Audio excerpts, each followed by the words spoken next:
And I guess he should put Bob's picture up as the thumbnail, since we're going to be talking about Bob throughout the show. So, Got it. All right. And I guess he should put Bob's picture up. All right, let me get the sound ready. We're behind schedule today. Yep, you sound good, and I already grabbed the picture from NPR. All right. This sounds okay? Yep.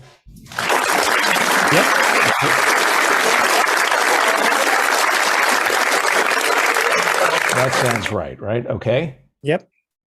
Okay, Yep, you can turn your mic off now. Thank you. Sorry to keep everybody waiting. It's been a bad day.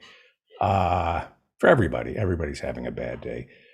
All right, so we're live on YouTube. Let me hit record, and the show starts now. It's time right now for the David Feldman Show. He's talking politics and comedy too. He'll tell a dirty joke, he knows quite a few. He's just a lefty from way back.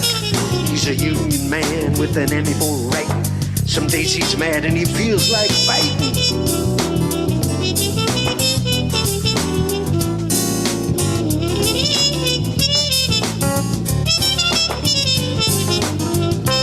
It's time right now for the David Feldman Show. So get your ears on right, buckle in real tight. He's got a lot to say and he's coming your way.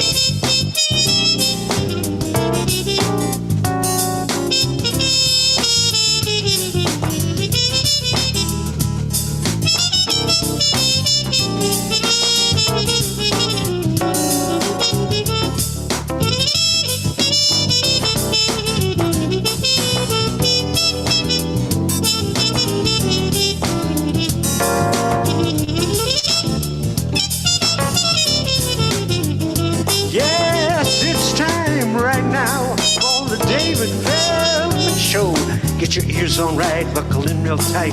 He's got a lot to say and he's coming your way. He's got a lot to say and he's coming your way.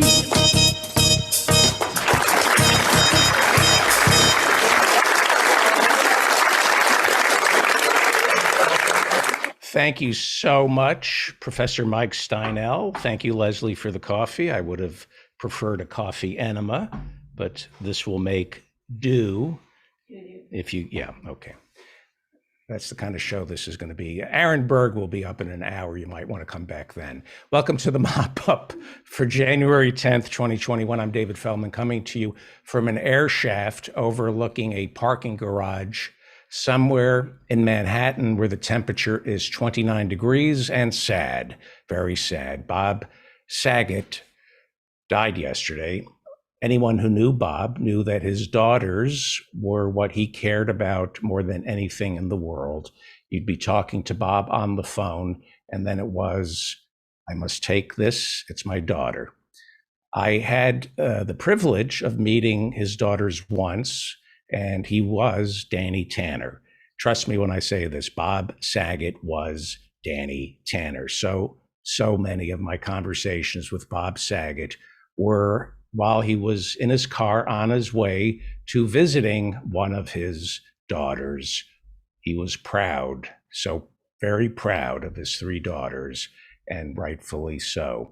Everybody loved Bob Saget, and I traveled in one of his circles. He had many circles, and I was honored to get an occasional glimpse into a life well lived.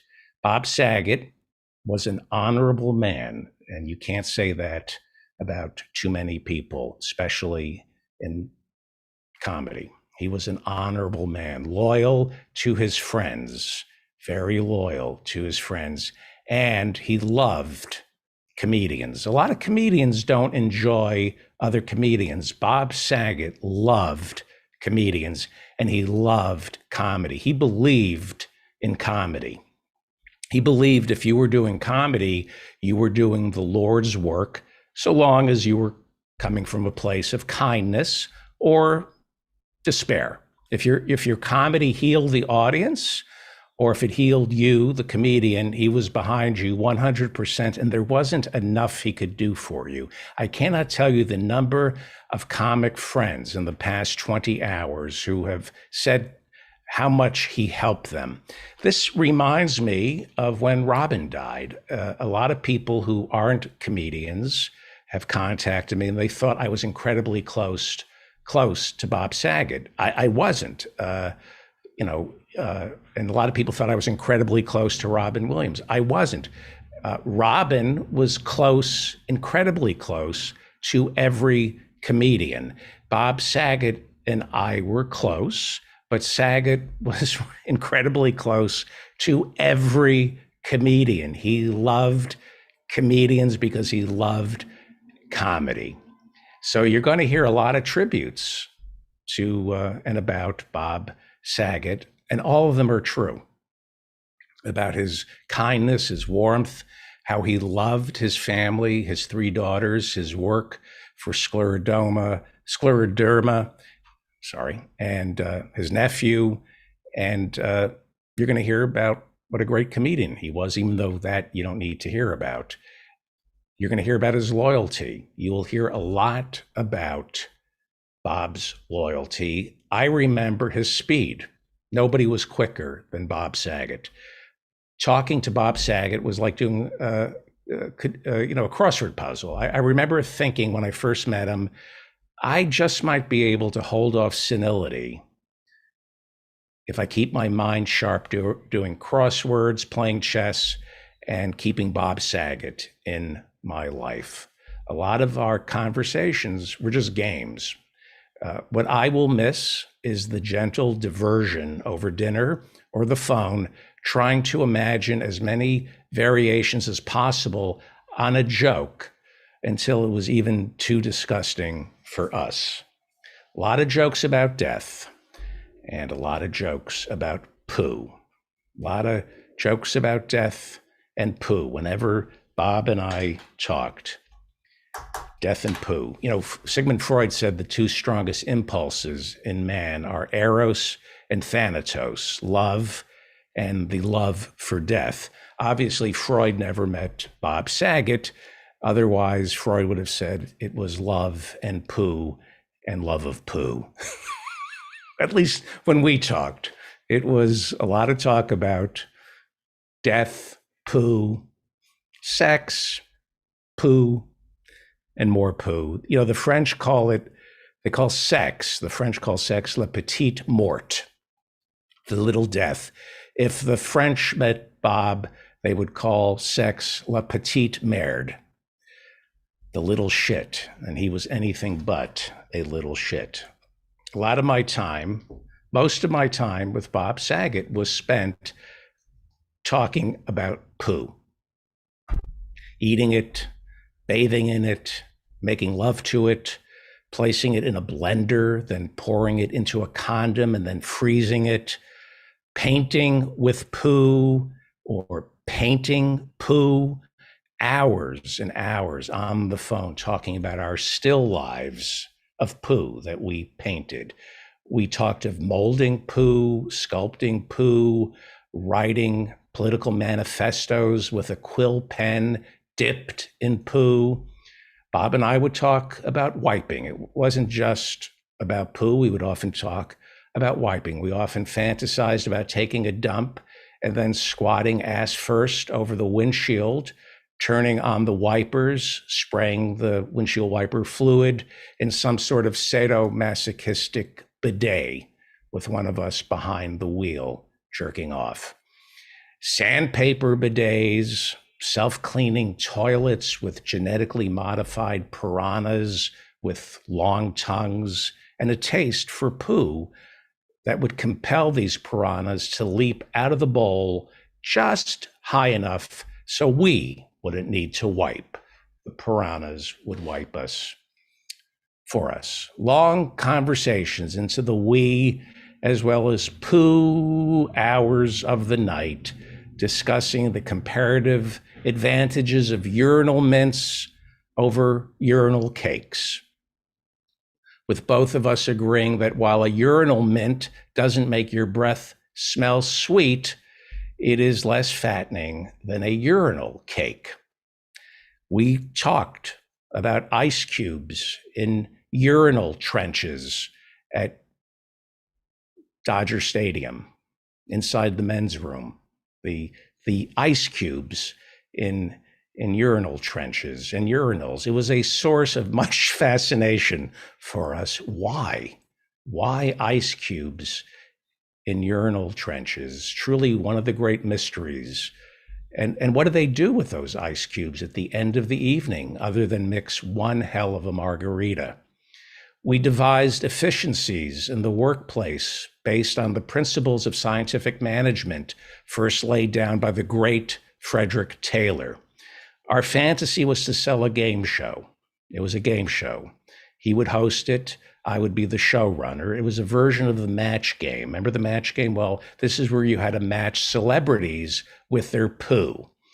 6 celebrities would come out, and then we would present 6 poos, and the contestants competed by guessing whose poo belonged to whom. Is this Brad Garrett's poo, or is it Margaret Cho's? We planned to pitch that game show. We would talk hours into the night about pitching it and selling it. And I would be the showrunner, and it would be a tight ship. I would be the boss, and Bob was going to be the host. I would be the showrunner, and he would insist that the office be all about work and organization. We planned to optimize productivity by cutting down on the time our employees wiped. We had calculated that if workers only wiped at the first of each month, we could, conservatively speaking, squeeze out another 30 minutes of labor each month out of them by cutting down on their wiping. I don't know if women do this. I'm sure they do. But I think all boys try to outgross one another. I'm pretty sure all boys go through a period where bodily functions are the funniest thing in the world, and then they grow out of it. And it's not that Bob didn't grow out of it. He bathed in it. And I was welcome to get in the tub with him. The world is cruel, and Bob Saget wanted to make people laugh, period. And poo and pee and sperm and vaginas and boobies are universal. You're not hurting anyone by talking about poo, pee, sperm, boobies and vaginas and penises. You're not hurting anyone talking about these things. Bodily functions, for some reason, are considered disgusting, probably because someone saw mine and decided, you know what, everyone's is disgusting. But I also think it has something to do with evolution, sanitary reasons. I think for health issues, bodily functions, we've been told that they're disgusting. All the way back, if you go back to Leviticus in the Old Testament, it specifically says, thou shalt not rub jizz all over thy face and shout, hey, everybody, look at me, I'm Marcel Marceau. That's in Leviticus. Do not rub jism all over your face and pretend to be a mime. It's not healthy to have caked up jism all over your face. Civilization breaks down. It breaks down if, when it's below 30 inside your car, instead of turning on a seat warmer, you decide to just crap your pants. Sure, that's warmer than a seat warmer, but that's not how you maintain society. That's how you drive a cab in New York City. These are the things Bob cared about. He didn't think anyone was interested in his politics. He didn't want to use his platform to point out all that was wrong in this world and then lecture us on how we should think. He just wanted to talk about piss, poo, and sperm, which I believe was also the name of his doo-wop band back in high school, Piss, Poo, and Sperm. He, of course, was poo. So yeah, This is not a good time today. It's not a good time. Bob Saget passed away, and I can't believe I'm saying that. I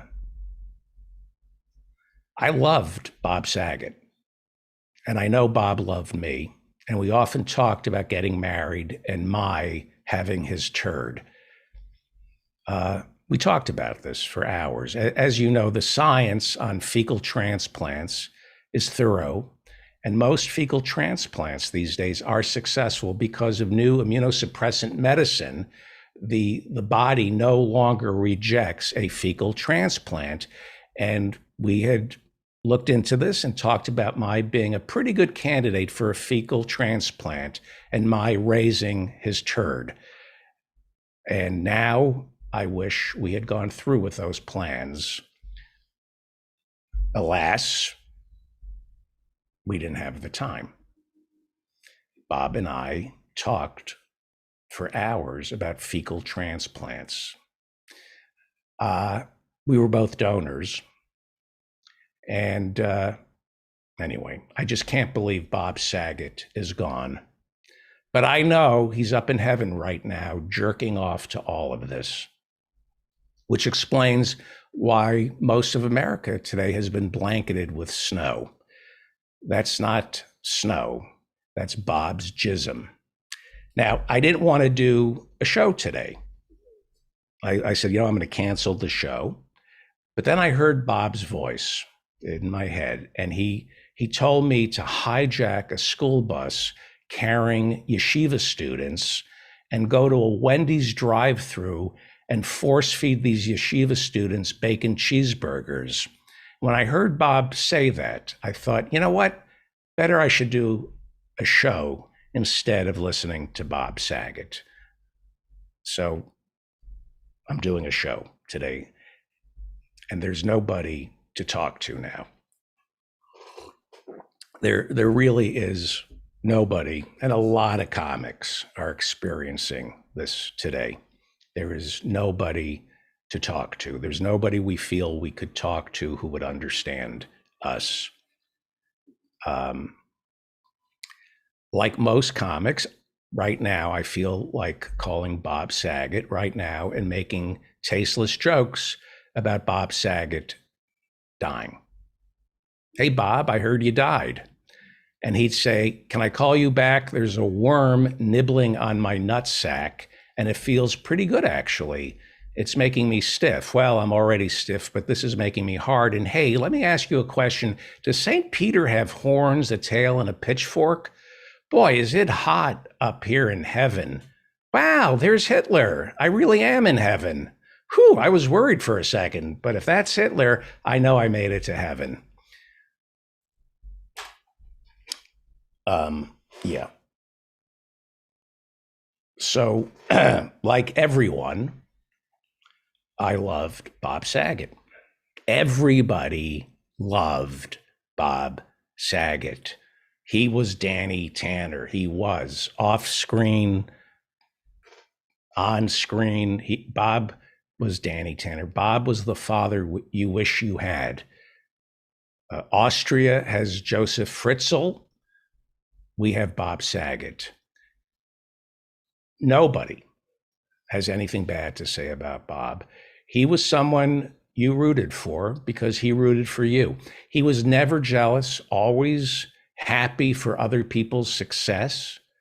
I would call him after $1 million dump, and he would be happy for me.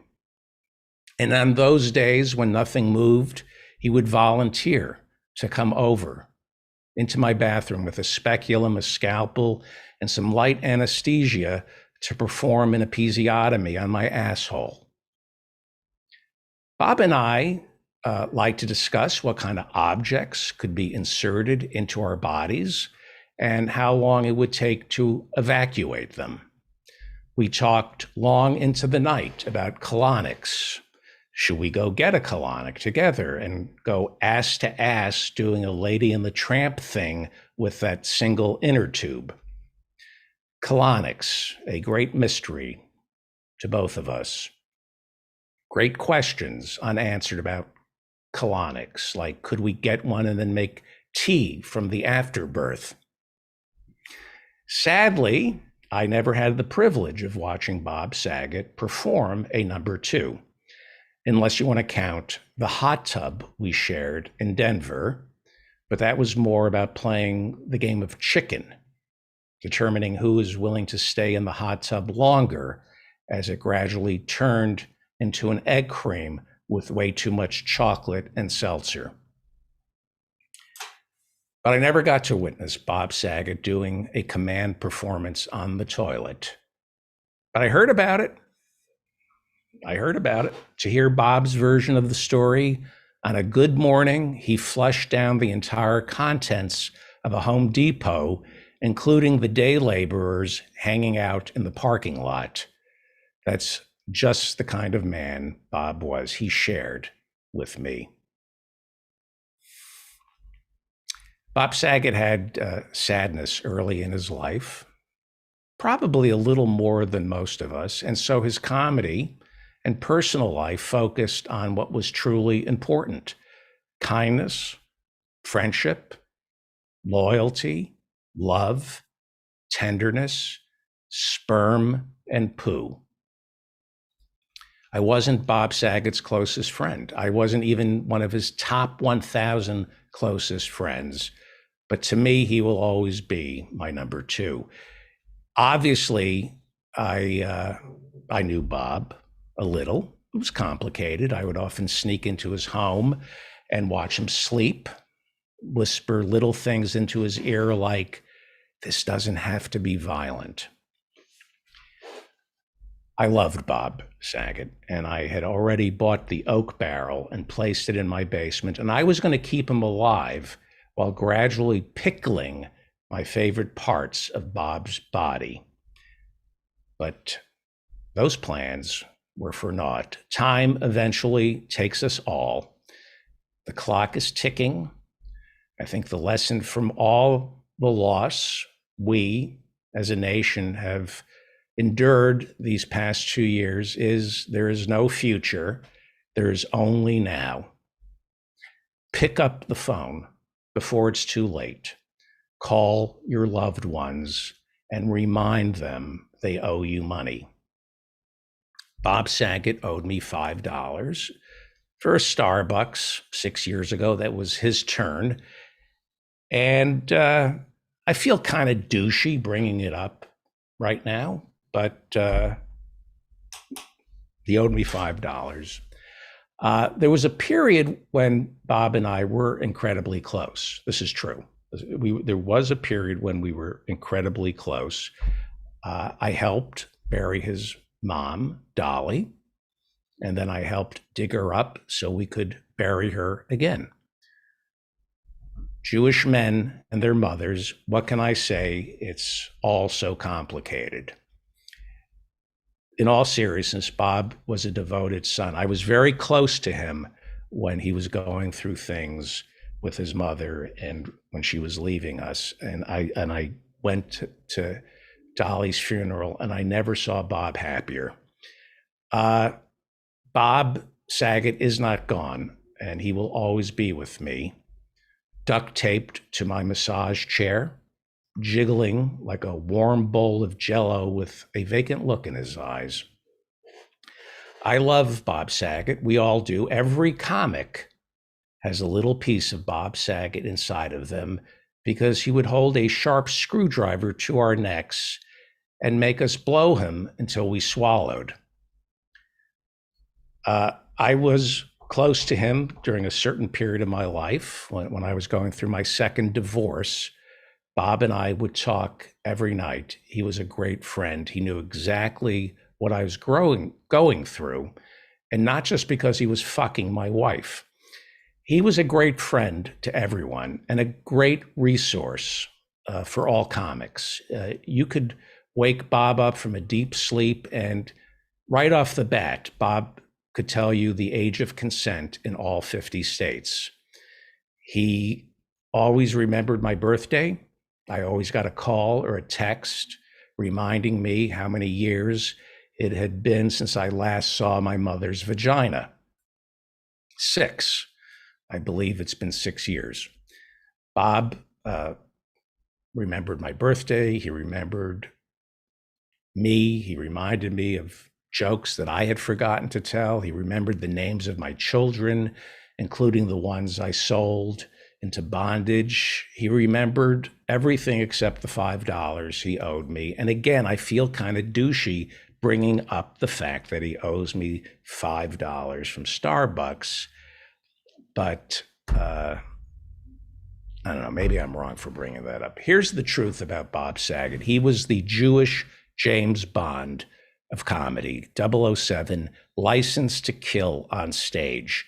He was James Bond. He was suave, sexy, and women loved him.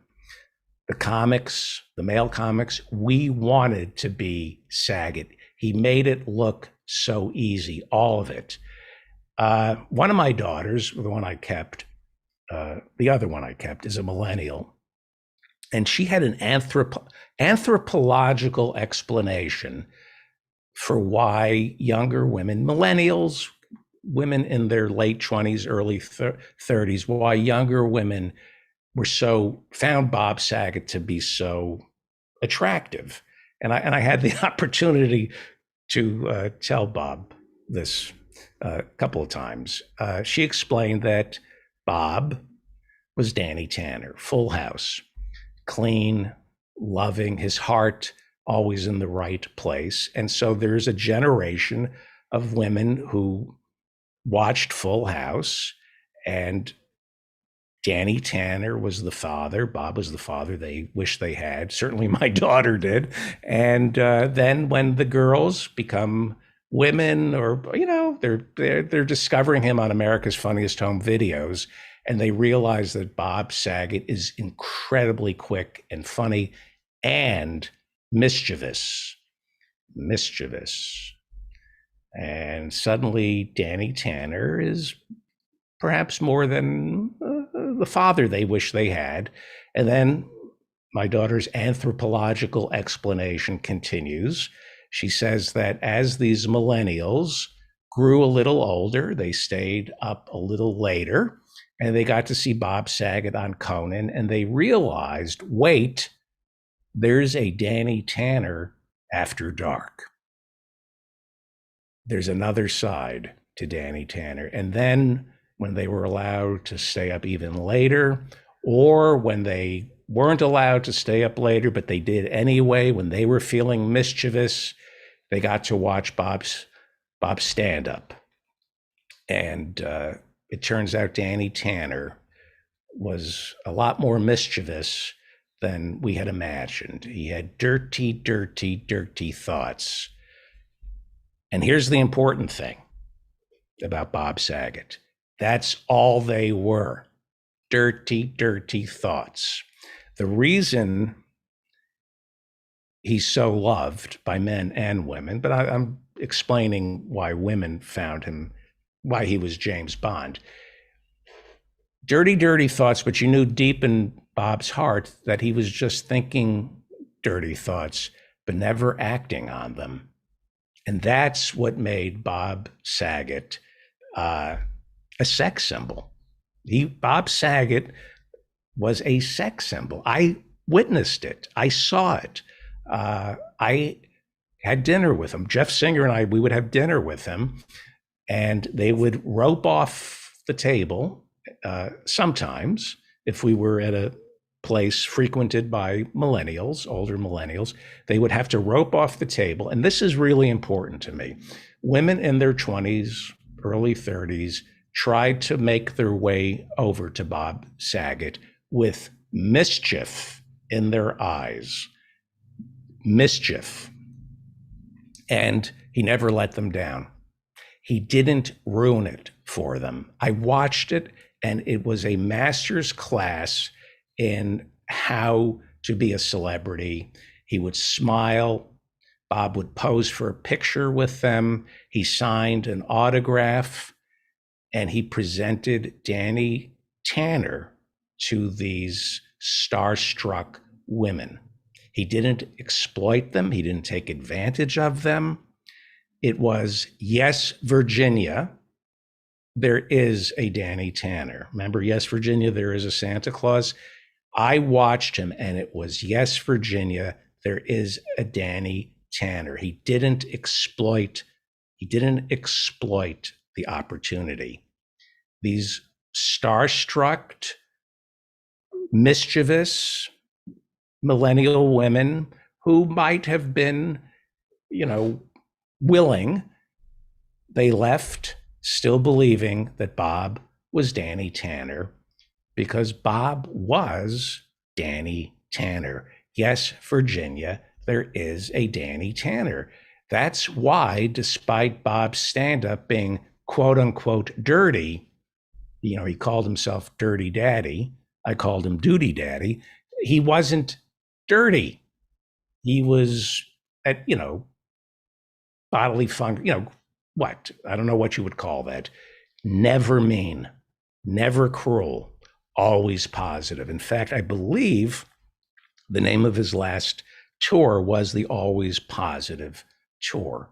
He didn't use or exploit or take advantage of the position he was in, especially with his fans, especially with young, millennial, impressionable women.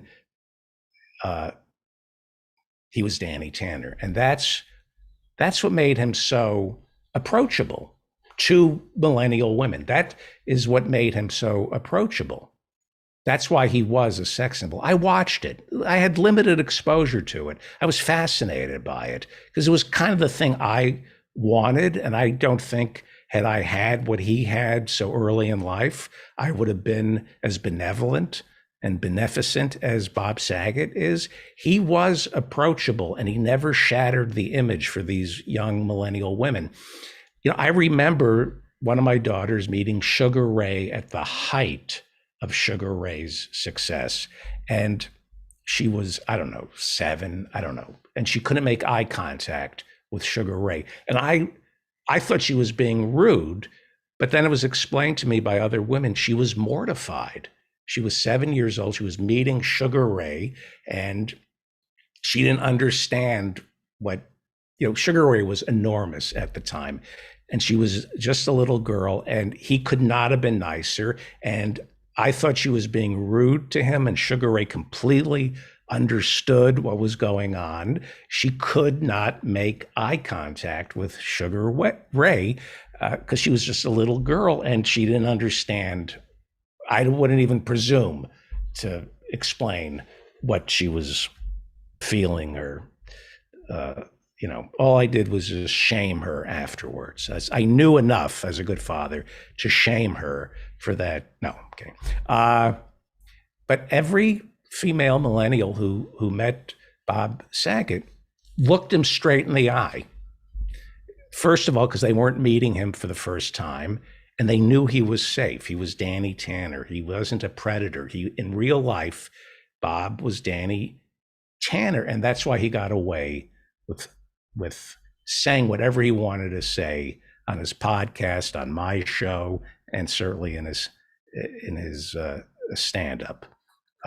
He thought, he had weird thoughts that he shared with us. There's a difference between what we say and what we think and what we do. And I'm always wary of people who don't say disgusting things in their personal life. Donald Trump doesn't laugh. That's a tell. There's a sociopath there. You never see Donald Trump laugh. And there's something wrong with somebody who doesn't say dirty, disgusting things, because there is a time and a place to say dirty and disgusting things.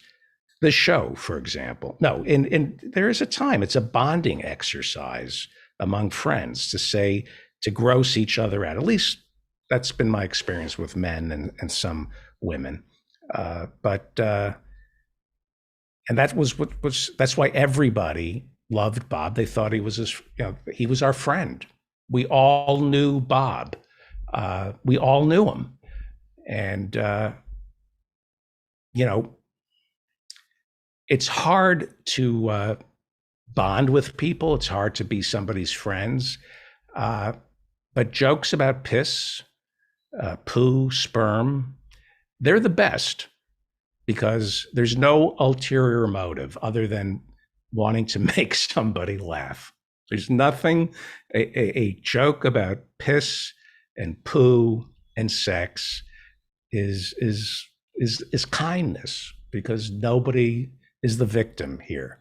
And that's Bob Saget. No ulterior motive, no victims. He just wants you to laugh. There's a lot of comedy out there because everyone is funny. Everybody is funny because we were all kids at one time, and all kids are funny. The great comedians, the ones you pay money to go see, the ones who you stay home to watch when they're on Conan, the great comedians like Saget are loved. That's the difference between Saget and everybody else who was funny. We love Bob Saget.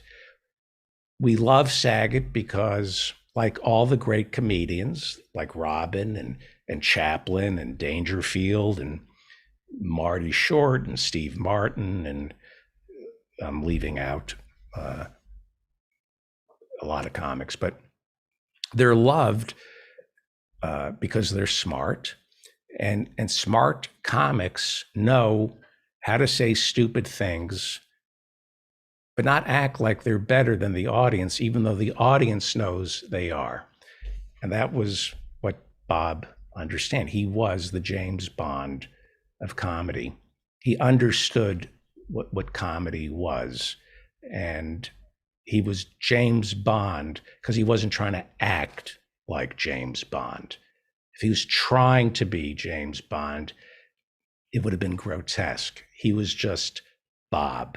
What you saw on stage is what you saw off stage. Just a kind, funny, dirty man. When Bob was a teenager, he wrote, and there was, I don't want to, it's not for me to talk about what he was going through as a child, but when there was a lot of sadness for him growing up by Dirty Daddy, his book. But when he was a teenager, he wrote to Larry Fine from the Three Stooges, who was in a nursing home somewhere in the San Fernando Valley. And I would ask him about this because it was so sweet and sad at the same time. And it would make me laugh. It just made me laugh because it was simultaneously sweet, adorable, and sad. Larry Fine, Larry from the Three Stooges. I mean, you just say Larry from the Three Stooges and you start laughing. And now you try to picture Bob and Dolly, his mom, driving to the nursing home to visit Larry Fine from the Three Stooges, an adolescent Bob Saget with his mother, with all the things an adolescent boy could want to do. He chose to befriend Larry Fine from the Three Stooges. I think that's the sweetest and funniest and saddest thing. And it makes me laugh. Larry Fine from the Three Stooges, they weren't relatives. I don't believe there was a mutual friend.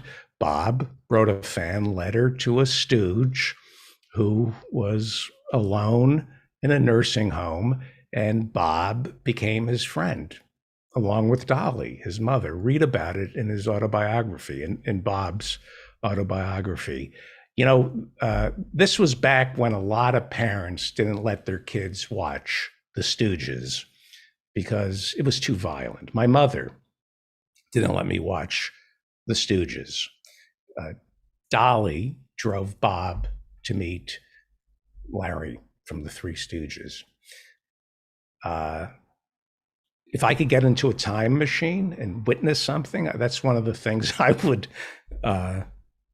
if they couldn't hear me laughing and crying at the same time, I would get into a time machine to see Bob and Dolly sitting with Larry Fine from the Three Stooges in a nursing home.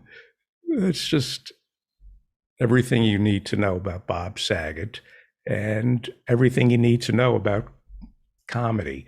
And the mothers who produce great comedians, Dolly, his mother, she knew that the Stooges never hurt anyone but themselves. The Stooges are great. The Stooges are great. That's comedy. The Three Stooges are comedy. It's dark, it's dirty, it's violent, it's sweaty, it's hateful, but never hurting anyone other than themselves. The Stooges only hurt themselves. They're the idiots. It's just great. And that's who Bob Saget was. He was not violent and not hurt. He wasn't in any way close to Moe, Larry, maybe like Curly or maybe Larry. Bob is a great comic, quick, funny, and he never hurt anyone. His comedy never hurt anyone. It only helped, because that's who Bob is. Every comedian in America is sad today because every comedian knew Bob. Every comedian knew Bob Saget. We gravitated to him. We wanted to be in his orbit. I pursued Bob Saget. I was in Montreal and I decided I'm going to, I had a comedy crush and I went after Bob. I wanted him in my orbit. Most comics made the same decision, and most comics ended up in his orbit.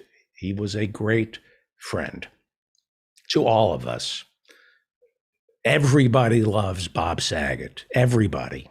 You can't say that about every comic. Everybody loves Bob Saget. Everybody. I am not a religious Jew, but this week in honor of Bob Saget, I will be shitting Siva. Pick up your phone. It's later than you think. Pick up your phone and call the people who you should be calling, and let it go. Let it go. You're listening to The David Feldman Show. I don't know where you're supposed to donate. I know there was his Scleroderma Foundation, which I'll get. I mean, I'm a little, it's the Scleroderma Foundation. His sister had passed away from that, and he devoted much of his life to raising money. And so I'll get more information on that. Coming up, and we're going to have a lot of comics on the show. We're going to have Aaron Berg, and then we're going to have Pete Dominick, and I think Liam McEnany is going to join us. And I have some time to kill. I don't feel like talking about anything else today. So if you want to talk to me about Bob, raise your hand in the Zoom room. We're going to wait till Aaron Berg shows up. I'm not feeling any pressure right now. So if you don't want to raise your hand and talk, I'll ramble on until Aaron shows up. I'm also going to find the introduction to the show, which I didn't play because we're running a little behind. I almost, didn't feel like doing the show. Well, nobody's raising their hand to talk in the Zoom room. So if you would like, they're too busy in the chat room trying to talk to one another. The people in the Zoom room care more about each other than they do about me, and rightfully so. If you would like to join our virtual studio audience, go to davidfeldmanshow.com, hit attend a live taping, and we will send you a link to join us. And every Friday night at 8 p.m., we do office hours. And I see we have a call. I don't know who this is. Let's see. Hello. Hi. Yes, who's this? My name's Hannah. I'm the actress who plays your daughter. Yes, one of my daughters. I think I remember you. You play my daughter on many of these shows. Welcome. Yeah. You're being, but you are being replaced next month. I know. Yeah. But you did have an anthropological explanation for why women of your age found Bob to be, why women your age loved Bob. Is that correct? I studied your daughter's notes. All right. So what was her anthropological explanation of why millennial women were in love with Bob Saget? Because he was like a daddy onion. You peel back a layer. You think you know. From her notes, I believe she didn't actually remember. All right, let's not do a bit. This is my daughter. I'm not giving that name. This is my daughter who lives at 1414 Mockingbird Lane. I got tenure, baby. This is my real daughter. The school bus picks her up every morning at 8 p.m. outside 1414 Mockingbird Lane in Los Angeles. Oh, go ahead. Yeah. This is my adult daughter who. Yeah, I'm a grown ass adult. No, I didn't remember telling you that, but it sounds like something I would do because it's like kind of insufferable, but also very wise. Yeah, no, it makes sense. I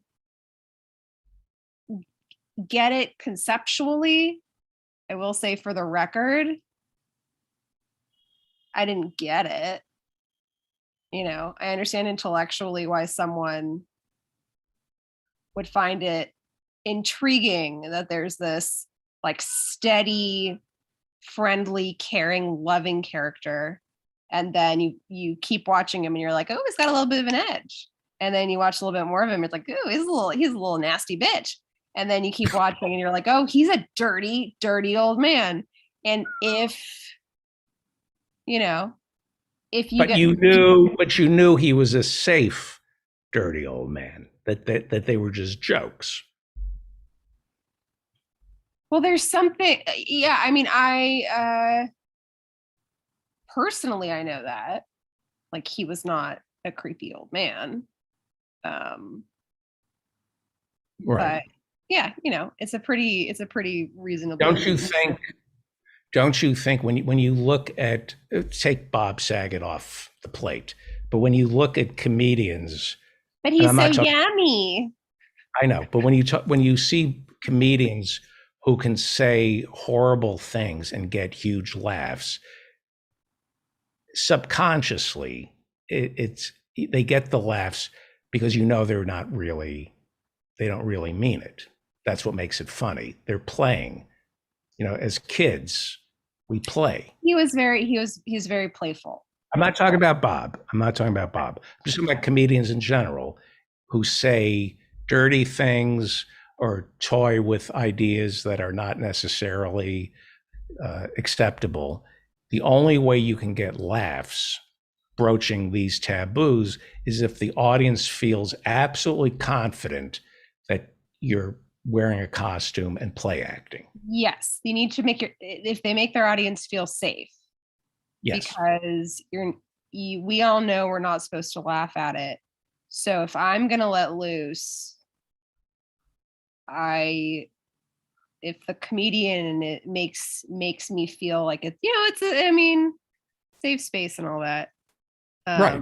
And part of that is it's not That's part of why all of these, comedians that complain that they're getting canceled, why people I think get so upset, or at least for me, is, we've been giving them you give a comedian the benefit of the doubt that it's a performance, and then when you find out that they really are disgusting predators, it's heartbreaking because you thought that it was a performance. And so, are any comedians getting canceled for what they say? Aren't they getting canceled for they're what getting they canceled do? for what they do. What they do, not what they say. It's not a First Amendment issue. Yeah, they get called. Well, no, they get called out. It's they're getting called out for unacceptable, inappropriate behavior that would get you fired from any job with a functional HR department.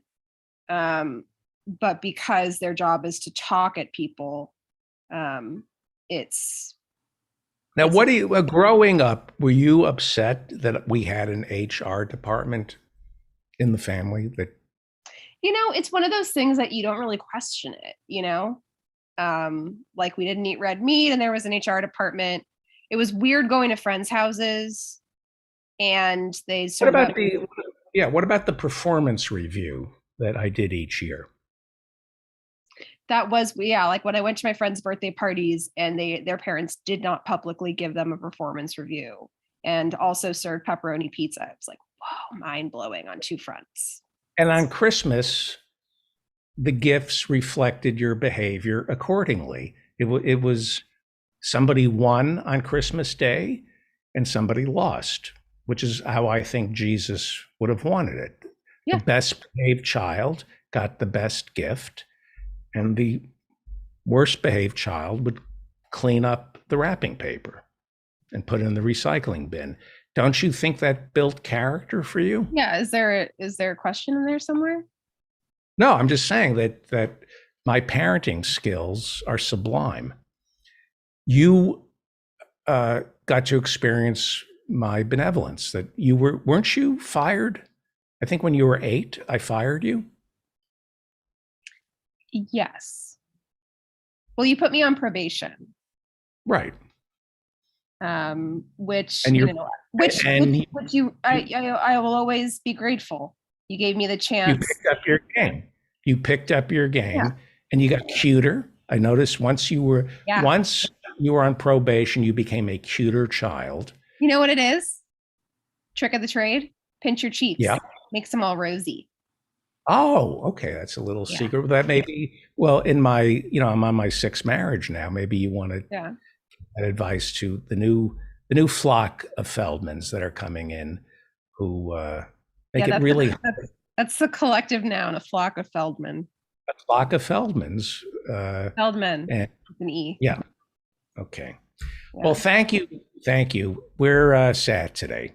Yeah, I did honor Bob. When I took my morning shit, I poured a shit out on the floor for homies. So Who are you? I am your daughter. You created me. Where do you come up with something like that? Where have I ever condoned that kind of talk? Came from my deepest heart of hearts. Yeah. I think, growing up, scatological humor was acceptable, I think. Encouraged. Mandatory. Everything else was odious. You had to be nice. All right. If I did love for my children, I would tell you I love you, but I don't want to spoil you. So I'm not going to tell you I love you because I don't want you to get a big head. I love you, I say, for the accomplishments, Yeah. Once or twice in a lifetime, from a father to a daughter, 1 or 2 I love yous, I think, is just enough to keep the edge. The hunger, you want that hunger, right? Yeah. Well, I mean, it's basic supply side economics. Mm-hmm. You don't want to devalue the I love yous. I'm told that I, as your father, am the template upon which all relationships in the future you act out or resolve. That I'm the template. No, Nah. It's really not that important to me. really, all that Yeah, time I moved on decades ago. all Done and that time. dusted.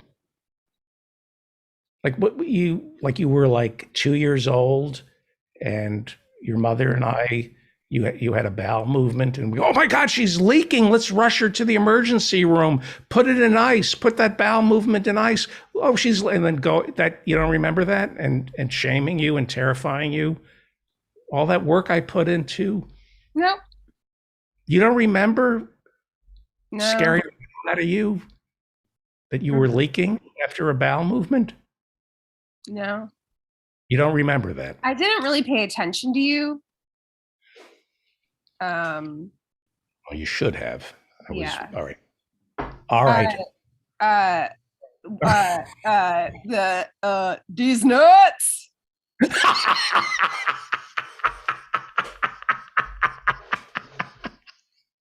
That's my daughter. All right. Thank you, dear. These nuts. All right. We get the point. Dan, should we do community billboard? I can still unmute. These nuts. Dan, you want to do community billboard? I think we have a half hour to kill. I don't think Aaron's going to be on time. Did Aaron get an invite? I double checked it before the show and it looked like all the emails went out properly. All right. How are you? I'm doing great. I haven't put the community billboard together fully yet. Yeah, well, that's okay. We have a half hour to kill, and oh no. There's Aaron Berg. He's upside down. When do you want to do community billboard? I'm not sure. I'll be listening and I'll be ready for it in the next half hour or so. But yeah, we'll feel it out. Let's see. We have Aaron Berg from 6 to 6:30, then Pete Dominic, then Howie Klein, then David Cobb, then Dr. Harriet Fraud, and then Mark Breslin is joining us at 8:30 to talk about Bob Saget, and then 9 o'clock, Peter B. Collins. 9:30, we have Professor Cummings, Mike Steinell, and maybe Liam McEnany. So put your shit together. I got it. When do you want to do it? I'll be standing by. We'll get it in there. Well, just tell me when you want to do it. How about right after Mark Breslin? After Mark Breslin. Okay. When we come back, we will be joined by Aaron Berg. But first, let's do our intro. It's time right now for the David Feldman Show. He's talking politics and comedy too. To tell a dirty joke, he knows quite a few. He's just a lefty from way back. He's a union man with an Emmy for writing. Some days he's mad and he feels like fighting.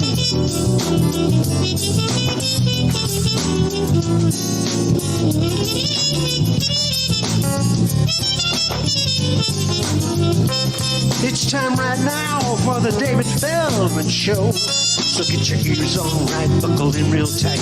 He's got a lot to say and he's coming your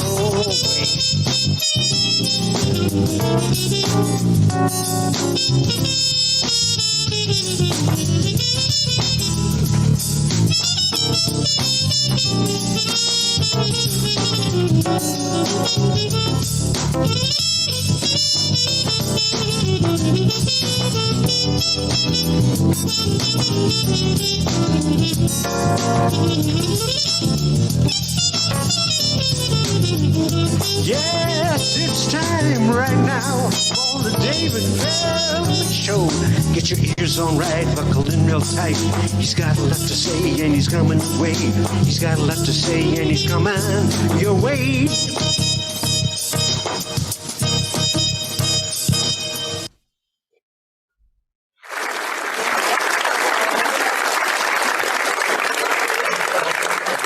Well, let us now go to New Jersey, where an old friend is standing by. He hasn't. Can you hear me? Yes, I can hear you. An old friend, one of the funniest people in the world, joins us. Are you still on in hot water? Yeah, Are you still in hot water? I'm avoiding hot water. I'm not, you know me. I just like to sit on that fence and let the posts go up my butt. Just be in the middle. Just play it real safe. Yeah, I'm still on in hot water. I got a brand new Let me give you a Patreon show. proper. Let me give you a proper introduction. Okay. Aaron Berg, one of the funniest people in the world, joins us. One of the most loved guests on this show. I cannot tell you the number of people who have been asking for you, the number of like professors who listen to the show and say, are you going to discuss David Graeber's book? And where's Aaron Berg? It's good to see you, my friend. It's good to see you and to be mentioned amidst so many pseudo-intellectuals in this day and age, and for people to really accept the fact that my ferocity is really brilliance. I think brilliance. You look good. I'm glad that you were able to beat out the new COVID variant called Gay Man. I'm glad that you were able to bypass that. You look much better than you did. Months ago, you looked like you were just fucking staying in your house, going outside, collecting the fecal matter from homeless people and bringing it in and saying stuff like, this is for my plants. I need it for my plants. And your neighbors would go, what are you doing?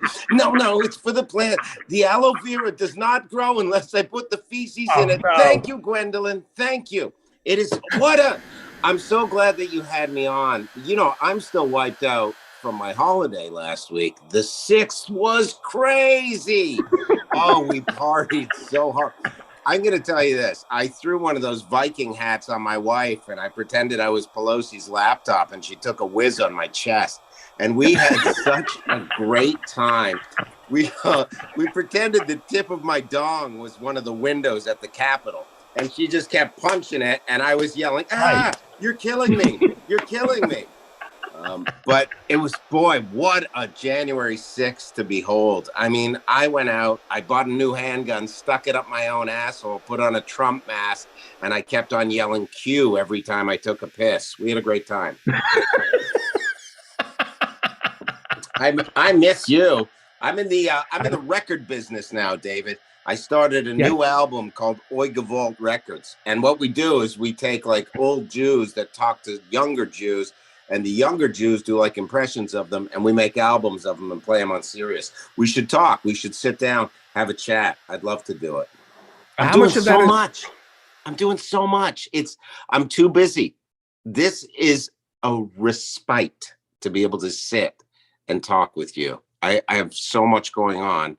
It's mentally insane. I don't know how I keep doing this. And my wife doesn't want to have another baby. So now I have to pull out, ejaculate into a mason jar, go on the F train, and just throw it at somebody.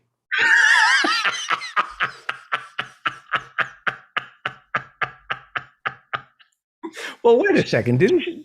That's where you first met me, was on a train. It was on the 6th train. You were going uptown, and I go, oh my God, that's that guy. And I said to my friend Gino, and he goes, who? And I go, that's David Feldman from MTV. And he goes, do you mean Mike the Situation Sorrentino? And I go, no, that's David Feldman. He's very famous and very funny. And he goes, boy, we got to go see this guy do stand-up. And then we did. We got there a bit late, and I remember these women leaving with picket signs, and they just said, boy, he was awful. And I was like, I got to talk to this guy more. He's going to be fantastic.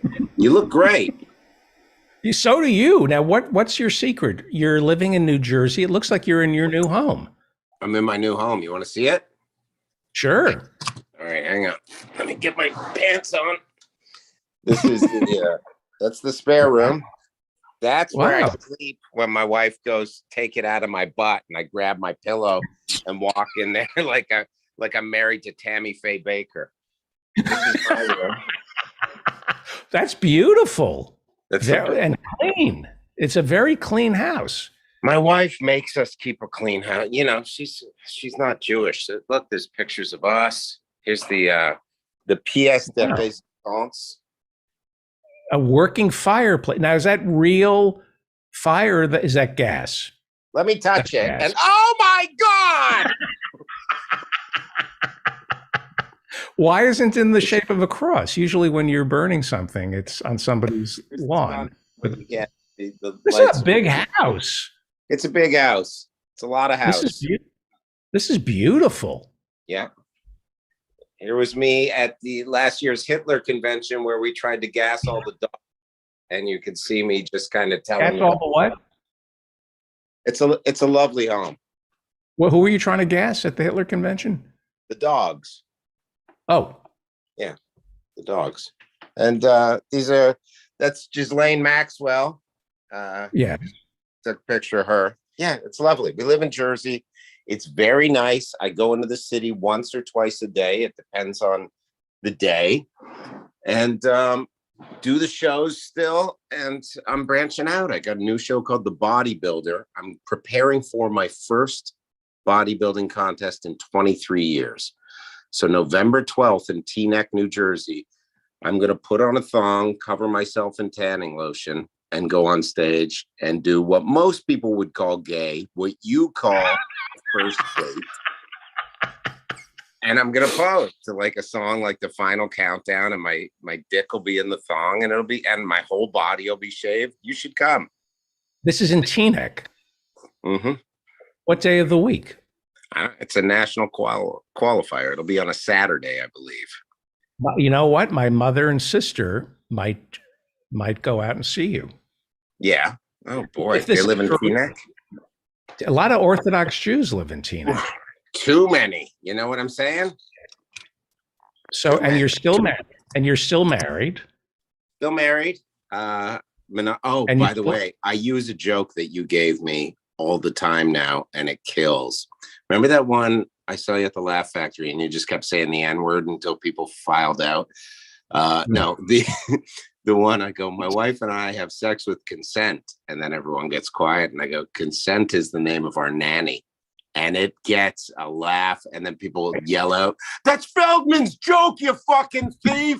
And one guy threw a Coors Light bottle.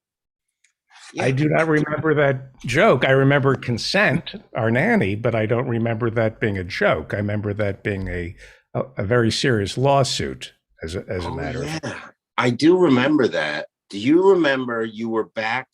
This was when you were in LA. And I Mhm. remember, it happened. Dennis Miller came over to the house and it turned into this incident. This was right on the heels of the Schwarzenegger incident. You remember, of course, he started sleeping with his housekeeper. Did you play the audio of that?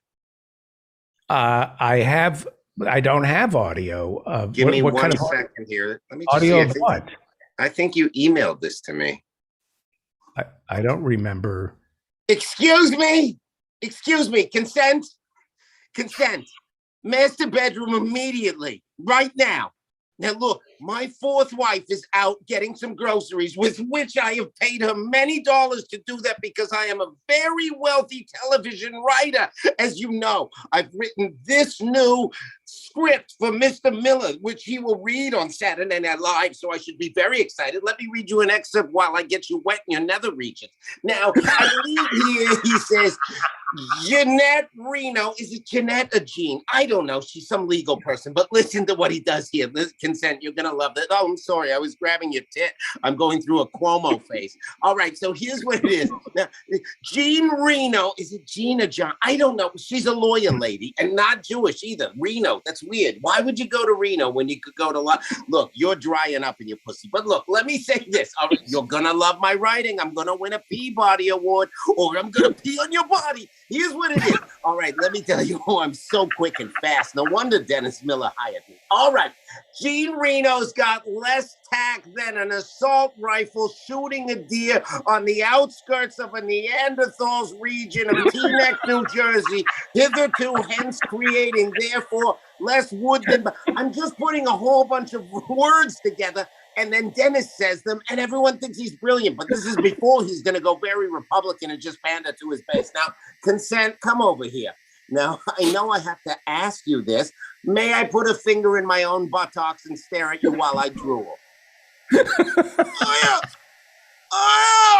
Oh, God, I milked myself like a cow. Oh, I got to write that down for Dennis. Okay, look, Consent. It's very important you don't tell my wife.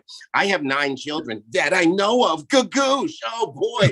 I've been coming all over the West Coast like a goddamn typhoon hurricane. Write that one down for Miller. He loves all the wordy bits. I'm not going to keep the wordy bits. I like the abortion jokes for myself. That being said, Consent, I did pull out, and the cum is in a mason jar. If you want to rub it on your belly, feel free, but don't let it get below the equator, if you know what I'm saying. And by the way, I'm not signing for your green card. You're lying. Oh, God, don't let anyone my pinky fit my ass. I remember that.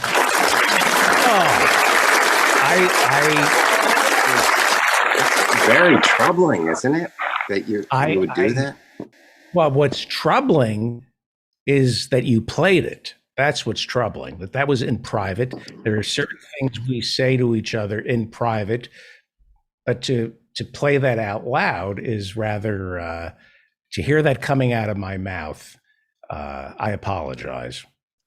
Do you regret? Yes. You're one of those few Your men. Honor. You're one of those few men that has nothing to hide. You are, as they say, an open book. You have no bad history. And you live your life. You're one of the few people that is a rabid leftist with nothing to hide. Most do, most Republican congressmen. Obviously, I did that tape you played. But that didn't seem that bad. It seemed that was embarrassing that I said that I talked about it. And do you think it's worse what you did or what Louis did? Louis Prima? Yeah, Louis Prima of Prima Steaks. I loved The Jungle Book. I think that you're such a good person, and it's shocking because on paper, with the beliefs that you have, there has to be photos of you with Epstein somewhere. And I don't know why, but everyone would think that you'd be a bad person deep down, but you're not. I was very friendly with Robert Hegedus, who played Epstein on Welcome Back, Kotter, if that's what you're talking about. Was it Robert Hegedus? Great actor. Hey, did you vote for the SAG Awards? You know, the SAG Awards, the voting was in. Now, off the record, I was chosen to be one of the people that votes. And can I tell you what I did? You're going to think this is racist. I only voted for actors of color. Okay. I did not look at any performances. I just saw Morgan Freeman's name in every category and I checked it off. Is that bad? Well, it is a problem in Hollywood that needs to be addressed. Representation. Getting the right agent and manager, that is another problem. But I'm talking about there aren't enough people of color getting awards. That is a problem. Do you remember you told me this story of when you went to the William Morris Agency, when you first got in Hollywood, just a young Jew hiding your horns under a Dodgers hat, and you walked in. My nubbins. I call them my nubbins. When the horns are just coming in, my nubbins. They're so cute. If you put 4 of my nubbins together, you've got a schmeckle. You went to William Morris and you met with a junior agent who'd seen you do stand-up, and you wanted to focus on being a dramatic actor. You thought you had more to offer. Do you remember that? Yes, I do. I went into comedy only because I felt it would get me dramatic acting gigs. A lot of people do that, correct? A lot of people. I saw Robin Williams in Good Will Hunting, and I thought that's the part I could play. How did Robin get that part? That serious dramatic part? Oh, he's a comedian, so I'll become a comic, so people will cast me in dramatic roles. if you haven't seen Louis C.K.'s latest special, which I'm sure you haven't, he does a brilliant bit on Matt Damon writing Good Will Hunting, where he just goes, he's this guy, he's a working class guy, he gets in fights, he wins them all the time. And oh, by the way, Matt Damon wrote this for himself. So at one point he was like, also, I'm a genius. And then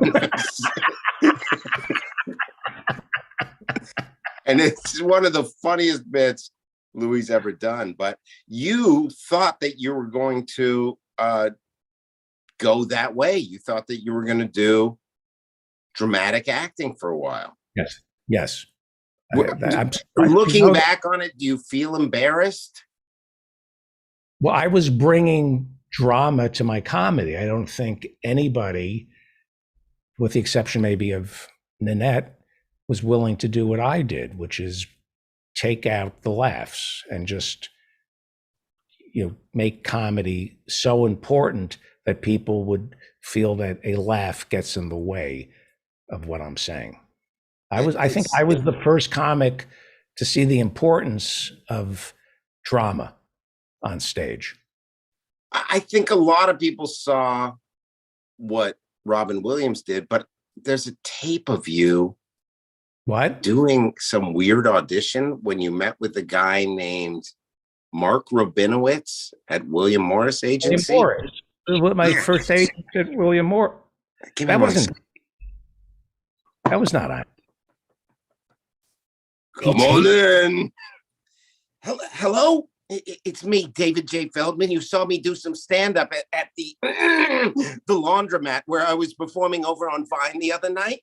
And you mentioned that I could call you or stop by at any point in time. I did say that. I'd like to perform a dramatic monologue if I could for you, sir, because I really think that I have a big career in the talkies I do. I think that I could go very far. Actor stands still and looks sad. You don't need to read that part, Mr. Feldman. I'm sorry. Let me get verklempt. Think of something sad. Oh, when my booby only gave me $3,000 at my bar mitzvah.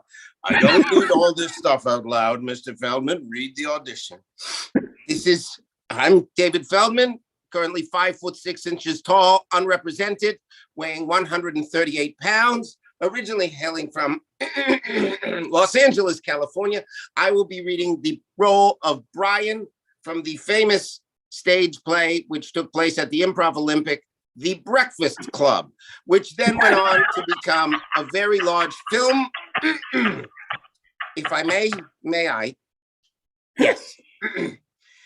Dear Mr. Vernon, I'm writing, by the way, just so you know, I'm writing a letter. I'm not saying this out loud and it's not my thoughts. I understand, Mr. Feldman. Have you acted before? I acted like I belonged places. Oh, I'm so funny. Dear Mr. Vernon, I'm writing. Dear Mr. Vernon, we accept the fact that we had to sacrifice a whole Saturday in detention for whatever it was we did wrong. But we think you're crazy for making us write an essay telling you who we think we are. You see us as you want to see us, in the simplest terms, in the most convenient definitions. But what we found out is that each one of us is a brain and an athlete and a basket case, a princess and a criminal. Does that answer your question? Sincerely yours, The Breakfast Club.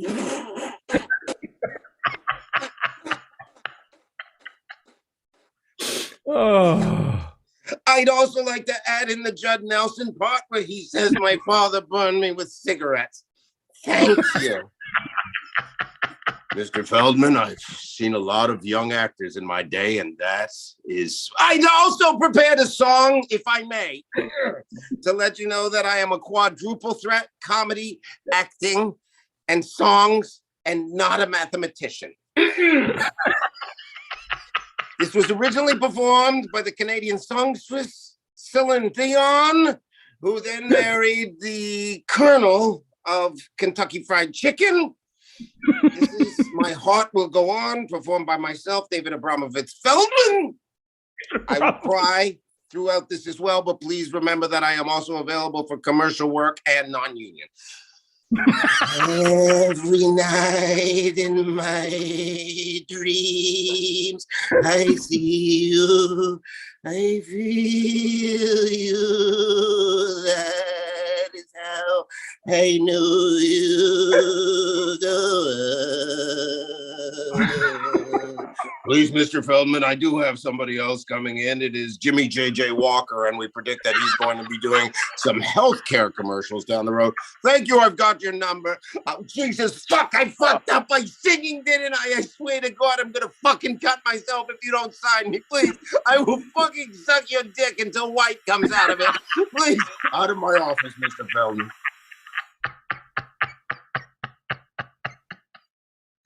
Oh, wait a second. I was a young actor starting out, and that guy taped the conversation. That is embarrassing. Although I forgot how good my singing voice was. I think It sounded like I Hollywood. was water. That the theme from Titanic. As I was singing, I could tell that I had added the dimension of a sinking ship. That was what was brilliant about my. A lot of the finer points of acting don't come across in auditions, and I think it was brave of you to sing. Have you ever sung?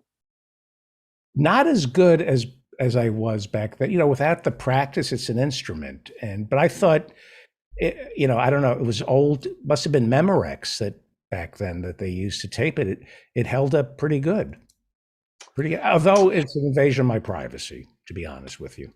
I look back on the comics like you that were groundbreaking and let us know where the line was and to not cross that line.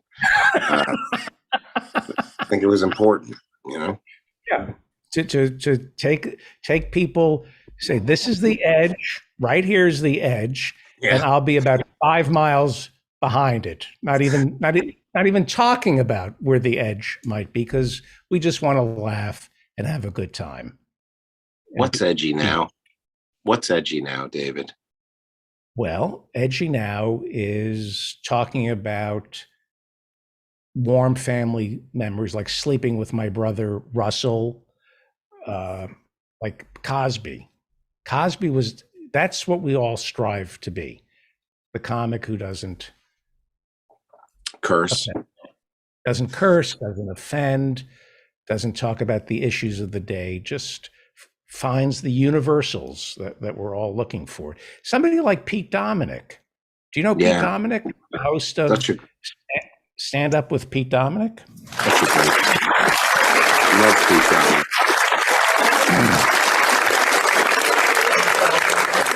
Joining us somewhere in New York is the host of Stand Up with Pete Dominic, Pete Dominic.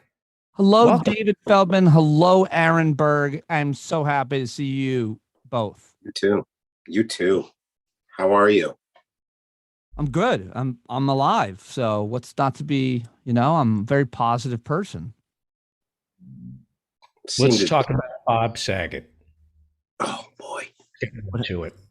Why are we talking about Bob Saget? What happened with Bob? Come on. He wants to bring the room down. Bob Saget passed away. Not Did you from know drugs. Did you know Bob, Pete? Well, I knew Bob very well. I had him on my show several times. I went to see his Broadway show when he was on Broadway, called Hand of God. Great show.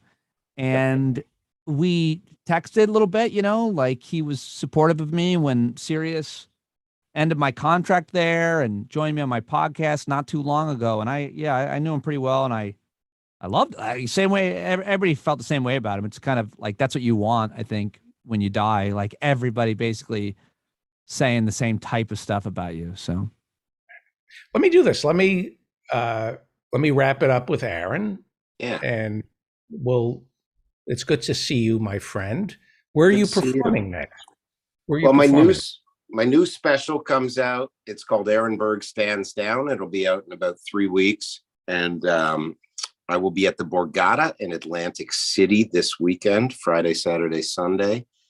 And I just wanted to say one thing about Saget. He never looked at that tape of me when I was juggling with my dog and I was trying to get on America's Funniest Home Videos. And I'm still going to take that to my grave with me. I'd be pissed. I think. Yeah, I would hope. You guys that. have fun. I want to see you again soon. Thank you, I love you Aaron both. Berg. See you, Aaron. Bye.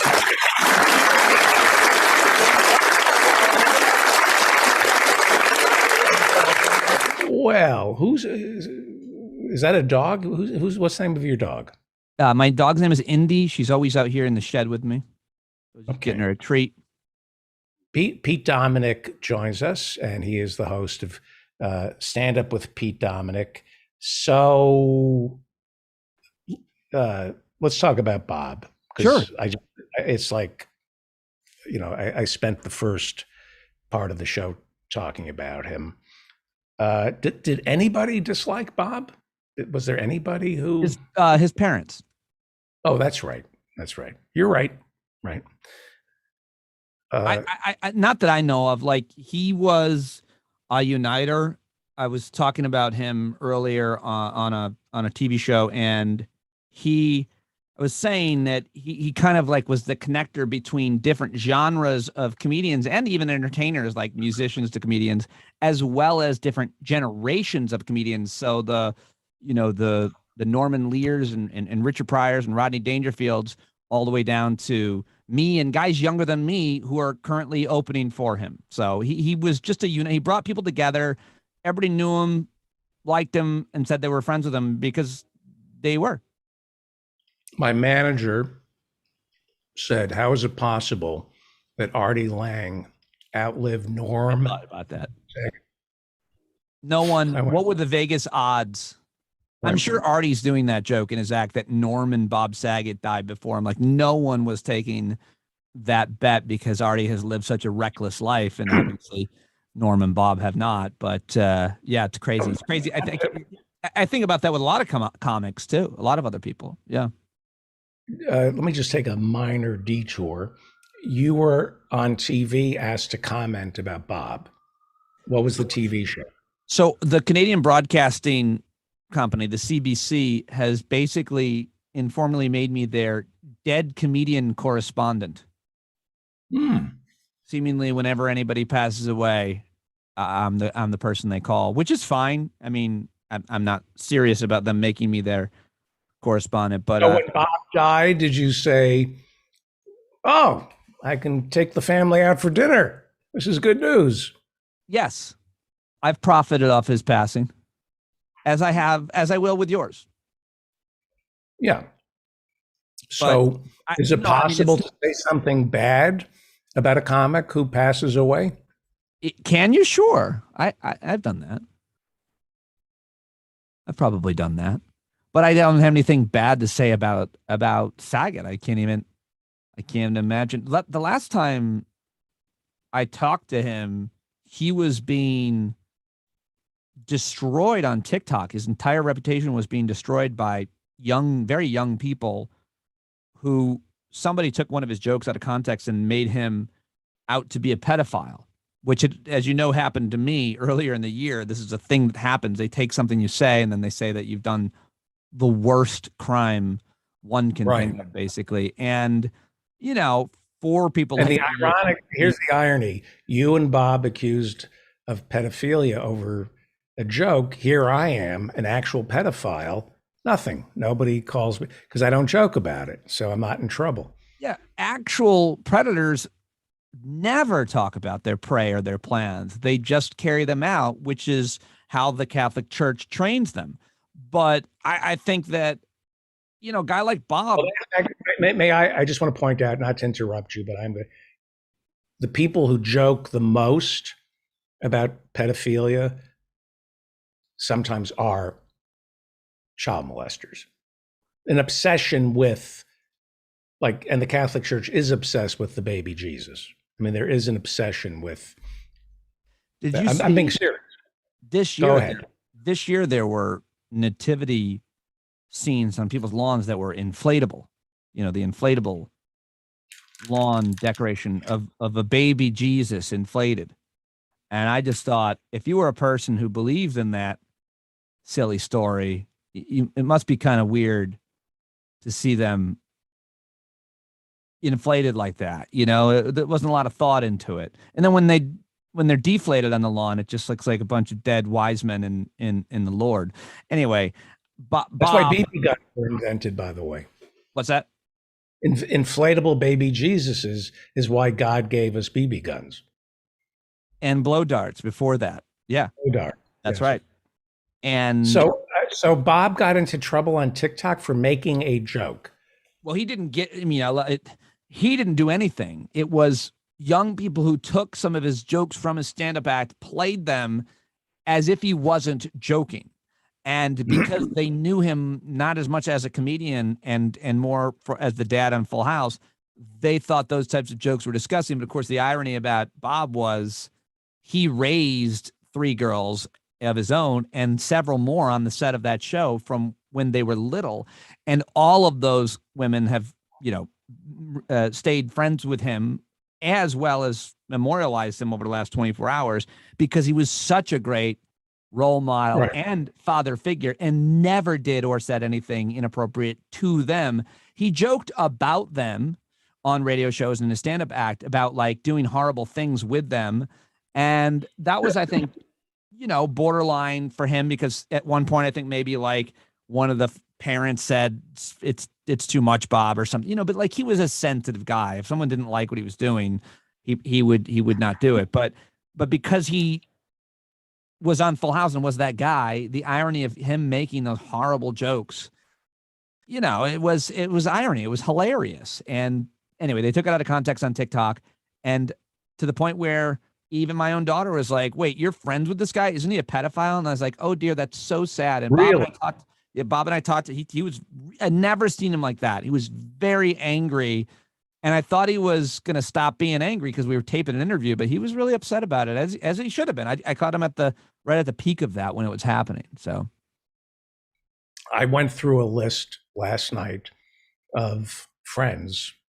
When something like this happens, you call your friends or you text them. And I was surprised by the number of friends I texted who've had some trouble, who have, since 2017 are in some trouble. And,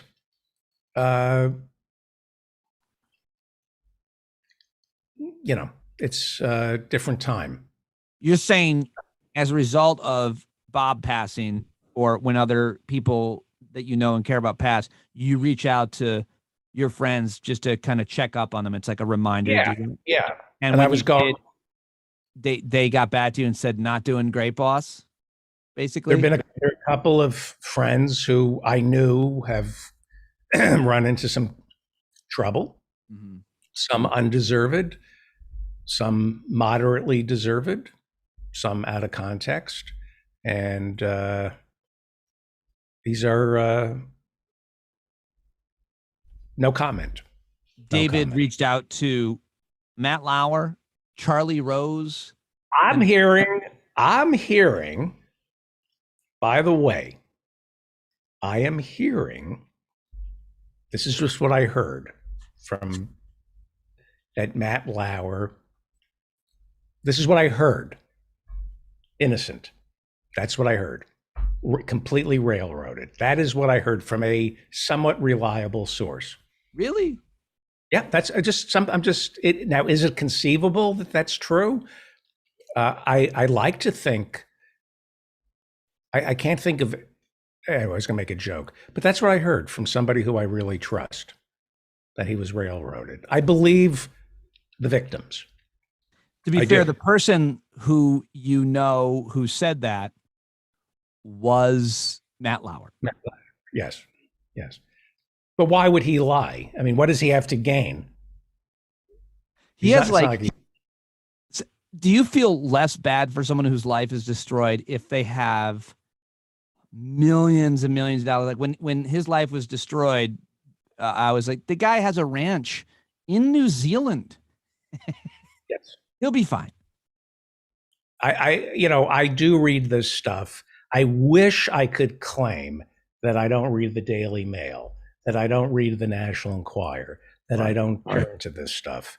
I delude myself into thinking I'm doing this for, as a leftist to reaffirm the notion that the rich and famous are all sick and we live in a disgusting society that puts mammon over humanity, that kind of stuff. But the truth is, it's just salacious. Do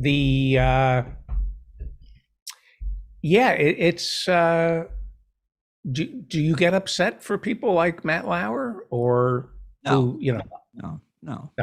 not at all. I get upset. But suppose it was, now, somebody said to me, I was don't pretty ever- broken up for Andrew Cuomo, however. That was tough for me to take. Kidding. That guy was like, no, because I think that I don't get upset for them because they're usually assholes in real life. Like it doesn't, you think about Bob Saget. Bob Saget died and not a person has come out and said a bad thing about him. And everybody knew him. Like everybody knew him. And then so many other people die or just they fall from grace or whatever. And everybody kind of like, I'm not surprised. And I was, I'm rarely surprised when one of these guys. I had a conversation with one of my sons last night. We were, talking about Bob. It was very upsetting. And he reminded me of a call that I made to him, which I would never do again. I called him up. Let's say his name is Petey. And I said, Petey, you're going to be reading about me in the New York Times. There's some stuff that's going to be coming out about me that I'm not too proud of. And when I did this to him, he went, what? And I said, it's a joke. It's a joke. And he goes, don't ever do that again. This was like when it first started coming out. It was, I said, do you really think that the New York Times would bother to look into me? He goes, no, but you're the type of person I could imagine you getting the Ronan Farrow treatment. It wouldn't surprise. You're my son. You really believe that Ronan Farrow? Well, yeah, I do. By the way, they're going to play this clip in about 5 weeks when the Ronan Farrow story about me. No, that's when you know you've had a great career when you get a call from Ronan Farrow that says, just want to ask you a couple of questions. We want to get your side of the story. That's the terrifying. You don't have to talk, but we would like your version. At this point, here's my impression of Ronan Farrow calling anybody at this point. Hi, this is Ronan Farrow. Hello? When does he get Me Too'd? Never. He's dating. He's in a relationship with the writer and humorist Jon Favreau from the Obama administration. The Pod Saves America guys. But he's going up against the powers that be. They can invent stuff to bring him down, can't they? Not at this point. I think that he's untouchable at this point because he's got at this point that dude probably has so many chits that are uncorroborated, that roads that he just hasn't traveled down, but that he knows are probably true about the person. Who's going to go after that guy? Oof. He's a very powerful young man. I'm going to say young man, but he's a very powerful journalist who is, I think, earned his keep, earned his respect. Dude is great, I think. Remember Leopold and Loeb? No. Rope, the movie Rope. Can you commit the perfect murder? Could you commit the perfect Me Too? Do you think you and I could ruin somebody by inventing a Me Too or Jesus. something else? Could we do that? And how many people would we need to get in on it, to destroy somebody, just to dream up something. Well, that's why it never that's why you never believe it happens, because of what you just said. You would need several people to corroborate things that happened, and that's why I don't really believe in most conspiracies. Although, and then when they do happen, it's like the guys who attacked the ice skater Nancy Kerrigan. Like, what the hell were they thinking, the Tanya Harding? Or if you're trying to go after, it often happens with politicians too. You try to get a Bill Clinton who clearly did a lot of terrible things to women, but some of the women are gone after to take down men in power, and they try to manifest or get them to tell a story or embellish a story, or you were there at this time with them. Just say that this happened, and Roger Stone is behind all of those plots. So, I mean, I think it does happen. Have you met him? I passed on interviewing him probably 5 times. Before he was involved with Trump? Yeah, before and during. But yeah, he was a horrible person his entire life, and including on when he worked with Manafort for like these African autocrats who were murderous regimes. I mean, a lot of these guys are dirtbag consultants. They'll consult anybody's political campaign anywhere in the world. They have no scruples about it. On the left, what's the guy's name who I know, the Cajun guy, James Carville. He's also consulted, they'll take money, guys like Frank Luntz, from anybody. And so that's who Roger Stone has always been. He's always been, and he admits it, a terrible person. And nobody identifies Frank Luntz or James Carville as a political consultant to murderous oligarchs. Yeah, they do. The Colbert Report did Carville real good, or the Late Show with their animated. They did him real good on that. They did. Yet confronted him to his face on the record. Go watch it. It's hilarious. He basically defends himself. Like, you got to make money. Go ahead, say whatever you want to say. You got to make money. Whatever. No one's like holding that guy up as some kind of a moral leader either. So he doesn't give a shit. He's like, I'm James Carville. Fuck it. So. Well, MSNBC does. CNN. It's interesting that Colbert does, but CNN and MSNBC don't hold him accountable. Well, I mean, I worked with Colbert for 6 years, and a lot of the people that I worked with are still with him, and they are really good people who have great amount of integrity. And speaking of a guy who's a Bob Saget category guy, I mean, Colbert is the best of the best in terms of how he treats people and how he looks at things. I can't believe how hard he has gone against Trump. I mean, he straight up calls him a Nazi on CBS. Right. I think he learned from Jon Stewart. He said, I'm just going to watch Jon Stewart and do the complete opposite. What would Jon do? And then I'll do the complete opposite. How would Jon treat people in this situation? Okay, yeah. Now I'll do the complete opposite. And I'm, by the way, saying that about a guy who fired me. Colbert, what's it like to be fired? We all get fired. Yeah. He fired, but he after 5 years of working with him, he basically was like, you can't work here anymore because you're too busy with other things. And I need someone here all the time. And you're too big to be doing this gig anyway. That's how he let me go. It was like very complimentary. He's like, I'm doing you a favor, you'll see. And I was like, can you keep paying me for a year then? And he's like, no. But no, I didn't say it. But that's what he said to me. And then and he was right. Like, he was right. When I limited like how much time I was spending at that show and worked on other things, those other things manifested and took off, and I got a job at CNN, and he was right. There are people who enjoy firing people. It's hard to believe. But they will, in corporate America, they will hire somebody because they know he can do the firing. And when we need to get rid of him, it'll be easy because he deserves it. There was a guy who I remember when I first started working for HBO, they had bought Interscope Records. Remember, wasn't that the big rap? I don't know. Was it Suge Knight who started Interscope? Yeah, I think that's right.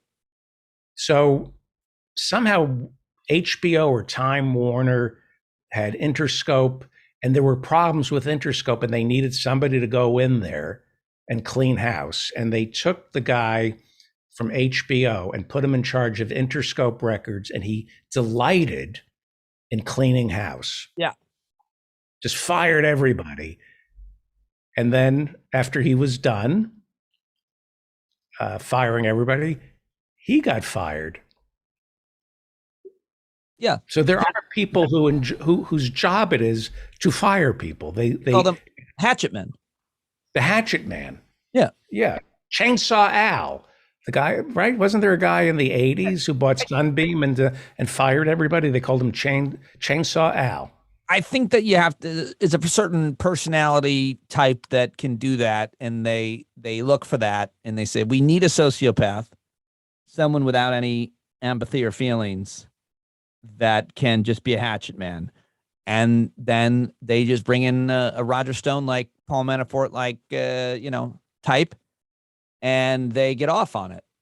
They get off On on a it. scale of 1 to 10, if you've been in corporate situations, not going to mention any of the corporations, on a scale of 1 to 10, what are the odds? 10 being complete and utter metaphysical success, 1 being failure. Had you gone into these companies and from the get-go walked up to your boss and say, there's a lot of flab here that we can get rid of. I have a list of people you should fire. Yeah. And you just started stabbing people in the back and in the front. You just unapologetic about it. You know what? I don't think you should be working here. I don't think you're good at what you do. And you did it honestly. Like you were honest to yourself. Like, I think this person is disposable. We can get rid of this person. On a scale of 1 to 10, how far do you think you would have climbed doing that? Or would they have just gotten rid of you? Your hypothetical falls on deaf ears. I can't even imagine doing that. I mean, I'm the type of person who worked in the corporate world and really wanted to fire people that worked close with me, but I just couldn't do it.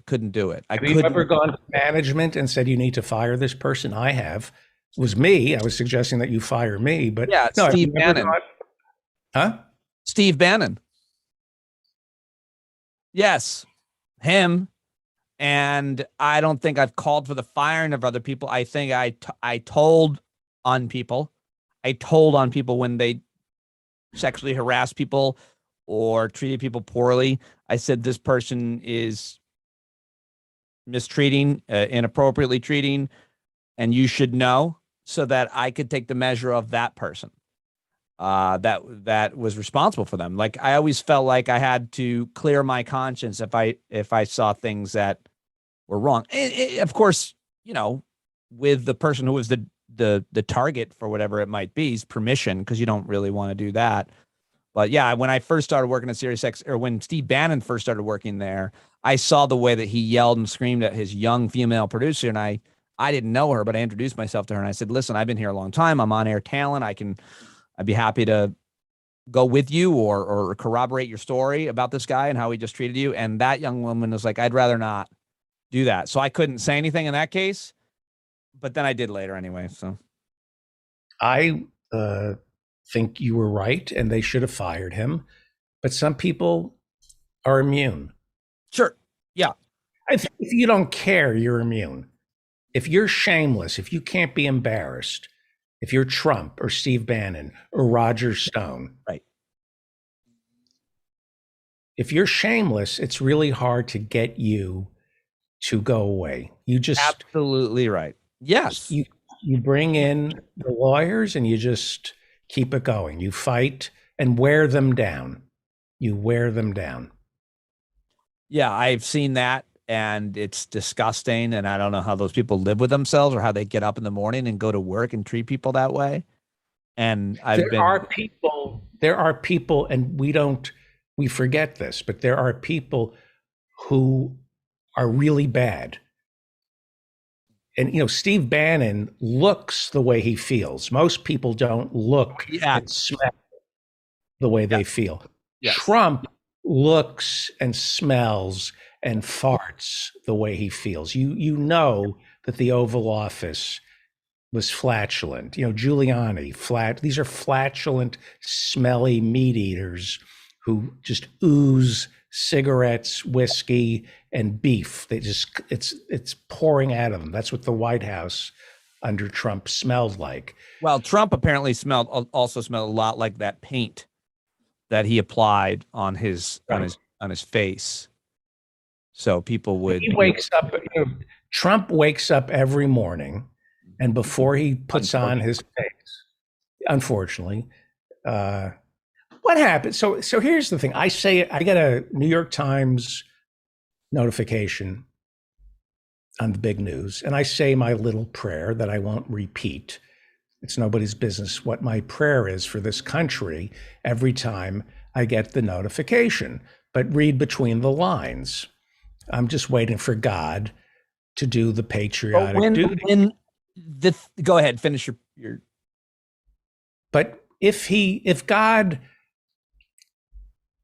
helps us with Trump, does the whole threat go away? How much of this is Trump and how much of this is a sickness in the Republican Party? How much of this is a threat from the right wing, and how much of it is Trump? It's a question that a lot of people have been trying to answer for a long time, and I think we'll, God willing, find out at some point. I think that if Trump were to die of natural causes tomorrow, he would be more powerful than ever before. I mean, right now, a lot of his supporters think that JFK Jr. is going to come back to life. And so I think people will believe that he was killed somehow, even if he died completely of natural causes. And so I think that that's one part of it. No matter what happens when he dies, that's going to be unfortunately pervasive. But to answer your question, I think that Trump was always led by right-wing media. He can only do what he does because they go along with him. And I've been telling this to people for 10 years, and now they listen. If you listen to right-wing media, and I used to listen especially to Mark Levin and the guys on Sirius XM, Mike Church and Andrew Wilkow, if you listen to them 10 years ago, you would have heard them saying America is under attack. The Obama presidency, he is a king. He is an autocrat. He is a dictator. Get your guns. Your freedoms are every single day. Your freedoms are under attack. And that will continue. They'll continue to make people afraid of things that are not happening. In the meanwhile, the rest of the world will be afraid of things that are happening, COVID and climate change. These people will continue to be afraid of ghosts because that's what drives ratings and sells ads. I mean, I heard, what's his name? Ben Shapiro. I listen to his podcast every once in a while. And he said, the left is, they always say this, the left is trying to control you. Government just wants to control you, wants to maintain power. They just want to scare you. And he goes, I got to take a break for an ad read. He didn't say that, but he goes into an ad read, David. The ad read, and I'm not kidding you, I'm not exaggerating, it was for a body armor. It was for body armor. He was selling body armor after he just finished making the point that the left is trying to scare you. By the way, buy my body armor. Get your kids a bulletproof backpack. Do you think Hitler? Yes. But had he not, would Nazi Germany have happened without Hitler?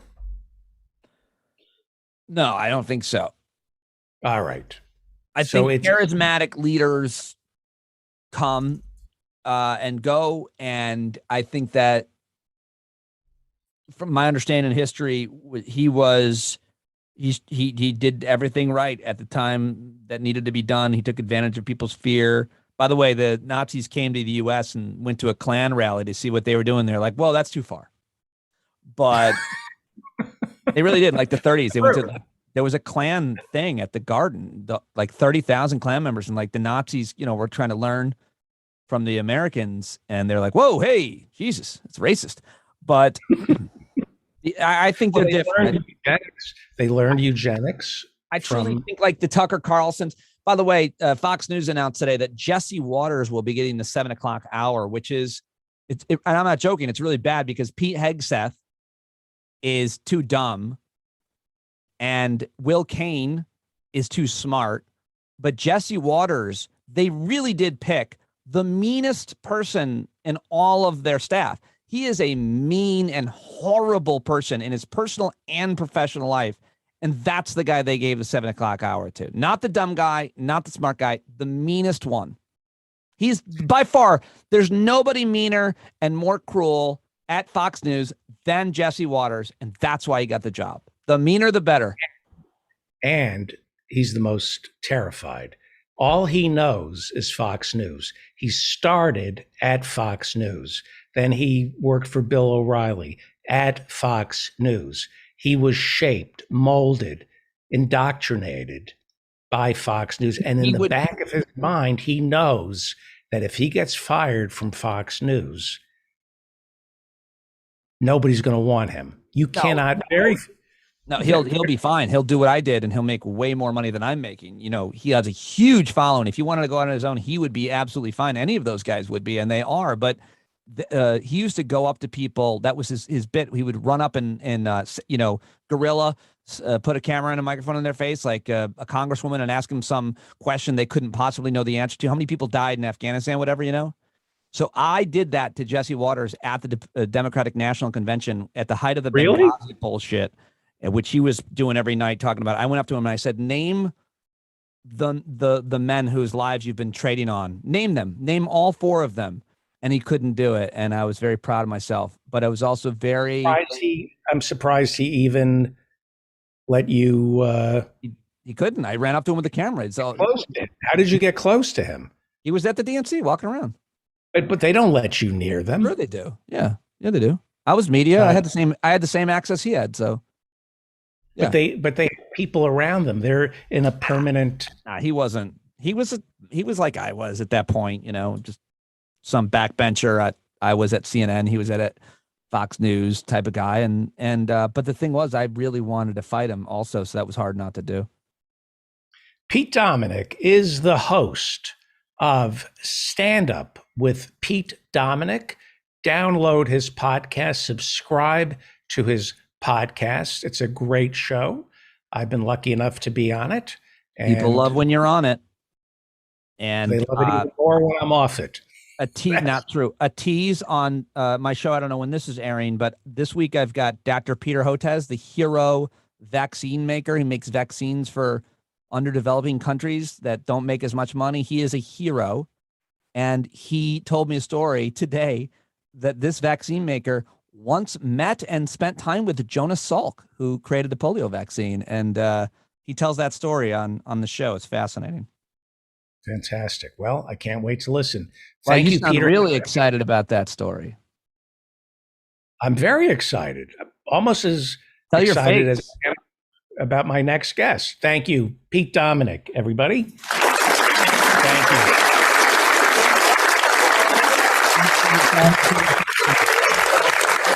Thank you, Pete Dominick. Well, let us now go to, I hope, Los Angeles, where Howie Klein, the founder and treasurer of the Blue America PAC, is standing by, and he's also the author of Down with Tyranny. Are you there, Howie? I don't have you there. Oh, I know why you're not there. Hang on. Are you there now? I am here. Okay. I am here. Damn it, I'm still here. You should have Howie Klein. I'm going to give you Howie Klein's phone number. You should beg and plead to have Howie on your show if he has time. Howie Klein joins us. So I have a couple of questions, sir, before we get to. We interviewed a guest last week, so I didn't have time to talk with you. We were talking about the great man theory. If God did his patriotic duty and disposed of Donald Trump, not inconceivable considering his age and the way he takes care of him, takes care of himself, where would we be? Where would the Republican Party be today if we woke up and, are you there? I'm here. Instead of the tragedy of Bob Saget passing away, we woke up and read our prayers came true, what would happen? You know what? Although there would be dancing in the street, I think that the Republicans would be probably happier than the Democrats. The Democratic Party has not much going for it going into the midterm elections. All they have is hey, we're not as bad as Trump. We're not as bad as the Republicans. Trump is horrible. Vote for us because we're shit, but not as shit. The Republicans, on the other hand, I think a lot of them, now obviously not the insane ones like Marjorie Taylor Greene or Madison Cawthorn or Lauren Boebert, not those people, but the kind of more mainstream right-wing lunatics. They know that Trump is trouble. Someone like Kevin McCarthy, not to mention Mitch McConnell, they probably, I mean, you wish that Trump was dead. They're probably like, have like professional voodoo artists sticking needles in his little dolls of him now. Right. But so what would we then be looking at? Like what would, right now, we are being told, and I hate to be a broken record on this, but the Democratic Party is a broken record on this, that democracy is a few clicks away from being no more. What would the threat to the Republic be if Trump went away? What would the Republican Party? The Republican Party would get stuck in a civil war immediately. Now they're afraid to fight a civil war because Trump will come down on the side of the more fascist-oriented. I mean, like, I don't know. Did you watch Stephanopoulos yesterday? No. So he had Mike Rounds, kind of not much of anything. He's a senator, a Republican senator from South Dakota. And there's nothing special about him. And he admitted that there was no stealing of any elections, and that all that was false. He said that they investigated all the states that Trump was crying about, Arizona, Georgia, Michigan, Wisconsin, and more. And he said there was nothing. It's not true. And, Trump wigged out today, wrote, a long, crazy diatribe, basically calling this, very, very, very conservative, albeit mainstream. I mean, there's a difference between conservative and fascist, and Mike Rounds isn't especially a fascist. He's definitely ultra-conservative, and Trump denounced him as a rhino. So he's now denounced both the South Dakota Republican conservative senators as rhinos. And he just went nuts over it. So that makes someone like Kevin McCarthy is scared for his life, political life. And he, but I think if Trump were to pass away, hopefully tonight, tomorrow, McCarthy would probably start thinking about how he's going to, start dealing with the people who Trump is creating, like that pervert from the Florida Panhandle. I can't remember. Gabe, Matt, and Marjorie Taylor Greene and Lauren Boebert. There's, just a handful of crazies. He knows they're crazy, but they're Trump people who Trump protects them. He can't do anything against them. In fact, he went on Breitbart and said as soon as he gets in as speaker, he is going to throw Adam Schiff off the Intelligence Committee, and he's going to throw Ilhan Omar off the Foreign Affairs Committee, and he's going to throw Eric Swalwell off all of his committees. I mean, he wouldn't be saying things like this. This is crazy talk. He wouldn't be saying these kinds of things if not for Trump. Right. Biden, the Democrats are in trouble. You write about this over at Down with Tyranny about a piece by Scheer in the New York Times, where so far, and I think I agree with what Scheer wrote and what you said about this, Biden is willing to address the threat to democracy and the big lie that Trump is spreading about the elections, rather than, as president, creating a clash of ideas that separate the Democrats from the Republicans. Biden is not willing to have a clash of ideas, correct? Yes, Biden has been a conservative for his entire life. And, now there are people in his administration who are progressive and who are putting forward progressive ideas. There are also people in his administration who are as conservative as he is, and they're fighting against it. And that's the clash that's going on, and he's not up for it. He doesn't have the capacity to do anything about it. So yeah, talking about Trump is real easy for him, and fighting and doing something. There are things he can do. He can forgive student debt. Now Roland thinks he's going to before the election. He thinks he'll just forgive student debt up to $50,000 or something. But he hasn't done it. He hasn't done it. He hasn't done anything much that is going to impact people's lives. And that is what people wanted, and that's what they expected. They elected a Democratic House, a Democratic Senate, and a Democratic president, and they expected some of these promises to come through. What's come through? Right. What has he done?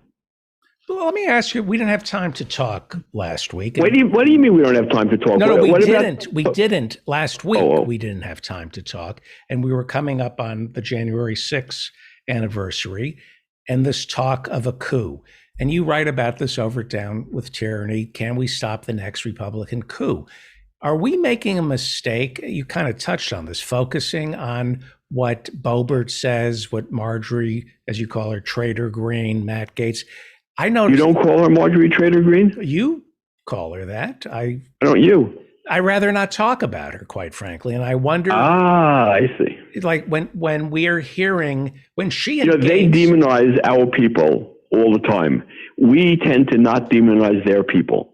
I was looking at a new poll that they've ginned up the hatred for Nancy Pelosi to a point where it's impossible for that poor woman. I'm not a fan of hers, but it's horrible what they do to her.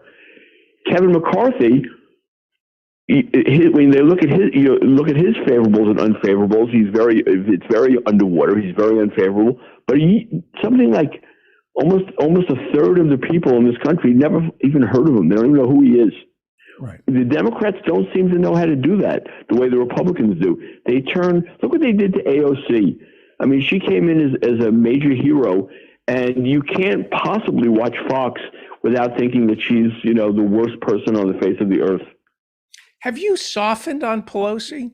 Because when I first met you, I haven't. I want her out of Congress. If it was up to me, people who trade stocks the way she does should be in jail. Right. I have not softened on Pelosi. Just because I feel that the Republicans are, bad to her doesn't mean I'm softening on her.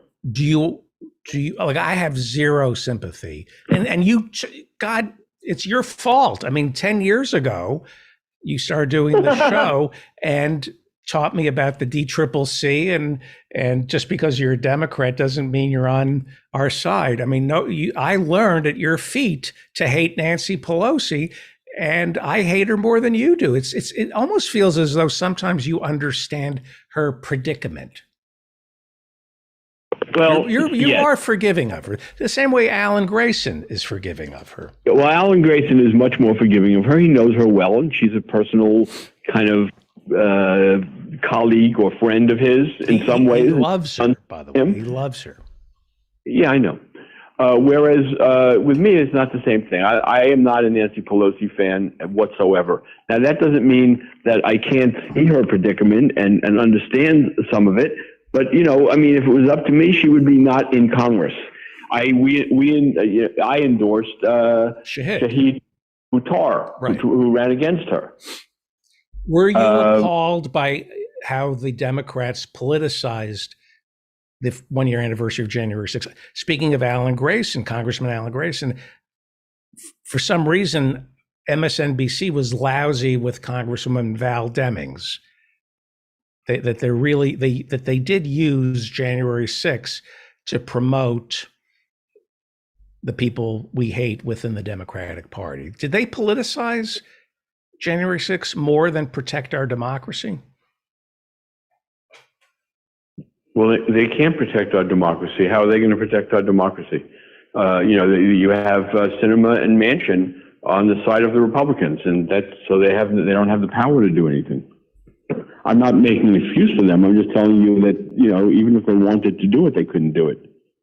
Well, you wrote over Down with Tyranny that Trump is not going to face a firing squad or a hangman's noose for treason.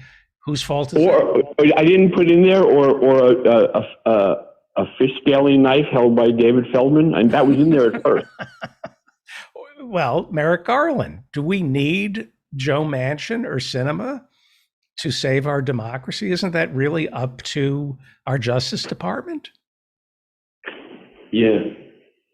And he was picked by Biden, and I don't think Biden, directs him on a day-to-day basis the way Trump was doing with his attorney general. But I think that Biden has given him, a clear idea of what he wants and doesn't want in a more general sense.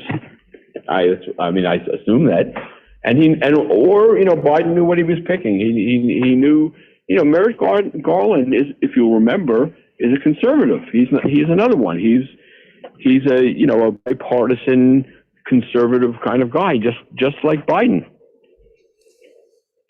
What are you worried about when you watched January 6th, the 1-year anniversary, when you read about it? What are you worried about? What do you see happening? What are you afraid is going to happen realistically? Well, I guess the thing that I'm afraid of most is that the Republicans are going to win a significant victory in the midterms, and if they don't, but I think they will, but if they don't, then we're going to have armed Republicans, using those arms to kill people. I'm worried about that. In the House of Representatives or on the streets of? All of the above. And how do we, armed Republicans, the Aubrey ruling, I saw the Black Panthers heavily armed outside the courthouse. For some reason, oh, good. That warmed my heart. Yeah, I just said, oh, good. Yeah, it's interesting. Look, I've been talking to a very good friend of mine who one of my oldest friends from college, who is a target shooter, and I've been talking with him about what kind of gun to get. I mean, I have never owned a gun in my life. I've never even thought about it, and I'm about to buy one. What would happen, I'm being serious now, what would happen if African Americans stepped up and openly carried weapons? What would happen to the NRA, given the racial component in this country, the fear of Black men, the fear of them holding guns? What if we saw more Black Panthers like Reagan did when he was governor? Remember, we all remember reading about the Black Panthers who wandered around the state capitol, and suddenly Reagan was for gun control. The Black Panthers were open carrying weapons and following the police in Oakland. And suddenly Republicans were for gun control. What if more and more African Americans were openly buying sidearms and being, having militia? Would we then see a call for gun control in this country? I don't know. How do I know? You've talked about buying a gun. I mean, yes, I am thinking about buying a gun. If I'm going down, I'm taking some of these fascists with me. I'm not going to, start shooting people unless I'm attacked, unless I'm protecting myself. But you know the stats on that, right? No, tell me. They've done studies about people who have defended themselves using their gun. It is minuscule. There's like maybe 5 people in a decade have ever protected their home with a gun. We haven't had a civil war lately. I'm talking about these Republicans going nuts and and you know, they're very, very heavily armed. They're full of like crazy hatred they get from Fox, and they're ready to fight. And if they come to my neighborhood and they start banging on my door, I want to be able to, respond. You know, a friend of mine from the music business, called around my age as well, called me the other day, and he told me he's never owned a gun in his life until recently, and he just bought one. And he's all paranoid about he was very Kristallnacht. He keeps talking to me. He may be listening now, as a matter of fact, okay. And he keeps in Kristallnacht, and he said they're not taking him without him fighting, and I feel the same way. I'm not as hung up on Kristallnacht as he is, but these are fascists, and they're. We're not talking about Mike Rounds here. We're talking about these complete crackpots. I'm assuming you don't read the Bulwark, right? That Republican thing. Is that the guy from Wisconsin? Who runs that? Started it, right? But the Bulwark is an interesting conservative anti-Trump blog, and I read it sometimes. And there was an interesting article by Tim Miller. I think it came out today or yesterday, and he talks about. I just had a brain fart. Excuse me. That's all right. Sorry. Yes. While I know you're multitasking. You're cooking right now. What are you cooking? I'm making an arugula and radicchio salad. And what's your protein? Let's see. Is there any protein tonight? There's no protein tonight. And how long have you been fasting? Are you taking me further and further away from Tim Miller? My fast started after dinner on Saturday, right. So I didn't eat anything on Sunday, and I haven't eaten anything today. So I'm quite eager, since I've made some really good food. I made a wonderful pasta with my own Neapolitan sauce, which is fantastic sauce. Oh yes, there's protein in that. There's anchovies, so there's some protein. In fact, anchovies are full of protein. But that's not vegan. No, that's not vegan. Okay. And so there's that over rigatoni, and then I made an apple pie that looks unbelievable. It looks so good that I'm afraid to open the fridge door because I don't want to eat anything until Roland gets here. Okay, guns. Before you, let me tell you what the Harvard, which we don't trust, but Harvard has done studies. Oh, I know what I was going to say. Okay. You keep Harvard about Tim. Tim listened to Breitbart's show for a week. Well, actually, I think it was just 5 days. But he listened to the show, and he wrote a very, very long, and he's a very good writer, so he's hilariously funny. He wrote a very, very long story about what it was like listening to Breitbart for what he called Insurrection Week, so the week of the 6th. And everyone should go there and read that. It's called The Bulwark. I guess it's bulwark.com or thebulwark.com, I'm not sure. And read Tim Miller's post. It's so funny and horrifying at the same time. I mean, it's both. And these people are ready to kill. They're full on. They think that our side is stealing the country, and they're all going to be slaves to communism in no time at all. The worst kind of stuff that we think about them, that's what they think about us. Yeah. And they're armed. We're not. Okay, guns.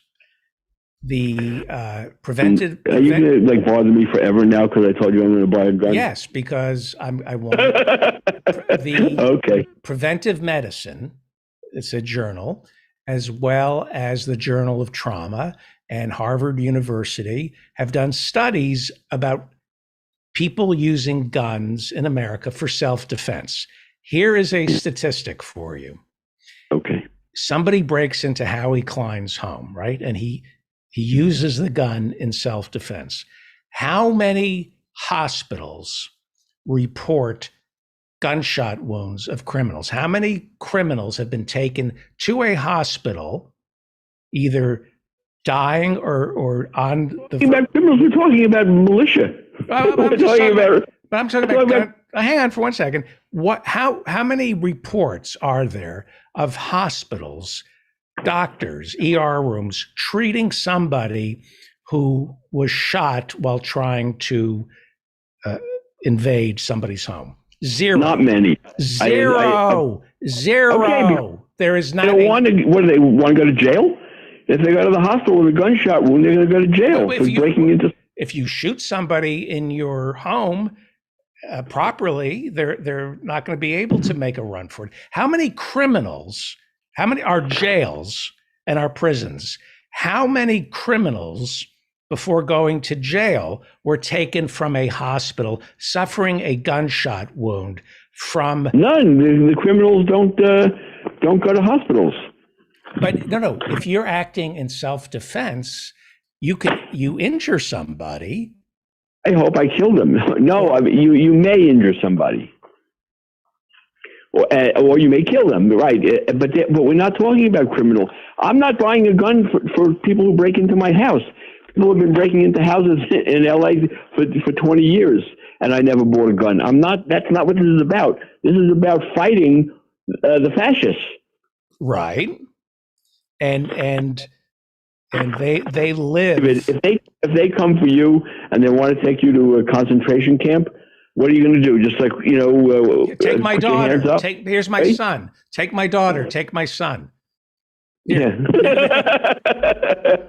I know. Oh, I don't have a daughter or son. Take my cats. Take my loved ones. Take Roland. Just take Roland. Take anybody. Take my Rolex. I don't even have one. Let me write you a check here. No, they don't want to check. Do you really think that when the militia come for you, you're going to get an AR-15? You're going to get plastique? You know. I'm not positive what I'm going to get yet. I was still thinking about it. I'm going to go to the LA Gun Club and try out a few things. Right. This is the height. This is what they want. This is what Wayne LaPierre, the militia want you to. Oh, they're saying, please punch me first. This is what they want. Well, they're going to get what they want. What can I say? No, you're not going to get a gun. I may not, but I think I will. I mean, I want to. I'll tell you something. When I thought I already did tell you, but when I was at Warner Brothers, it was a very, very stressful job, very stressful. And sometimes I would go shooting, in a target practice shooting. And I loved it. I mean, I really, really loved doing it. And it really helped me with the stress. So, it's not, I never bought a gun. I would just use them at the shooting range. And I never obviously pointed a gun at a person. And I don't know if I would ever be able to do that. But, you never know till you do it. And it doesn't worry you that you're thinking this way? No. Why would it worry me? It's not like I'm going to, start shooting people. I'll keep it in a locked gun safe. And like I said, I'm only getting this in case we have to defend ourselves from fascists, which I'm not ruling out as a possibility. I'm not saying it's going to happen, but I'm not ruling it out. It's interesting, Howie Klein. It's interesting. Things in motion stay in motion. This is really interesting to me that you're talking this way, because accelerationists believe that things have to get really bad until people wake up and fix it. And in America, the worse things get, the worser they get. Like, remember Newtown? Remember it was about 10 years ago when all those kids were shot at Newtown, and everybody said, well, I'm sorry all these school kids died, but now we will address assault weapons. And 10 years later, things in motion stay in motion. And instead of gun control, instead of addressing assault weapons, things have gotten worse. And now somebody like you is openly talking about getting guns. Would you have said that 10 years ago? I would have said it if I thought the Nazis were coming, yes. And you think you're going to stop the Nazis with your The gun? ones who come to my door, I'm hoping that if I go down, I take some of them with me, yes. How about offering them some nice arugula? Maybe an apple pie? I work so hard on this apple pie. I don't consult. It's not like I make an apple pie or something from a recipe. I have to dream about these things before I make them. All right. And they're my own thing, and I'm not reading it off a sheet of paper. I'm doing this by feel. These things are very, very special to me.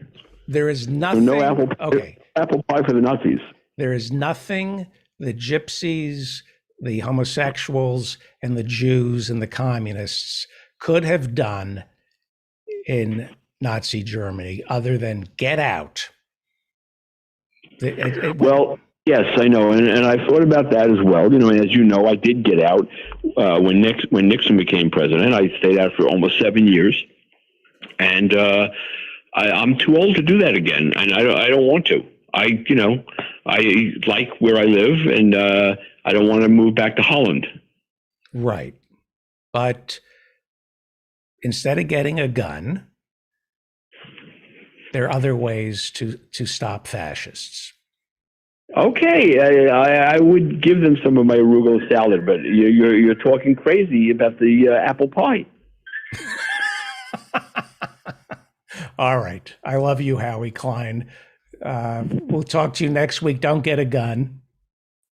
Howie Klein is the founder and treasurer of the Blue America PAC. They raise money. I don't know why you're so anti-gun, but I'll tell you something. Maybe we should do a Zoom call and be buying the gun. There are a few things that I feel very passionate about. There are a couple of things I know that are axiomatic, and that is gun ownership is for subhumans. Except if you get, I think owning. Why don't you get over? Huh? Why don't you get over that? I think that I'm going to convince you to buy a gun yourself. I know it'll take a few years, but I take some crazy rampaging Nazis, but you don't want to be unnecessarily unprotected when they come. Getting a gun is like getting those pants, those stretchy pants, around, elastic waist pants. Like you've just given up. I choose to fight, and me too. I choose to fight too. I fight every day. But at some point, they're shooting in the street, and they just got my neighbor, and they'll get me too. But I'll get some of them. You're more likely to use the gun. I am not anything. I'm not going to take it out of the locked safe. If it's not for them. There's a general rule. You are more likely to use a gun on yourself unless you're living with David Feldman, in which case you'll use it on him. Howie Klein, founder and treasurer of the Blue America PAC, and donate to his candidates. We're going to be having more. None of them agree with me, by the way, about guns. They're all anti-gun. I know. I'm very anti-gun. And all the candidates are anti-gun also. I'm not only anti-gun, I'm anti-people with guns. I think anybody with a gun should be shot. You know what? I think I may have one candidate who thinks the same way that I do about guns. I'm not sure, but I think so. And if that's the case, let's have him on. I'll make you a bet. A month from now, you will not have a gun. I wouldn't take that bet because I don't have a timeline on this. You're not going to have a gun. You're not going to get a gun. Your mother smoked dope with Jimi Hendrix. Your mother smoked marijuana with Jimi Hendrix. You're not going to get a gun. I don't see how those things are related. You can't change who you are. You're not going to get a gun. All right. Maybe you're right. Thank you, Howard. You're very, very... And because everyone is getting them, it used to only be conservatives that were getting them, but now liberals are getting them too. And because of that, the price of ammunition is 10 times more than it used to be. That's why I have a flamethrower. There you go. I have a flamethrower. I hadn't even thought of that. Somebody comes into my house.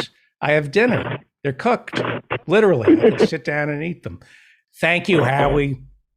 All right, David, next week. Okay, thank you. Howie Klein, follow him on Twitter at Howie Klein, at Down with Tyranny, and read him over at Down with Tyranny. And he's not getting a gun. He's not getting a gun. You're listening to The David Feldman Show, davidfeldmanshow.com. When we come back, we will be joined by David Cobb. It will be good David talking to bad David. It's time right now for the David Feldman Show. He's talking politics and comedy too. He'll tell a dirty joke, he knows quite a few. He's just a lefty from way back. He's a union man with an Emmy for writing. Some days he's mad and he feels like fighting.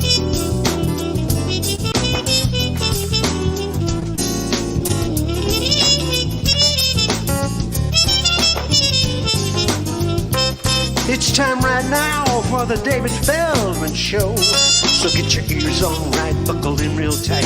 He's got a lot to say and he's coming your way.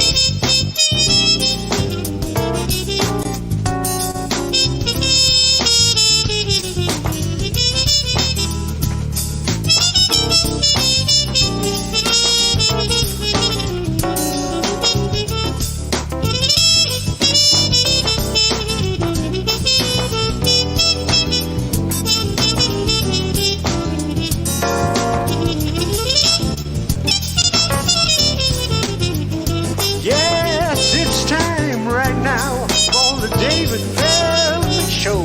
Get your ears on right, buckle in real tight. He's got a lot to say and he's coming your way. He's got a lot to say and he's coming your way.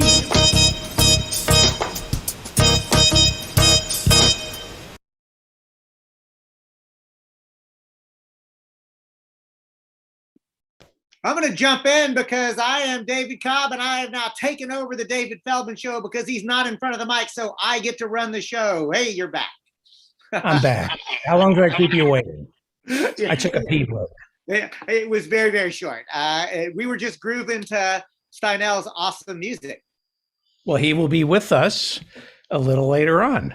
I can't wait. And David, I want to thank you and the people who actually do the work on this podcast, because I saw, hey, I made it into the video rotation on your segment breaks. I'm like my photograph is there, so I really it's been here for a while. Yeah, I'm teasing. I didn't notice. It was a very cruel. The person who puts that video together is very, very cruel to me.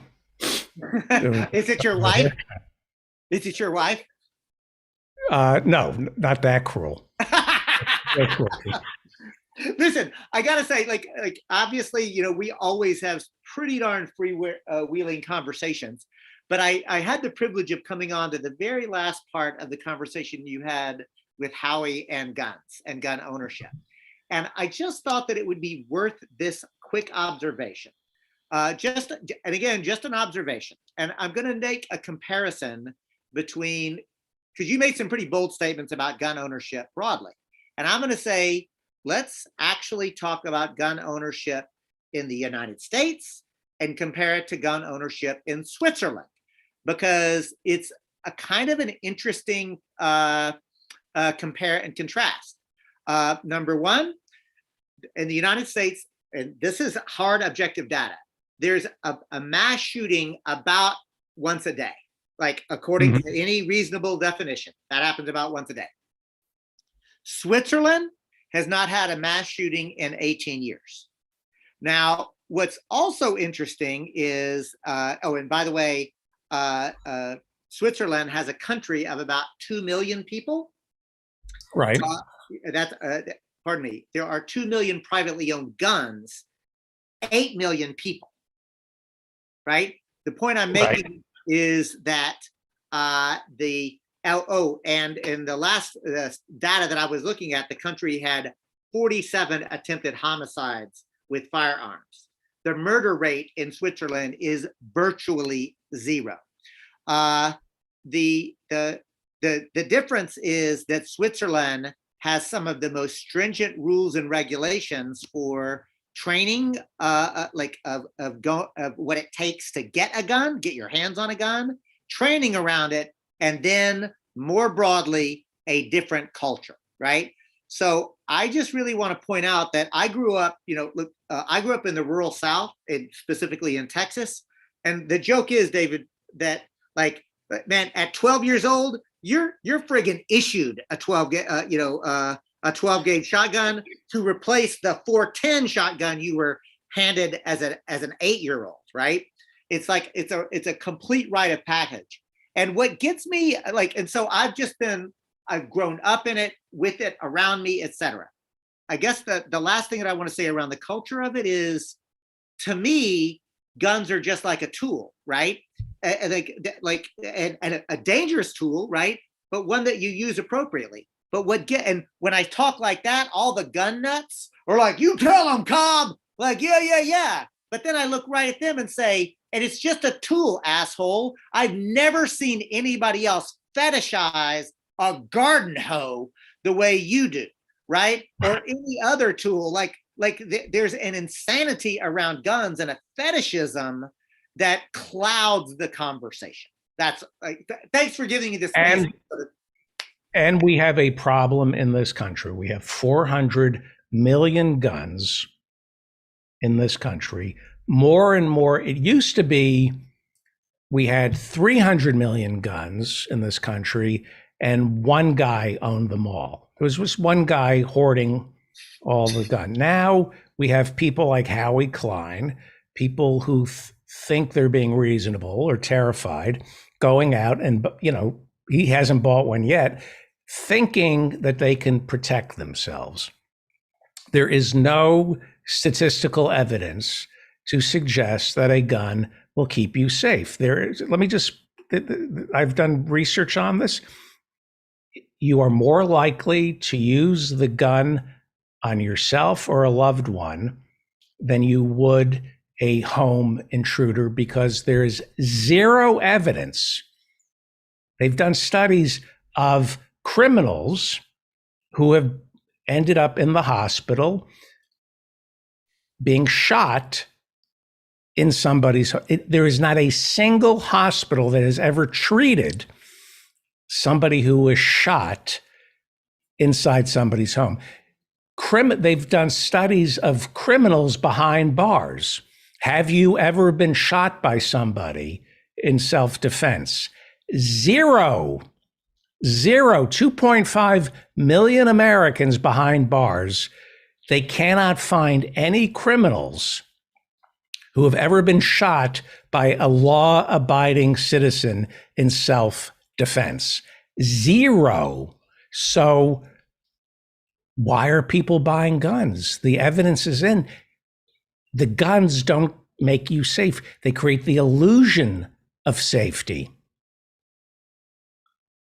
So you think a gun is you shouldn't be hunting. Hunting is immoral and wrong.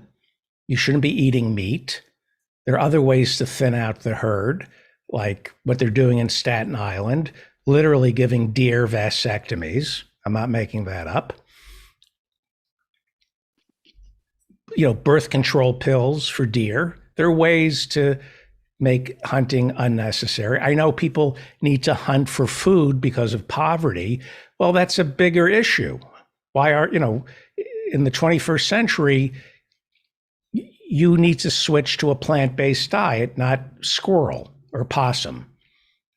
We need to move away and evolve past eating meat and owning guns. There's a serious problem, and part of it is that way of thinking, the way you grew up, which is wrong. I'm kidding about that, but we've evolved. You should be able to live in a rural community without needing certainly not an AR-17, certainly not an assault weapon. What the problem is that your side, what you're presenting is Americana. It sounds patriotic. It sounds like it's part of the national character. But my side doesn't get to say, you guys are Neanderthals for thinking that might makes right and that you need a gun. That side is completely underrepresented in the debate, where I stand in judgment of people who own guns and say, you are Neanderthals. We don't hear that voice. We don't hear that voice in the conversation. I maintain if you need a gun, you are intellectually and physically weak. That's the voice. I'm entitled to get that viewpoint out if you're entitled to say, I grew up around guns and they're a tool. Well, I think people should evolve past that. You don't hear that conversation, and you agree with me, David Cobb. In your heart of hearts, you know I'm right. Well done with that Goldwaterism at the very end. In your heart, you know I'm right. In your heart, we know right from wrong. We know people shouldn't have guns. We know that, don't you? You know that nobody should need a gun. Listen, of course, look, what I know is that nobody should need any implement of destruction in order to live in society. So I do, like, there was so much there, and I gave you all the space, right? And I really— It's not heard. You're not allowed to talk. What I just said is verboten in the national conversation. It's okay to talk about the West and how this country was founded, the American spirit. And I'm saying the American spirit is the Enlightenment, evolution, and peaceful coexistence, not violence, not guns. We don't hear that anymore. The real strong people are the ones who don't own guns, who have faith in government, who have faith in the police. You have to be white, but, you know, go ahead. I'm sorry. No, it's all good. I mean, it's interesting. Like this, I didn't know this about you, but this is one of those, like, you go passionate and deep and hard immediately, and I completely respect that. That is. Go ahead, though. Yeah. So I mean, I think that, and I say this with kindness, but also clarity. Feldman, you have either missed the point that I was making in the compare and contrast with Switzerland, right, or you intentionally avoided it. Because I intentionally avoided it because I hate the Swiss. Don't get me. The Swiss and the Americans, God, like, anybody who's had a cheese named after them clearly have a problem, right? Right. But again, like, for real though, like, part of the point that I was making about Switzerland was, this is a country where guns are very prevalent, and the culture is such that there is no comparison. So in no way, shape, or form is it fair for you to say that I'm part of the, like, you know, wave a gun around like everybody should have a gun. Like, very clearly, I think that there is a fetishism around guns in this country, and especially within that culture, that is, like, it either is or borders on a genuine mental illness. So, like, don't like that part of your argument. I'm just the wrong target for it, right? Like, I do think, however, that there is something about, and it's going on in the chat, and I know that I heard a very little bit of it with Howie, is that I am genuinely concerned about right-wing fascists, and not just governmental fascists, but, like, I see what is happening in this country, and I think that it kind of begs the question, though, and I'm going to get us into a different conversation, because I'll say that. Can I before you do, remember I got the different. I got where I am, but you go. Okay. Fighting fascism. Switzerland, right? Not particularly heavily armed. Would you at least agree with that? Agreed. Lightly armed, like lots of them. Lightly armed. They probably have more soldiers protecting the Pope than they do their own citizens. Is that fair? I mean, is there a Swiss army? I know there's a knife, but it's for opening wine. I don't. The Swiss army. Actually, it's interesting. The Swiss army is actually, they have a super, super small standing army. The whole idea is that everybody is trained to muster in defense of Switzerland. That's why Switzerland is so neutral, because they're like, we only defend Switzerland. Right, right. So let's talk about fascism and Hitler. How easy would it have been? What did Hitler took Poland, the Sudetenland, in what, 5 minutes? How long would it have taken Hitler to get Switzerland? But if you're running from the Nazis, all you have to do is make it to Switzerland. Oh, we can't go in there, it's Switzerland. Why did the Nazis obey the borders? But why did Hitler respect Switzerland? Why? I mean, all the money was there, all the looted art, the money, looted money, banks. Why didn't Hitler invade the center of European capital? The point is, yeah, because because it was the center of the banking industry, right, and it was a money laundering operation during World War II. Agreed. What keeps us safe?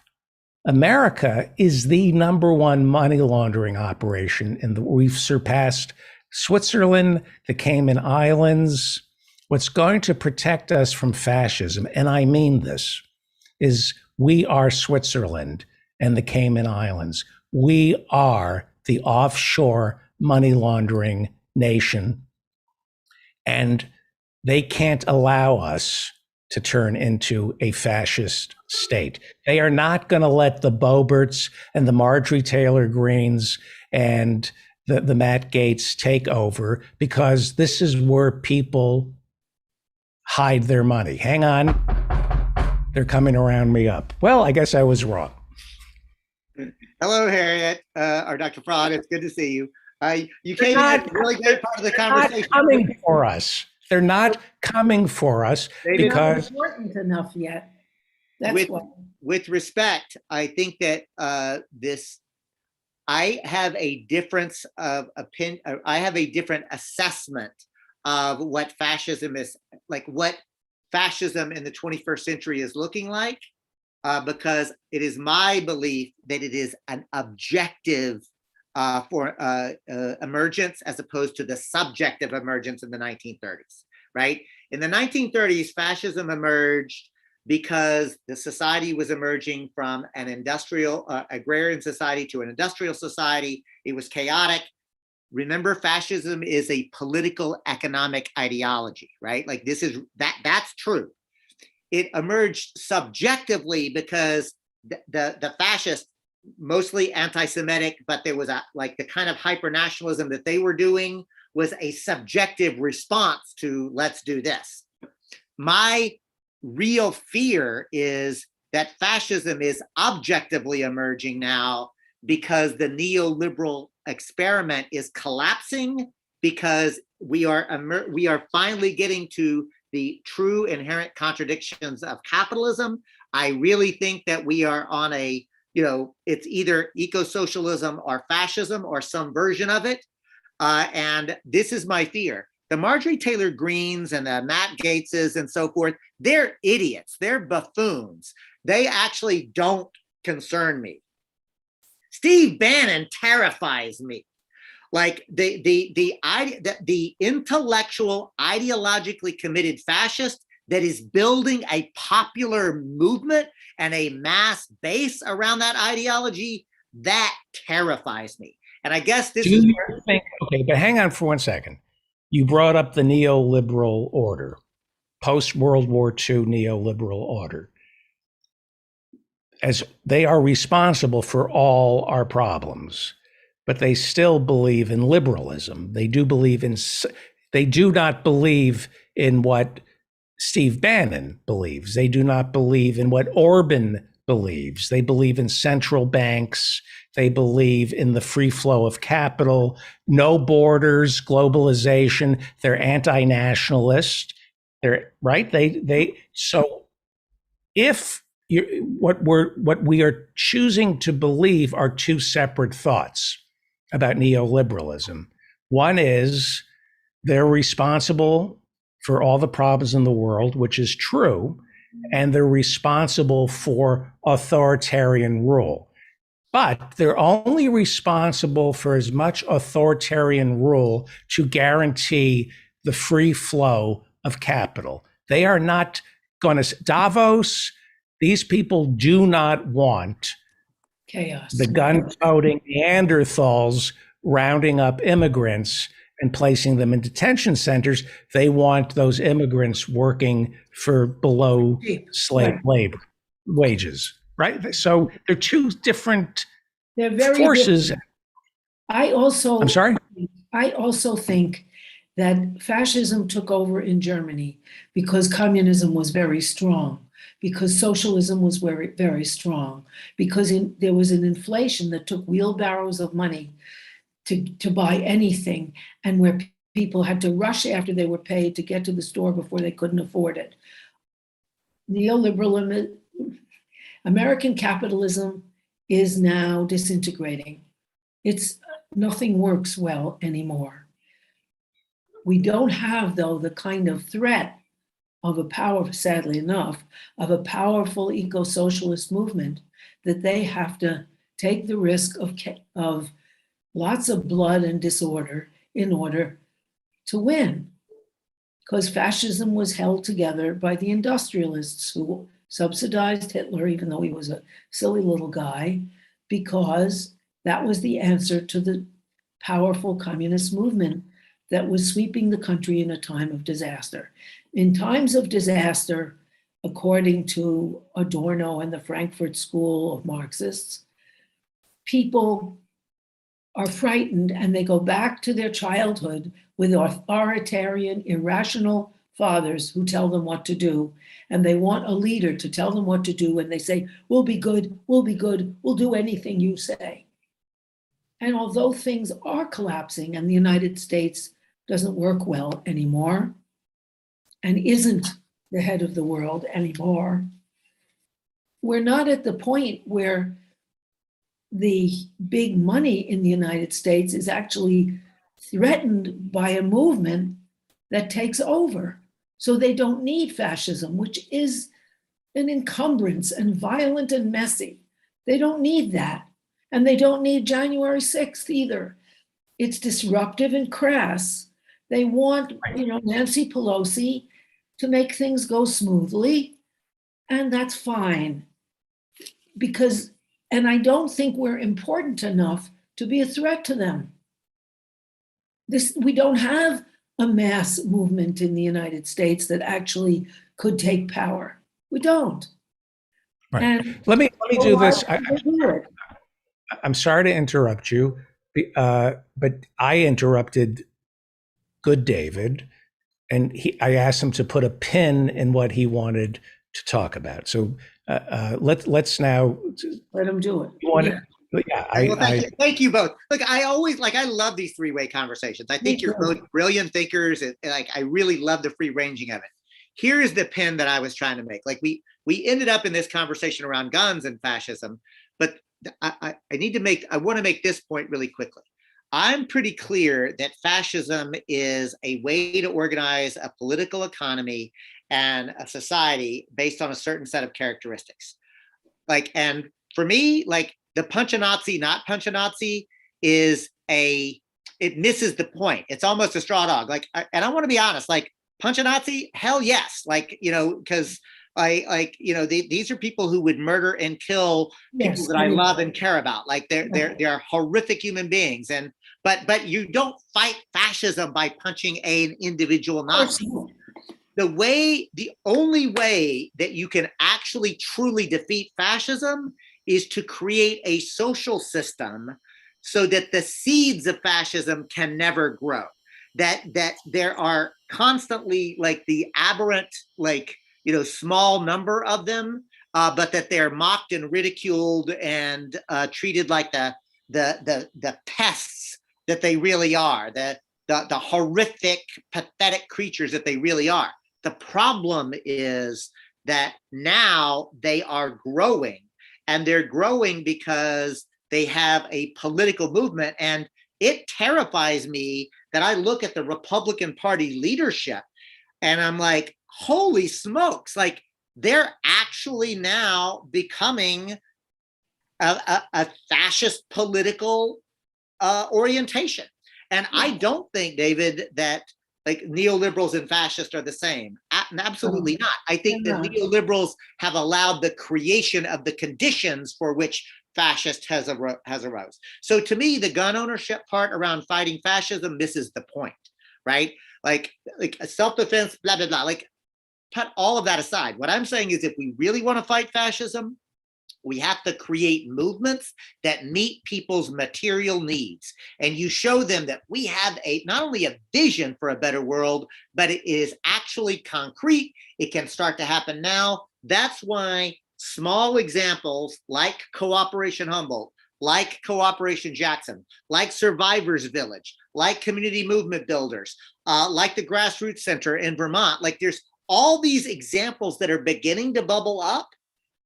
And they really should be peaceful, revolutionary, liberated zones where we're actually saying we're meeting our needs, we're going to continue to do so, and we relate to the state without becoming subservient to the state. Well, right, there's never one right answer. You know, there's a multiplicity of things happen. So that has to happen and is enormously valuable. At the same time, you need mass movements that are affirming what they want and pushing for what they want. That's what they got in the 30s. We also need to work with the armed forces. Now, the armed forces here are not like they were in Germany. 30% of people in the armed forces are Black. They're not going to go for the usual exterminate the Black agenda. Now, there could be a civil war in the army as all these poor, uneducated kids from Mississippi and Alabama have no other economic alternative and join the military and are fascistic and right-wing, but that isn't guaranteed either. And so that, you know, it's our whole system is shaking and all these possibilities exist.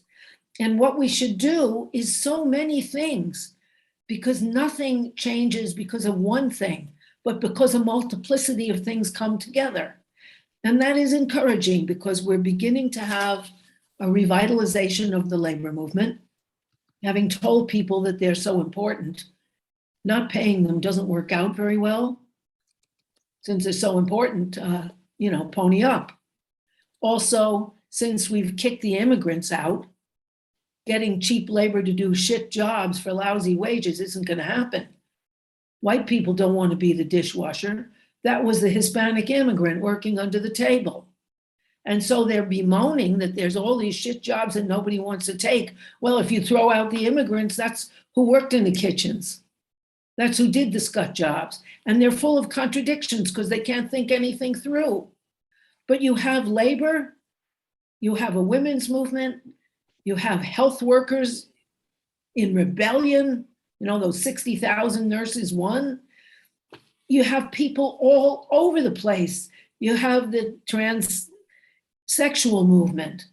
You have the transgender movement. You have everything. You have all these people beginning to say, no, I have a voice, I have a right. And for the first time, Americans are rediscovering class through the labor movement and other things. And so that everything is up in the air. And that's a scary thing. Also, our health is up in the air and our country has failed. China has about 8,000 people who died of COVID. We have over 800,000. I mean, really, it's terrible. It's terrible. We're looking terrible. And we're looking terrible that the Belts and Roads Initiative in China is working, that they have 12 high-speed railroads and we have not one in our country. And that the reason the supply chains are, one reason the supply chains are in trouble is because other countries that are very important, like China, that has 7 of the 10 biggest ports in the world actually closes down because of COVID. And then goods don't move. Hello? You'd have to have world coordination. And the United States, where does this come from? Supply chain. Hello, you have a world economy. The United States is not separate. And so what things are affecting each other all over the place. And their simple-minded answers are stupid.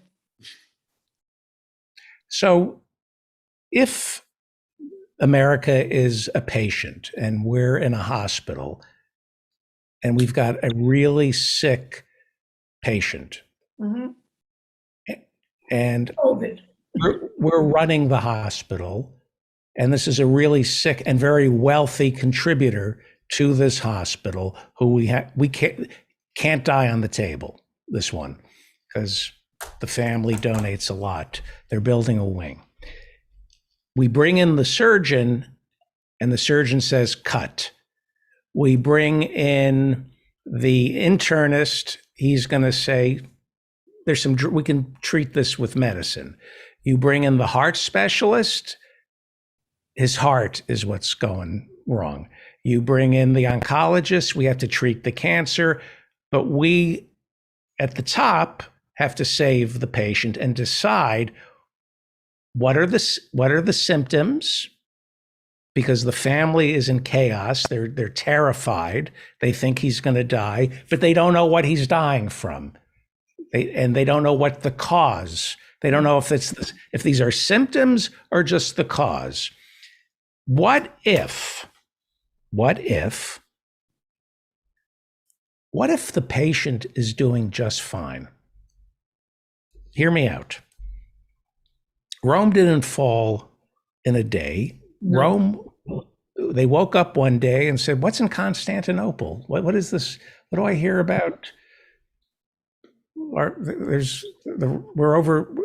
in Turkey. What if most Americans didn't know we were an empire? What if they were able to create an empire in this country without telling us? That's right. Through We're a democracy. propaganda and patriotism, that most of us are just waking up to the realization that America, from its founding, is a colonial empire. We were never taught that. That's And right. what if we've always been a colonial empire? And what if we've always been an autocracy?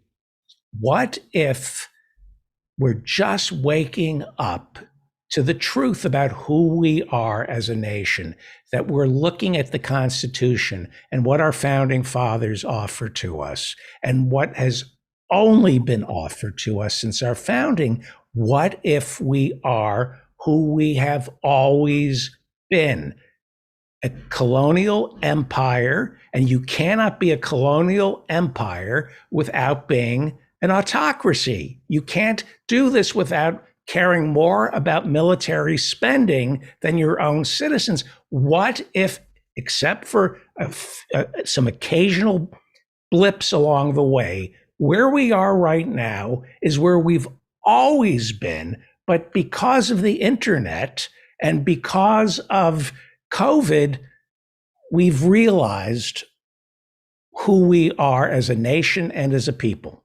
Well, I think we have had elements of that from the beginning. However, it was really only in World War II, when we recovered from the Depression through military spending and were unwilling to try to convert to peacetime spending, that the military became as important as it is and gets, 25% more, which ironically, even in the military, they say they'll give the enlisted people a 4% raise. Well, hello, inflation is going to be 8%. You're getting a cut, and the people at the top will get the rest.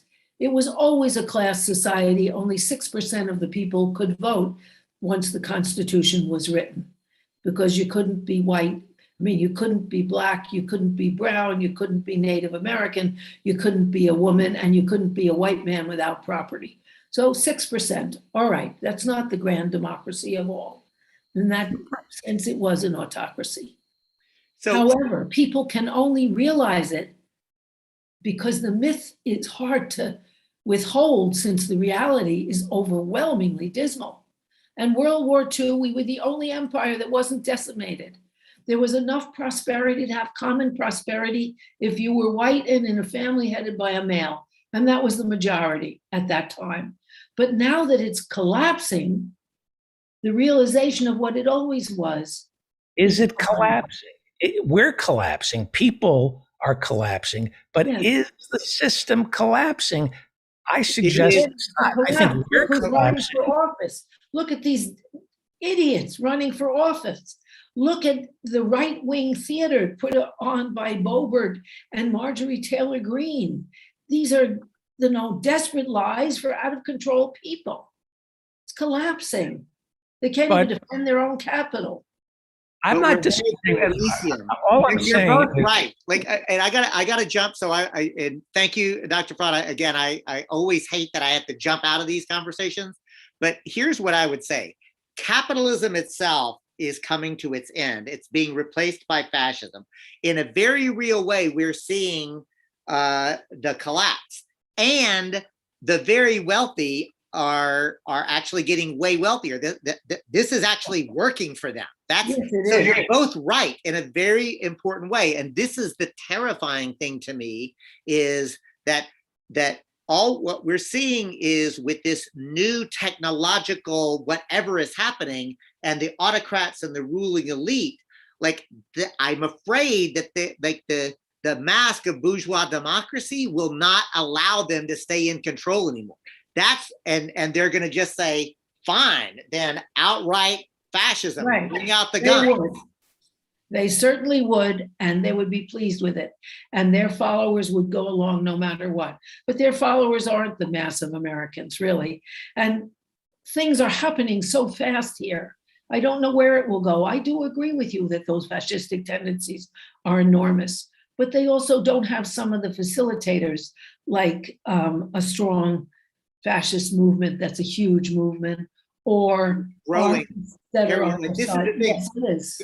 Go to any of the 4chan and 8chan, and I've never seen, because I've been tracking this. And to be clear, I used to be the one on the left that whenever people would say, oh, that cop, he's a fascist. And I would say, stop it. Fascism has a specific definition. Totalitarianism is horrific. White cops murdering Black and brown people is horrific. These are horrific things, but it's not necessarily fascist. What I'm saying is fascism is actually rising now. And this is really a problem. And I guess the thing that I'm getting at is if I am seeing what I think I'm seeing, the neoliberal center of the mass are collapsing, and we're going to have to bring as many people as we can into a truly mass movement around a socialist worldview. This idea of the neoliberalism and markets über alles and kinder, gentler capitalism, it just won't work. No, it won't work. But at the same time as fascism is rising, so is a labor movement in the United States. Listen, and so is Black Lives Matter and Me Too and Time's Up and the trans movement and so on. The part that I agree most and I agree with almost everything that I hear from you, Dr. Fraud, but the one that really rang true to me was, we are in a moment now where nobody knows. That's right. The worst Marxist that I know is the dogmatic one, who actually believes that you can chart this out, right? It's no, you're misunderstanding the dialectic. You're not doing it right. We are in a conjuncture like the world has never seen. Right. It's all up for grabs. And all up for grabs. And that's why I'm terrified and also filled with hope at the same time, because I'm seeing something that I've never seen before, which are all these disparate things that are bubbling up that at its core is decent and good and affirming and regenerative, right? Yeah. And it's can we link all that together fast enough?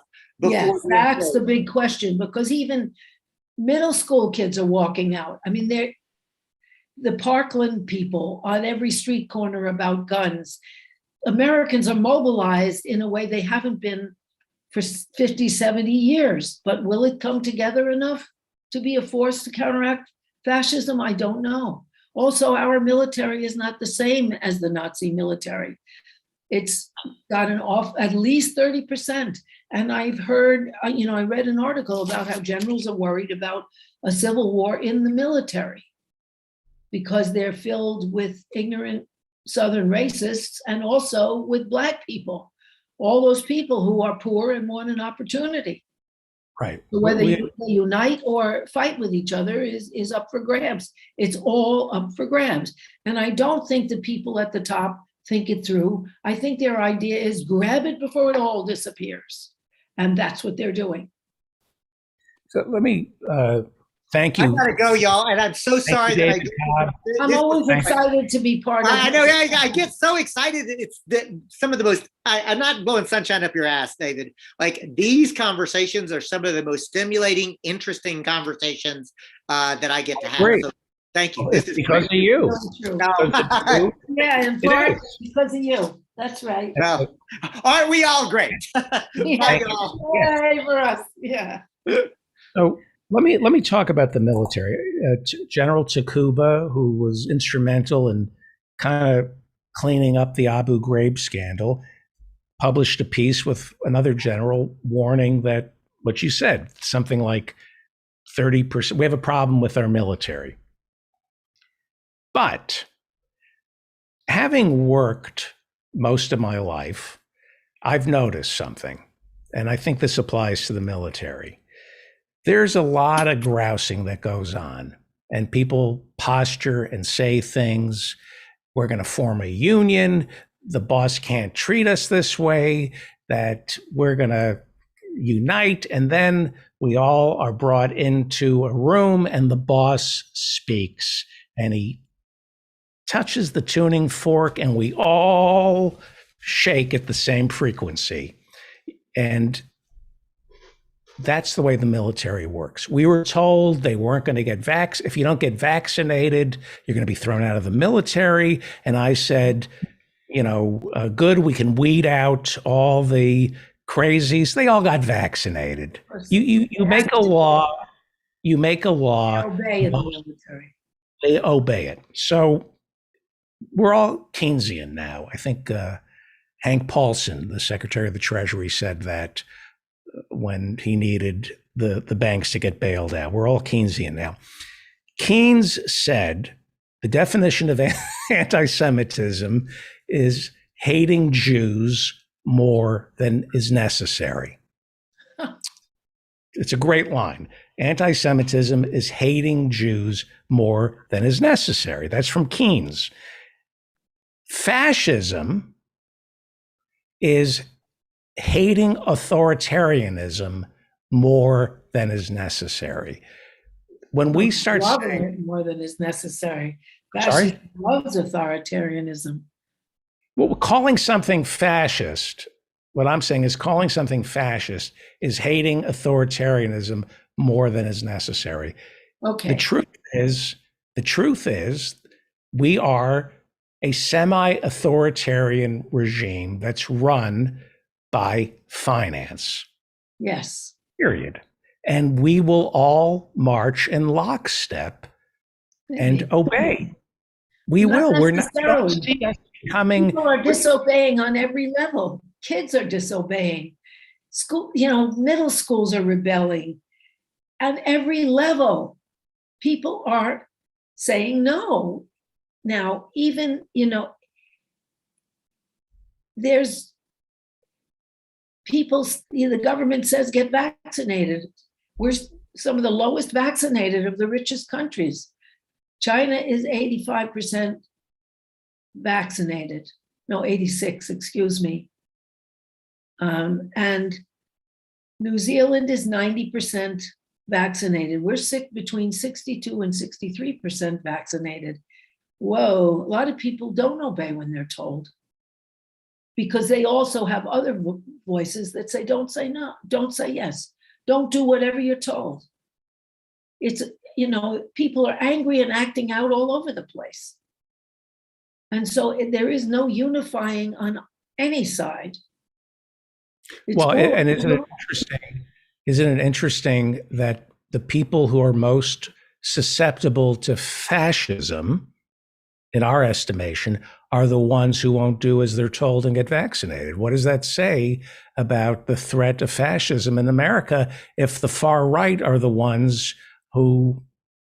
traditionally on the side of the oligarchs are refusing to get vaccinated and disobeying? What does that They're say? on the side of the oligarchs, but they're not on the side of the government, because starting with Reagan, they blamed the government for the corporate behavior, even though the government are puppets and the puppeteers are the corporations.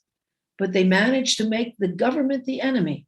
I remember seeing a picket sign on television that said, "Get Medicare, get the government out of my Medicare." Hello, stupid. Right.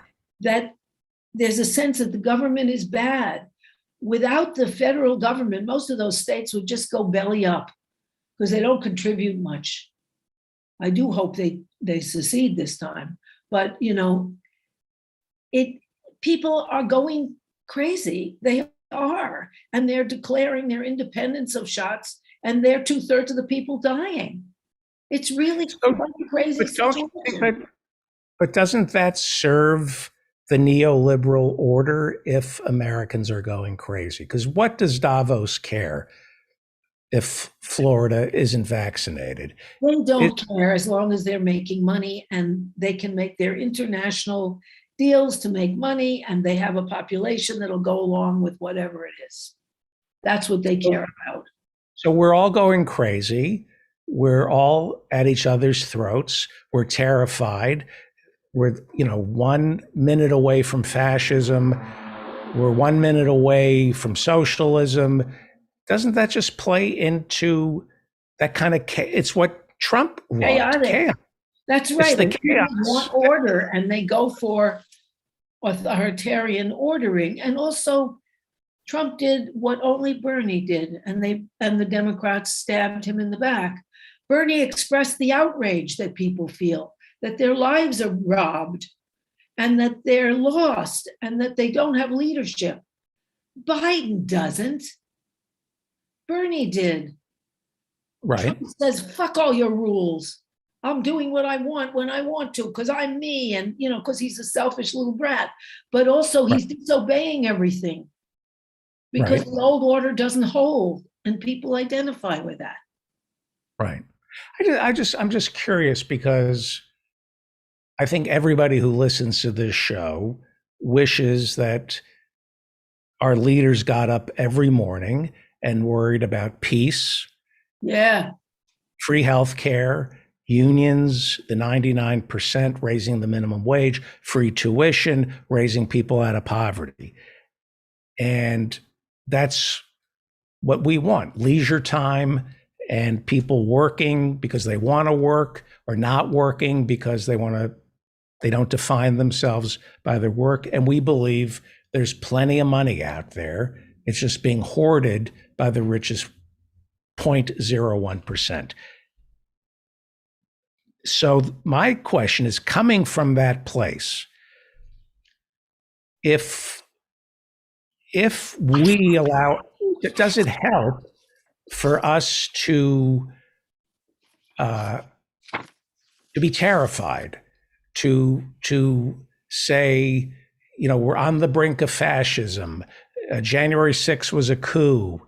We've never been this close to rioting in the street. Because if you look at the polling on this, the American people are not as worried. At least the ones who vote, they think we're going in a bad direction. Yeah. They think Biden is a disgrace, and they think Trump is a disgrace. But I'm saying people underfed, ill-housed, ill-clothed, but I'm not saying this chaos in the street that. No, there isn't. People aren't in the streets yet, but they're very dissatisfied and lost. And, they don't know what to do. but they do feel their lives are being robbed and they don't know what to do about it. And they're not mobilized by national parties because we don't have we don't have a socialist democratic party that really is an option. Right. So what was your reaction? Because we haven't talked since the January 6th orgy of self-indulgence about January 6th. What was your reaction to the prayer vigil, Pelosi on the steps with the in the Capitol and on the steps, and everybody talking about how our democracy is one click away from fascism? Were you as offended by that as I was? Yes. And I also don't think the antidote to fascism is candles. I think it would be actually going to people, addressing people, marches of people, powerful marches of people, unions of people, uniting of people. But the Democrats don't want to get people excited on the ground. Otherwise, they'd be in Joe Manchin's backyard and Sinema's backyard, hordes of them going door to door, talking to the people about how they're being cheated by their leader and demanding impeachment. They don't do that. They like to have nice, neat little prayer vigils. That's bullshit. And I found it offensive and weak. And so do most Americans, which doesn't make Biden all that popular. Right. He doesn't have any passion.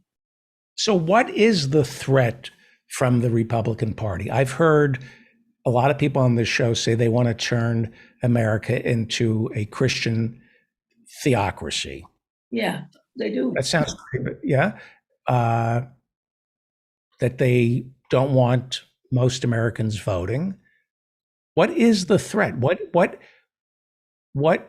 is the weather? What is going on here besides we're all anxious, terrified, and as I think the Republican agenda, since they would never be popularly elected, is to use the weakness of the Democratic Party in preventing them to change the election rules so they'll win, because they won't win if everybody gets a chance to vote who's actually qualified to vote. And they're doing quite well on that because the Democrats don't fight back. They don't go to the people, and they don't stop those laws with a powerful national voting rights law that they are there in the streets, going through the streets of this country, talking to people. They don't. When they run, they don't even have an office downtown. It's all on the internet because they're not among the people and they don't want to be among the people. The people, according to Hillary Clinton, are the basket of deplorables, right? Poor, not as educated, they don't have as much money. How distasteful. And the Democrats are not a popular party building people's anger towards expression for a better life. They're not. And so that the Republicans don't really have any kind of a powerful opposition. there is no clash of ideas? That's right. And There's no asserting our democracy every minute hardly does the trick. Do you think there's no question that Citizens United, which is what, 11 years old now, That's right. Inundated our, Democrats let that through. They let all those people through, and all those right wingers get on the Supreme Court. There's always stuff you can do. but there was money in politics before Citizens United. Obama got elected before Citizens United. He didn't take federal money. He turned down the federal campaign financing. He said, "I got this," and he took his the donors' money. Yes, obviously Citizens United should be overturned. These draconian laws that the Republicans are passing, making it harder for people of color to vote, are horrific. Election day should be a national holiday. Right. But do you think if Bernie were on television every day and there was an undergirding, a leftist infrastructure in the Democratic Party, We'd win. doesn't matter. want an answer that matters, and they want someone to express their outrage, and they want the oligarchs to be exposed, and they're not being exposed now. The only passion. turning to vote. I mean, the Democrats play this country like a fiddle. They know. I mean, it's so calculating. It's so transparent. They get the bipartisan infrastructure bill passed, then the Build Back Better dead. It's never coming. The Build Back Better, we go into 2022, the year of the midterms, with Build Back Better over.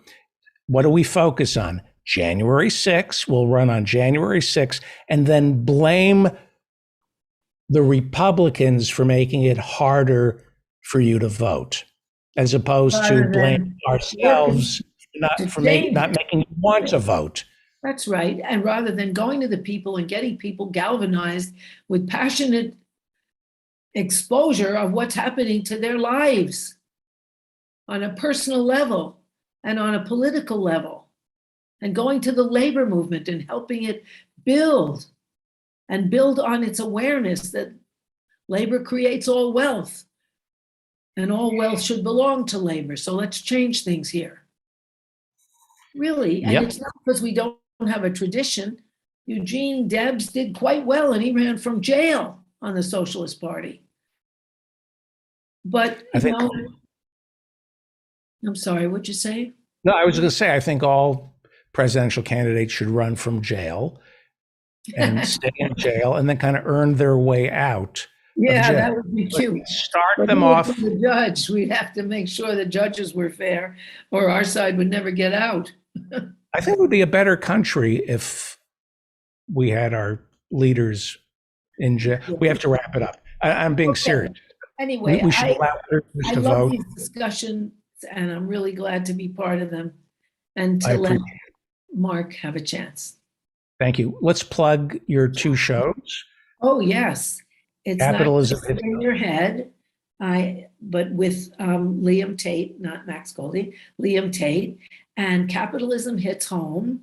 And now I have a radio show on BAI called Interpersonal Update USA, 2:30 on Wednesdays.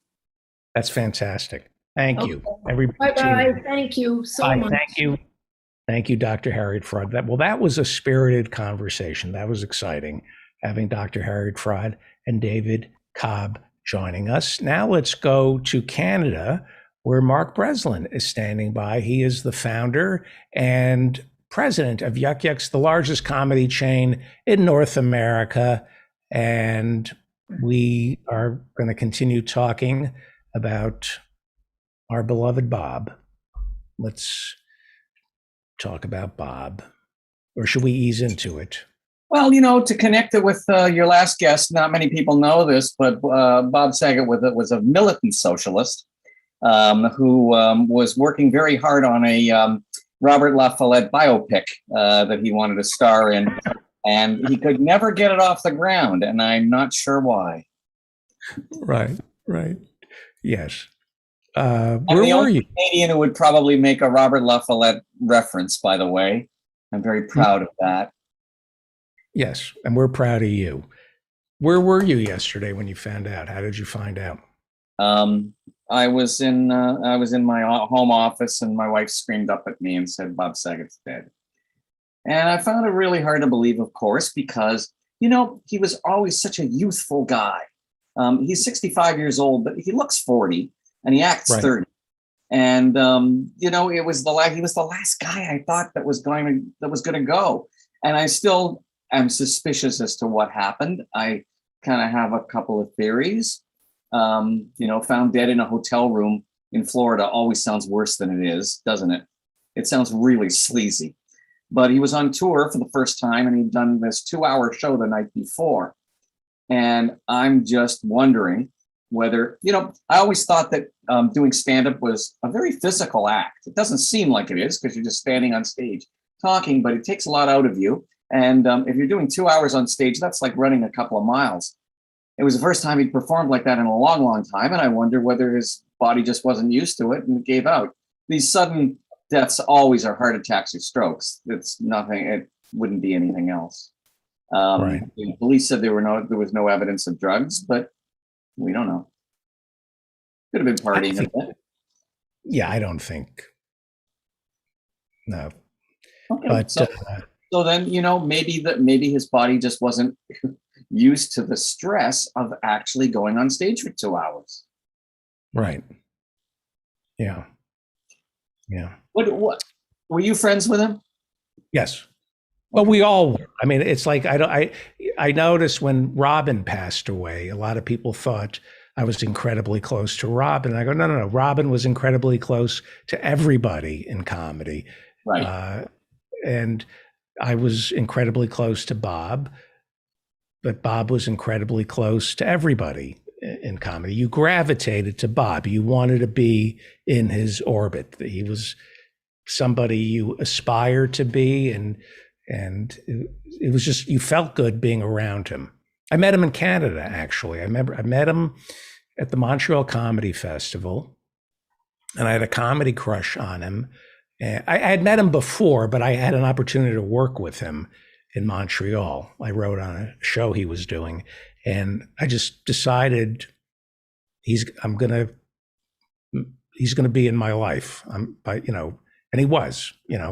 I just said, this is somebody who I love, and I want to know him. He was the James Bond. He was like a Jewish James Bond. He made it look so easy, didn't he? Yeah, it looked effortless. So the way I met him was, I think I met him before just about anybody. It was 1979, and he was living in Philadelphia. And I got a call from a personal manager, his personal manager at the time, not a guy I'd ever heard of, but somebody you would hear about for a long time. It was Brad Gray.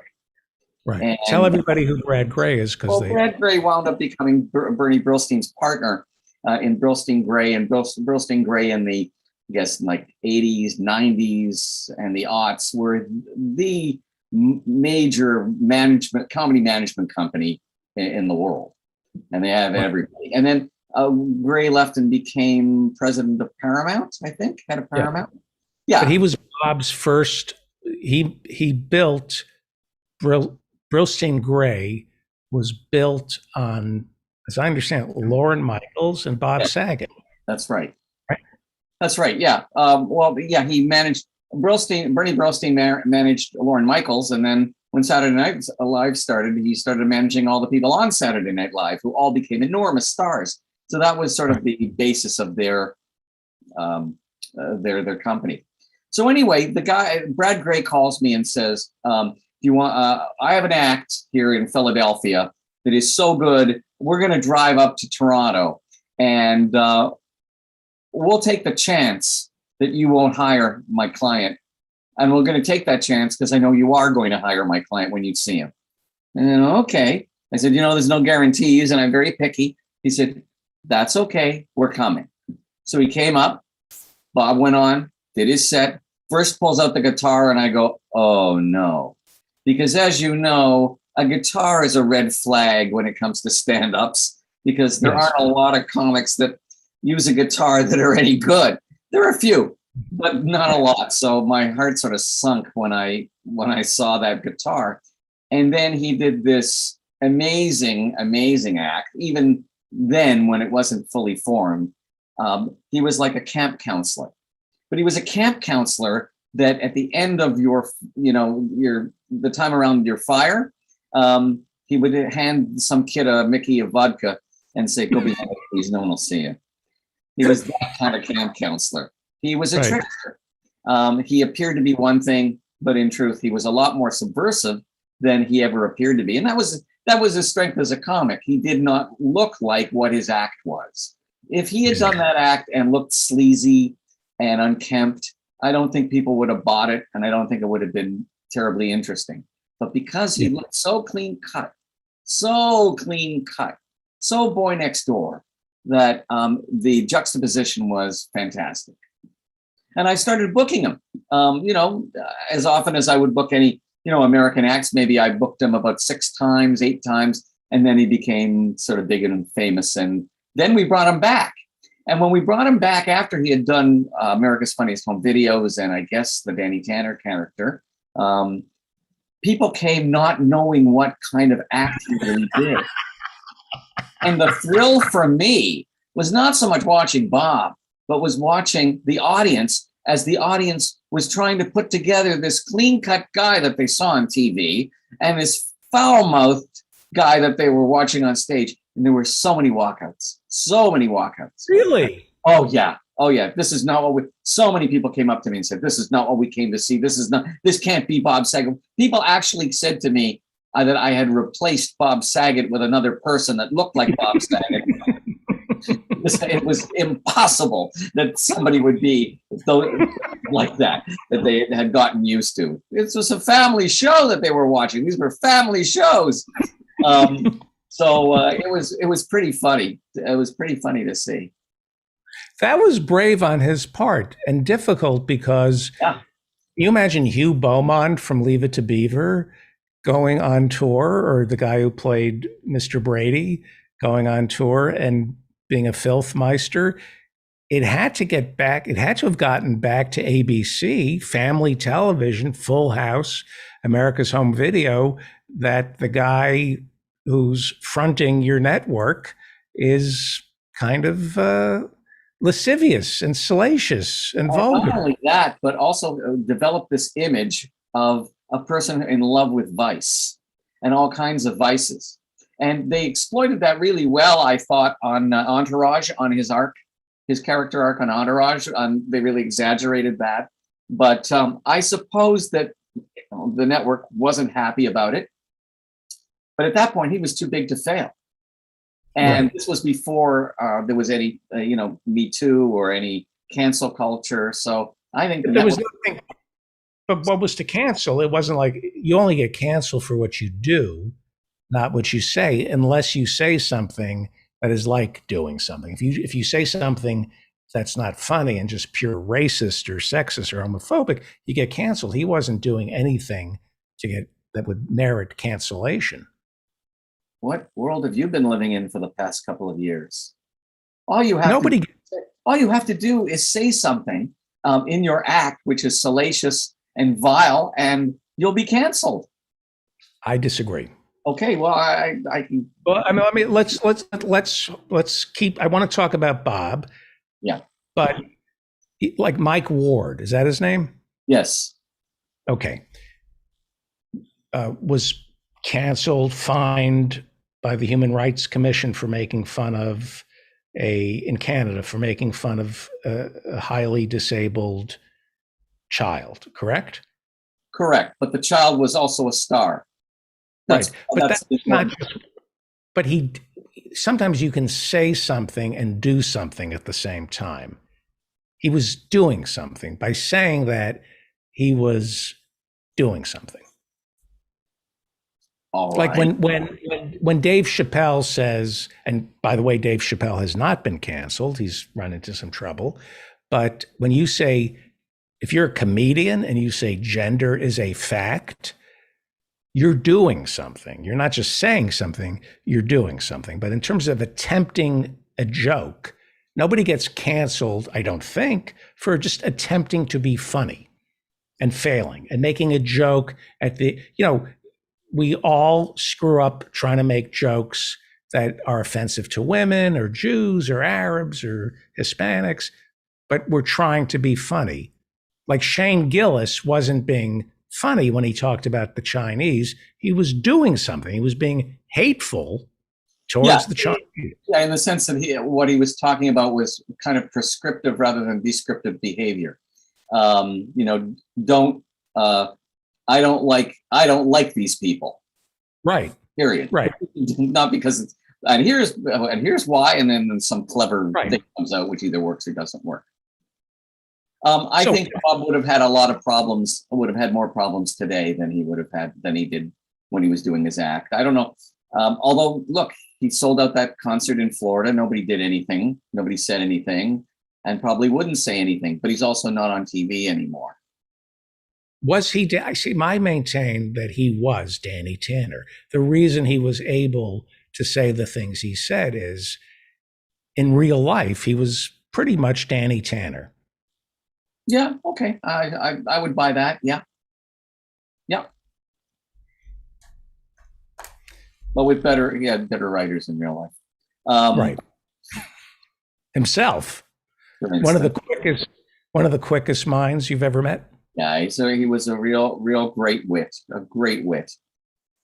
Yeah.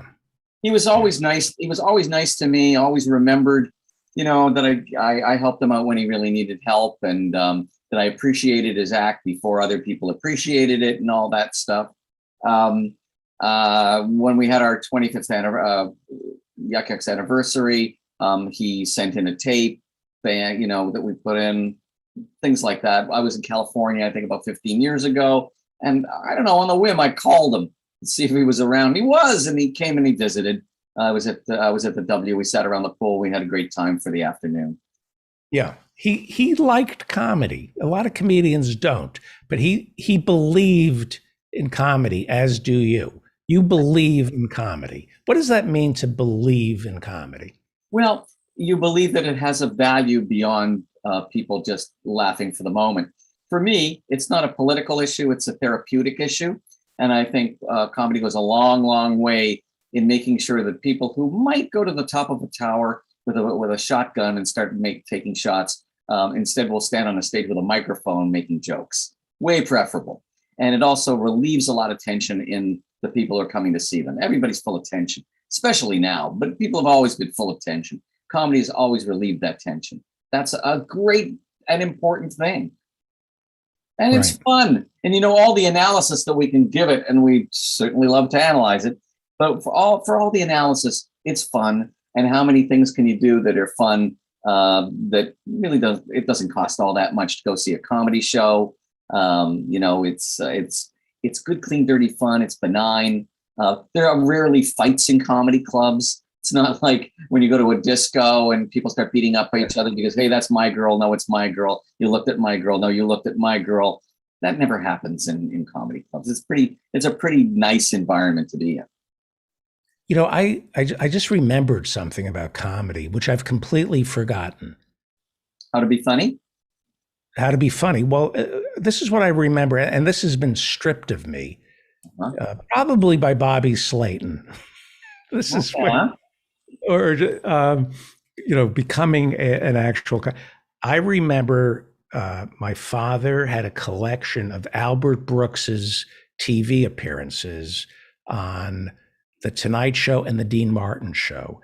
I remember I was a kid and there was a thing he did on The Dean Martin Show where he was a band leader, but the band didn't show up and he had to conduct.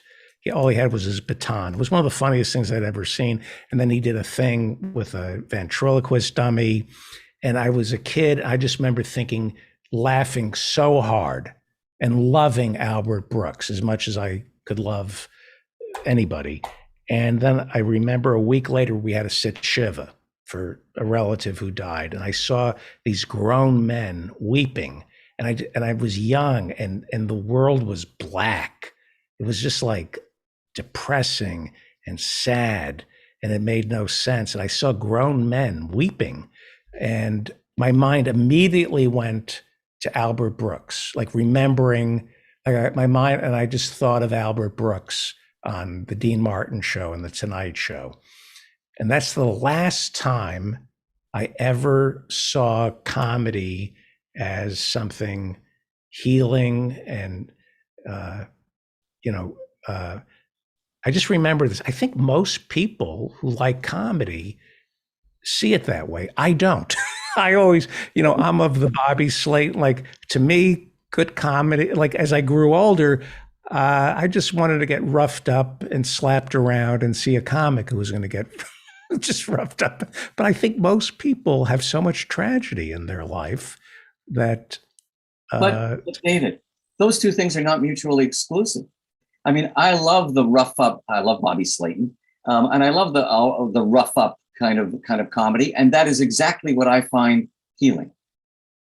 People think that healing. Well, let's take massage as an example. People think that healing is a very gentle thing. I don't think so. I've been to massage therapists. The best ones hurt, and then after it hurts, it feels a lot better. It's the same way that people approach nature. People have a sort of image of nature. When you say nature, what do you think of? Well, so many people think of spring glades and babbling brooks, but nature is also hurricanes and lightning and thunder and floods and all kinds of horrible, horrible stuff. I don't think the two things are necessarily mutually. I agree with you. I agree with you. I agree with you. But we should be nice to one another. A deep tissue massage is different, is helpful, but your wife calling you up on the phone saying Bob Saget is dead and it's your fault, that you don't want. You don't really want that, no. Can I tell you, I'll tell you a story about that last time I saw Bob, because there's a racist element to this joke, and I haven't had any hate mail in a while. So can I tell the story? Yeah, sure. We were staying, my wife and I this was before we had our son, we were on vacation. We were staying at the W in Los Angeles in Westwood.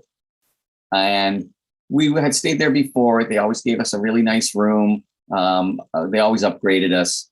We got there and it was a crummy room. It was a crummy room. And we thought, what are we going to do? We don't want to stay in this crummy room. It's just a regular room. So we concocted a ridiculous story. I ran down to the front desk and I said, there's a guy in my room. There's a man in my room. What do you mean there's a man in your? There's a man in my room. He's in the closet. He's in the closet. And I only knew because I opened the door to the closet to put my luggage in, and there was a man there. I said, go on, do something about it. Do something about it. He said, well, can you describe him? I said, yeah, if you don't mind me saying so, he's black. And I didn't even know that he was there until he smiled. Oh. And they went, we're so sorry, sir. We're going to send somebody right up right now. And they gave us the nicest room. They gave us the penthouse. Wow. They gave us. They said we couldn't find him. He must have slipped out. We're really sorry. Or he wasn't smiling. You need to say something funny. I actually did that, and they actually bought it. That is, yeah. That was on and the your wife. I'm only thinking about this because it was the same trip in which I saw Saget around the pole. Right. You like the story? Yeah. Yeah. We're running out of people to talk to, aren't we? Like, there are too many. We're losing too many people, and the people who get us. Where Adlai Stevenson said that the pain of getting older is running out of the right people to talk to. Here's what I noticed. One of my kids called me to tell me about Bob. And it was so horrible, but because of what we've all been through, it was, this, right? We're all, the past 2 years have been so horrible. I just went, this, right. Look, even if the past 2 years hadn't been super horrible, they're still horrible enough. Life is horrible enough anyway. And this next stage of our lives is all about loss. I used to make fun of my parents because when I was a kid, the paper would arrive and they would divide up the obituaries to read to each other, and they would know people. They would go, look, Sheldon Silver died. How old was he? He was 72. He was 72. What did he die of? Cancer. Of course, cancer. What else? And they would just go on and on and on like this. And I would laugh at them, because they were part of this death culture. And now, frankly, a week doesn't pass that I don't know somebody who is in my world who dies. Now, what my parents did that was sort of the next level to this is, you see, because they were very Jewish, they would start to count the number of Jews that were in the obituaries against the number of Gentiles to establish a ratio. And my father kept notes to see whether we were winning or losing. You know what? That's interesting. Okay. Growing up, if there was something horrible in the news, I would hear, was he a Jew? Like a lawyer has been arrested for setting fire to his own tenement in Harlem, and you'd hear in the back, "Was he Jewish?" Thank God he wasn't. Like I remember at Hebrew school when Bobby Kennedy was shot, Maura Reifman. We were horrified that Bobby Kennedy was shot, but she was saying, "Thank God it wasn't a Jew," because the first reports coming out was that it was somebody from Palestine or Israel, Right. and thank God Sirhan was not Jewish. That kind of thing. Now, I read Speaker of the Michigan House arrested for molesting underage girls, and I go, "Is he a Democrat?" Thank God he's not a Democrat. Whenever I hear, "Thank God it's a You got to take it Republican," one step further and say, thank God he's not a Jewish Democrat. Right? Well, this is the Jack Ruby. This is the Jack Ruby syndrome. Jack you know, Rubens. Jack Jack Ruby Rubens. is very confusing for the Jewish community because he was a murderer, but he murdered a guy that murdered the guy that everybody liked. So he was kind of a hero, but so he was confusing for the Jewish community. But now there's so many bad Jews out there, it's really uncomfortable. No, Weinstein, Epstein, Lehman Brothers. I mean, the list goes on and on and on. Yeah, but they're Jews are humans. We have the same proportion of bad people as every other group. We're just better. When I feel the little horns being bad than other people. When I feel the little horns on the top of my head here at 10 and 2, I don't think that Jews are human. But if that's a fantasy you want to, tell everybody, go ahead. I can't stop you. Don't you, like your son, do you call them nubbins? Are his nubbins coming in, his little antlers? They will soon, but my son also believes that he is a werewolf. I have told him, because I was so embarrassed and ashamed to tell him he was Jewish, I told him he was a werewolf. And so I howl at when the moon is out, it's a full moon, I howl at the moon, he howls, and he keeps saying, "Dad, do I have it? Do I have it?" And I said, "You'll know when you're bar mitzvah, because that's when these teeth will start to grow. And if they do, then you'll know that you are indeed a werewolf." That's why we have our bar mitzvahs. So Right. I've confused things for him a bit, I admit. We call them werewolfmen. If you're in the schmata business, a wash and wear wolfman. The nubbins, before I had mine trimmed, I had 6 pointers. I was very, Those are rare. Huh? Those are very rare. I had a pointer and put ground down and put into the mezuzah that's on my front porch. Now, where did Michelangelo did Moses with horns?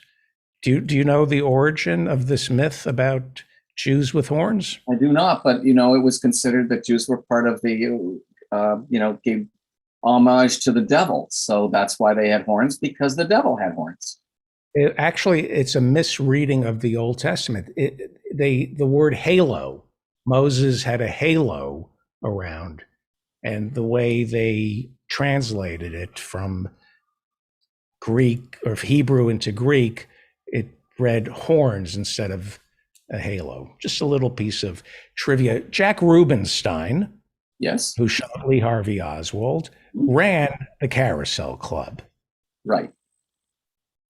Yes. You were offered, after Jack Ruby had to step down, you don't talk about this, but you got a call from San Giancana to book the Carousel Club, and you turned it down in December of 1963. You wanted no part of running the Carousel Club. Why is that? I was 11. I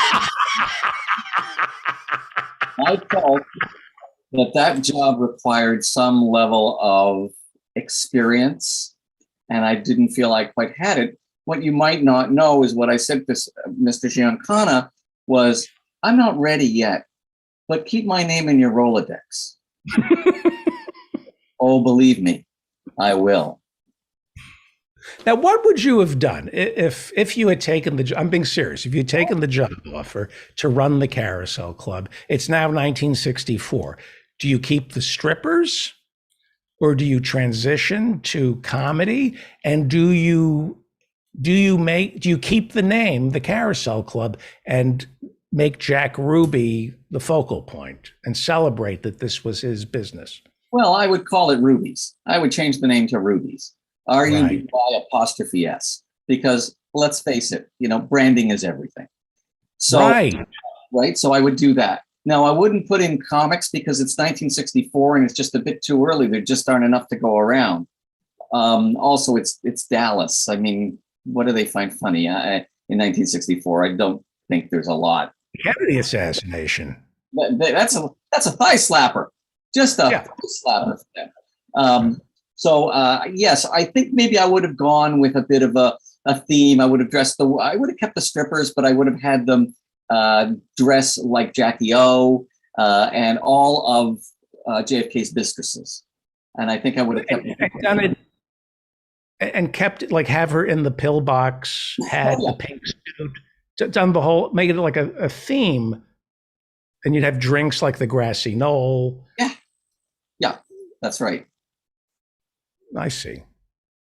I'll have a shot, please, from the back. Well, look around. Is there a Kennedy assassination themed restaurant, and why haven't we opened one? No, there isn't, but we tried. My wife and I tried to have this is true, and you're not going to believe this because we've been sticking.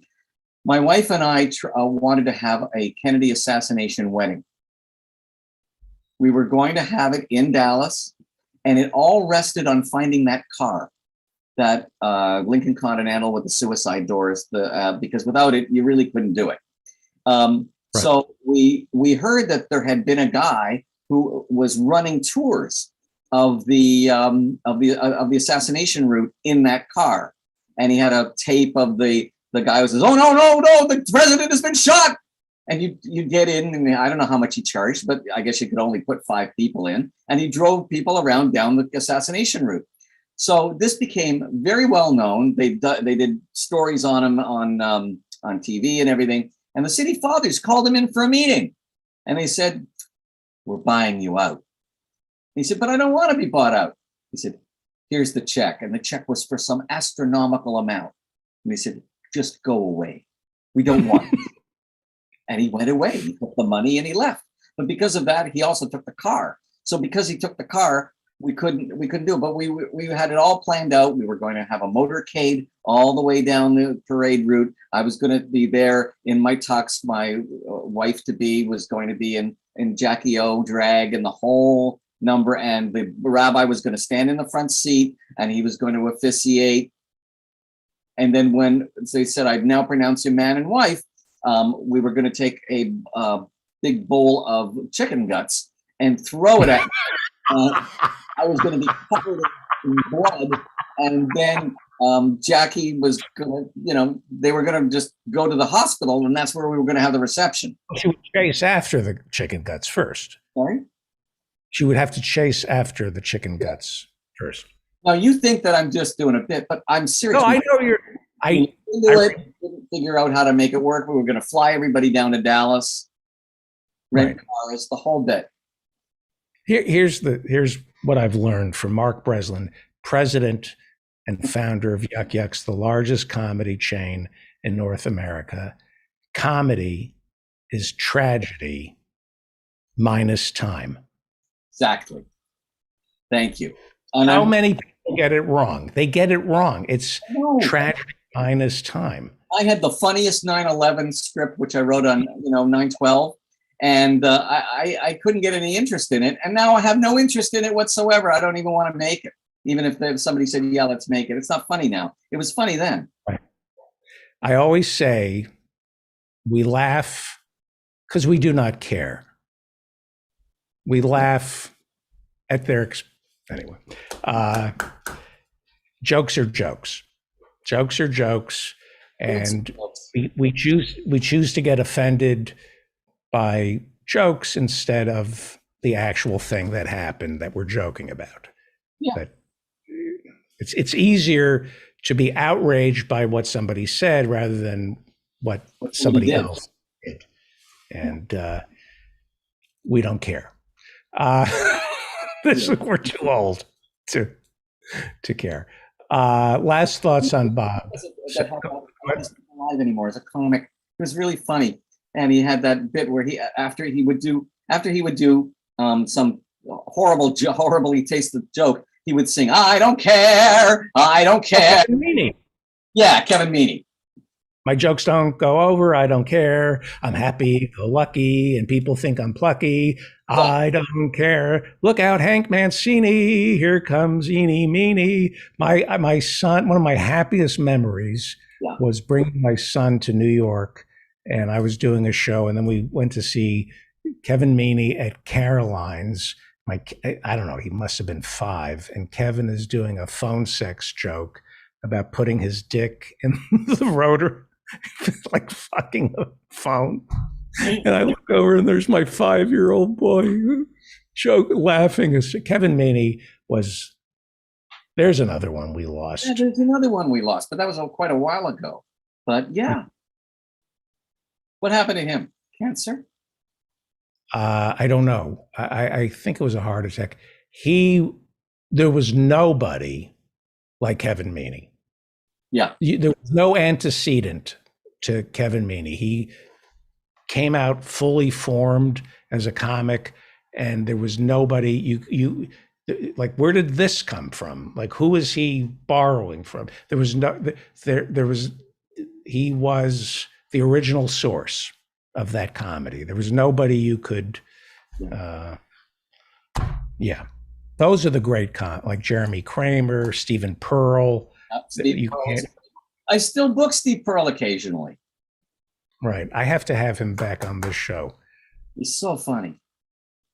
Bolts of lightning from God. I used to watch him at the Holy City Zoo, and I saw bolts of lightning from God going into Stephen Pearl and Jeremy Kramer. And I go, this, I had never seen, anyway. Thank you, Mark. Welcome, Bob Saget, rest in peace. Yes, it's later than you think. Pick up the phone. And you were always good about that, picking up the phone. On New Year's Eve, and Bruce Smirnoff, and we should have Bruce on. You, me, and Bruce Smirnoff should talk. That'd be fantastic. I love you. Give my best to your wife and your son, please. Thank you. You're listening to The David Feldman Show, davidfeldmanshow.com. And we have Peter B. Collins, who is joining us. There we go. Peter B. Collins is a Bay Area Radio Hall of Famer, and we lost a friend, Bob Saget, and that's a big loss for the comedy community. It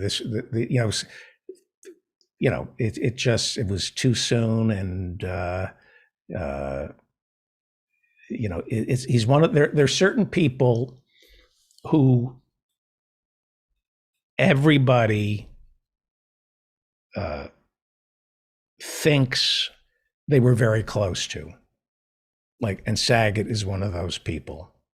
Bob, I was very close to Bob, but so was everybody else in the comedy community. That's their magic. You think,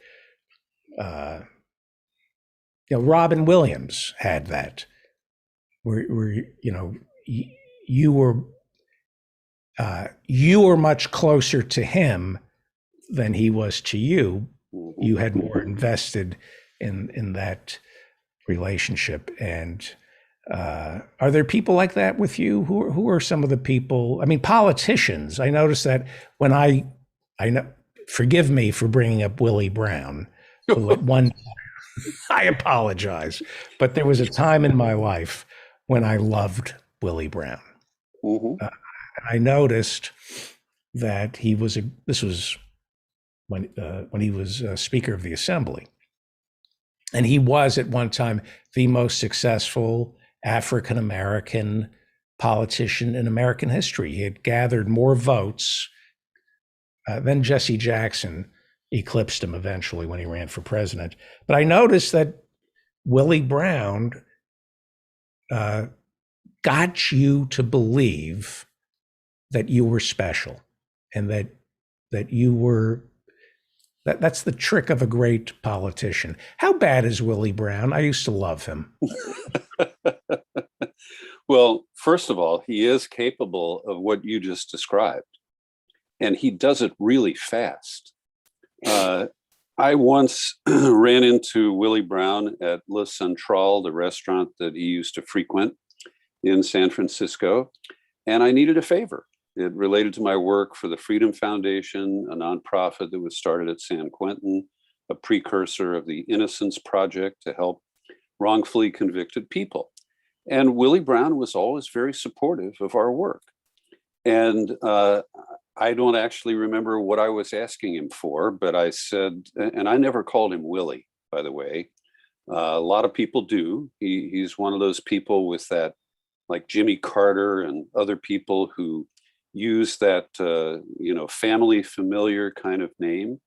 But I always called him Mr. Brown or Mr. Speaker or Mr. Mayor because I wanted to convey the respect that I have never considered myself his peer. Right. At any rate, I said, hey, I need this, that, the other thing. He pulled out a business card. He wrote down, he said, Bob Scarlett, my chief of staff. Call him tomorrow. He'll take care of it. Great to see you. Now get the fuck out of here. Did he say that? No, he said he just turned the other way and, I was dismissed. Right. But it wasn't mean or cold or anything. It was, he was happy to be asked.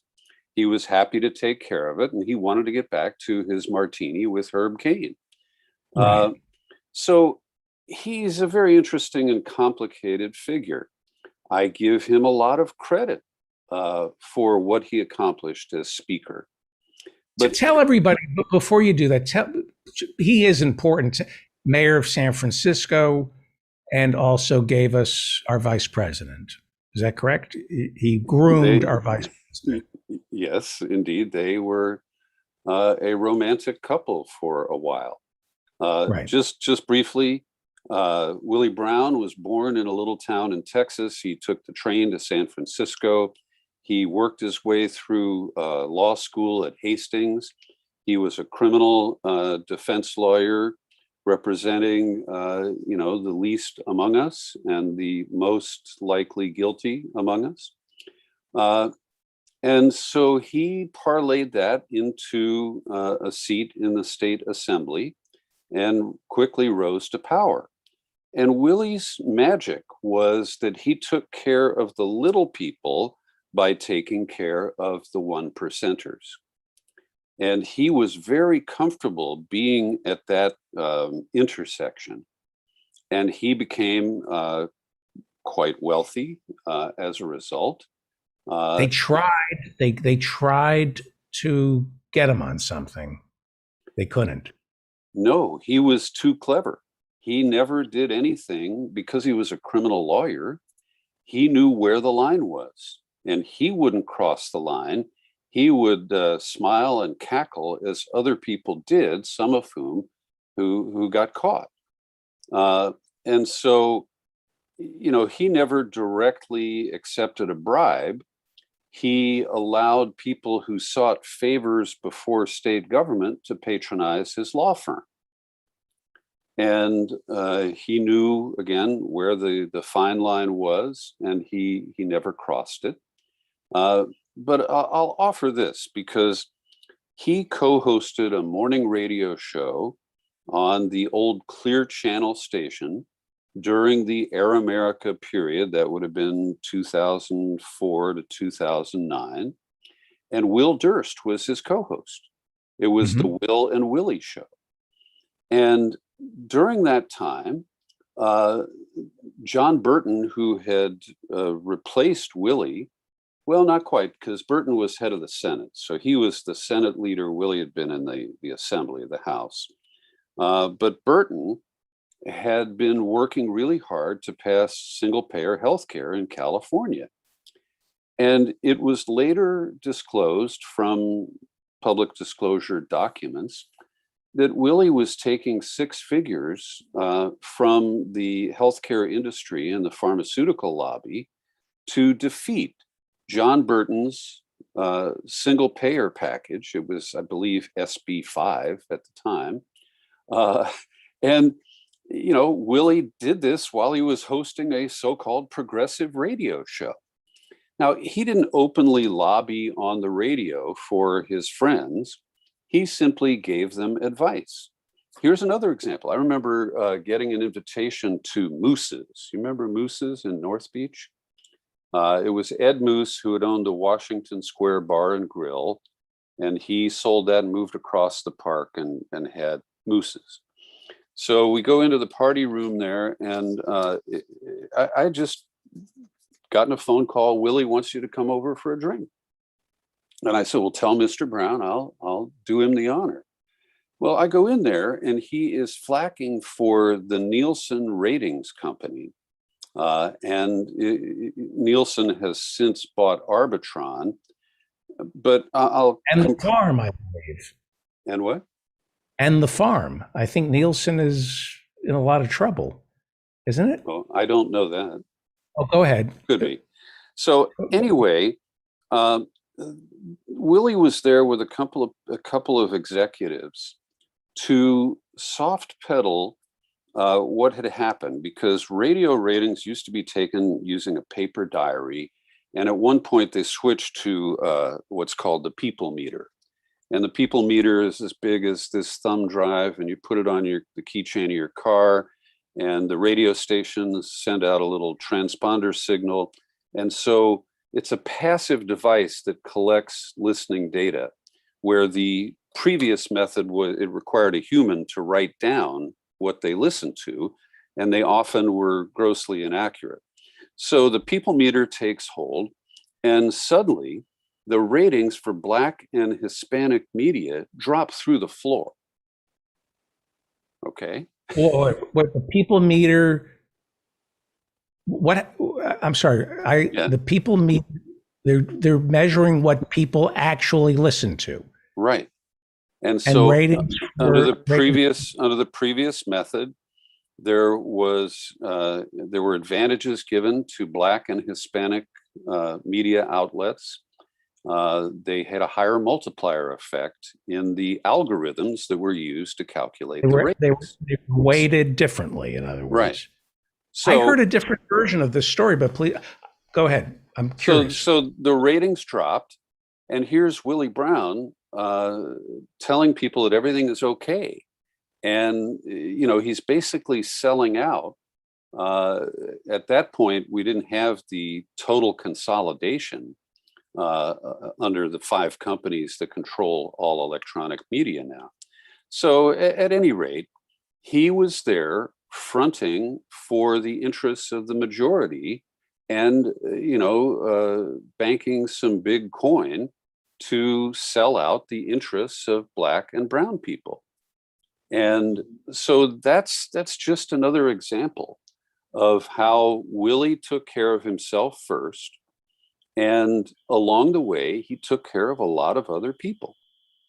But he's a complicated guy, lovely to meet and banter with. You know, he'll tell stories all day long. He can hold his liquor and drink almost anybody else under the table. But he has many sources of income. Right. So very quickly, I always thought once people started wearing people meters, they discovered that Spanish-speaking radio stations were 3 times as popular as anybody knew.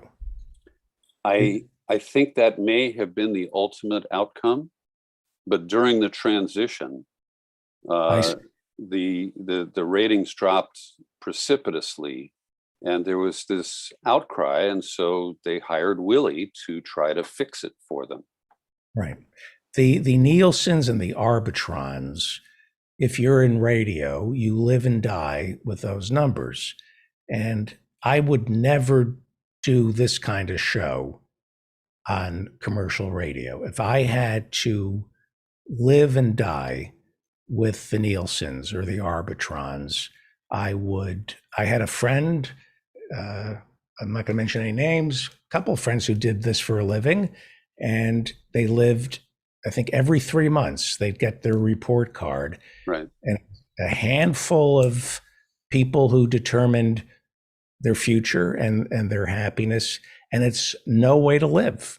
And it's not even accurate. Nielsen, as I've been reading, which determine whether or not a show lived or died, I think they're on the ropes. I think there's some kind of scandal, but that's neither here nor there. We'll talk about that some other time when I know a little bit more about it, or you do. Well, Here's David, I just want to affirm that, I spent years worried about the quarterly Arbitron numbers coming out. And part of that was that bonus compensation was based on the ratings.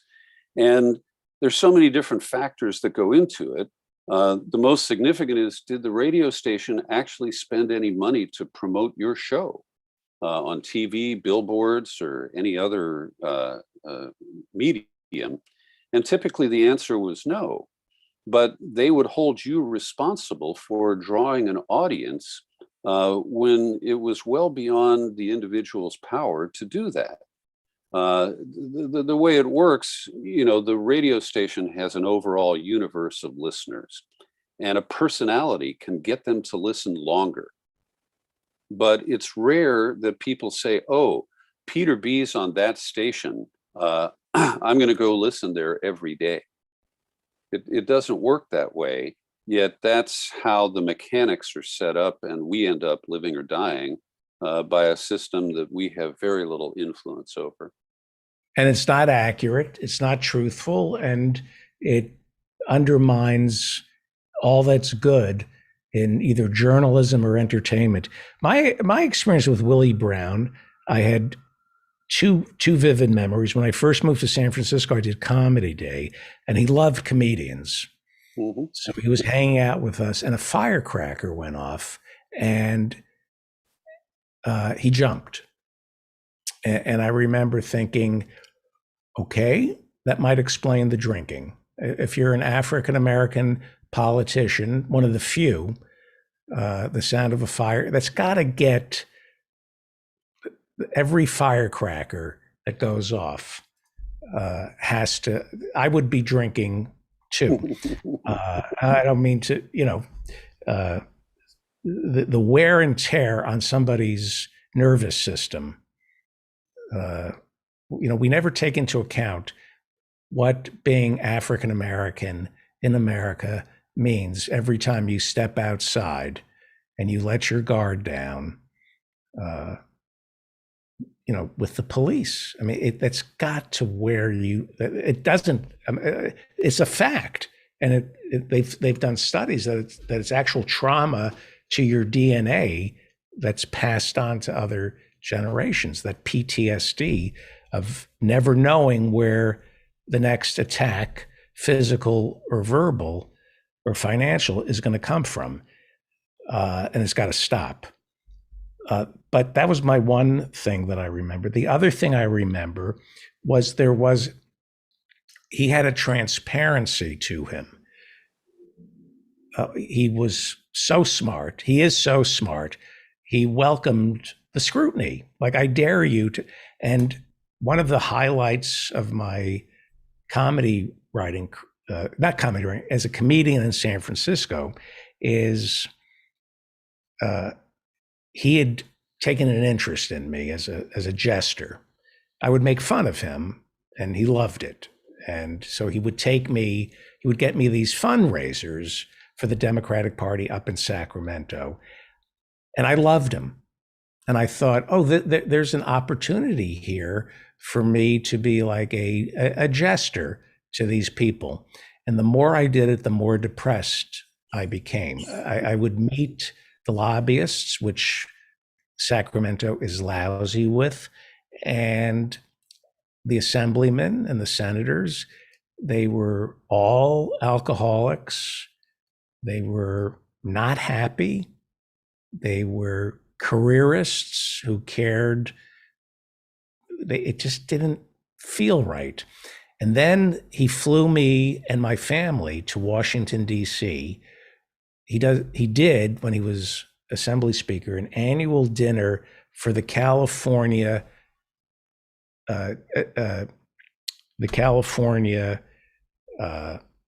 representatives in Washington, D.C. So he would invite all the, how many, 40, 50 Congress people from California?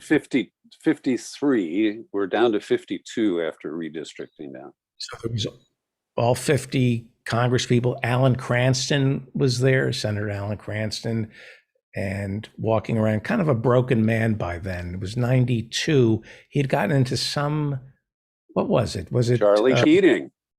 Was it Charlie Keating? He was part of the Keating Five, and he was the one who took the fall. John McCain was able to brush it off. McCain did as many favors for Keating. Just briefly, for people who can't recall, the savings and loan crisis of the 1980s, the leading villain was Charlie Keating. He was in my father's high school class in Cincinnati, and my dad marked him as a con man early on. He was a censor, wasn't he? Yes, he and Ed Meese fought pornography so they could have some. Anyway, the connection there is that Keating fleeced Lincoln Savings and Loan of several $1 billion, and I have a friend who spent 38 years at San Quentin for robbing a bank of $15,000. Charlie fleeced the investors of Lincoln for $1.5 billion and did 4 years. And they knew that these savings and loans were backed by the full faith and credit of the United States government, so they were able to use it as their own personal piggy bank. Right. That was under George Herbert Walker Bush. Yes.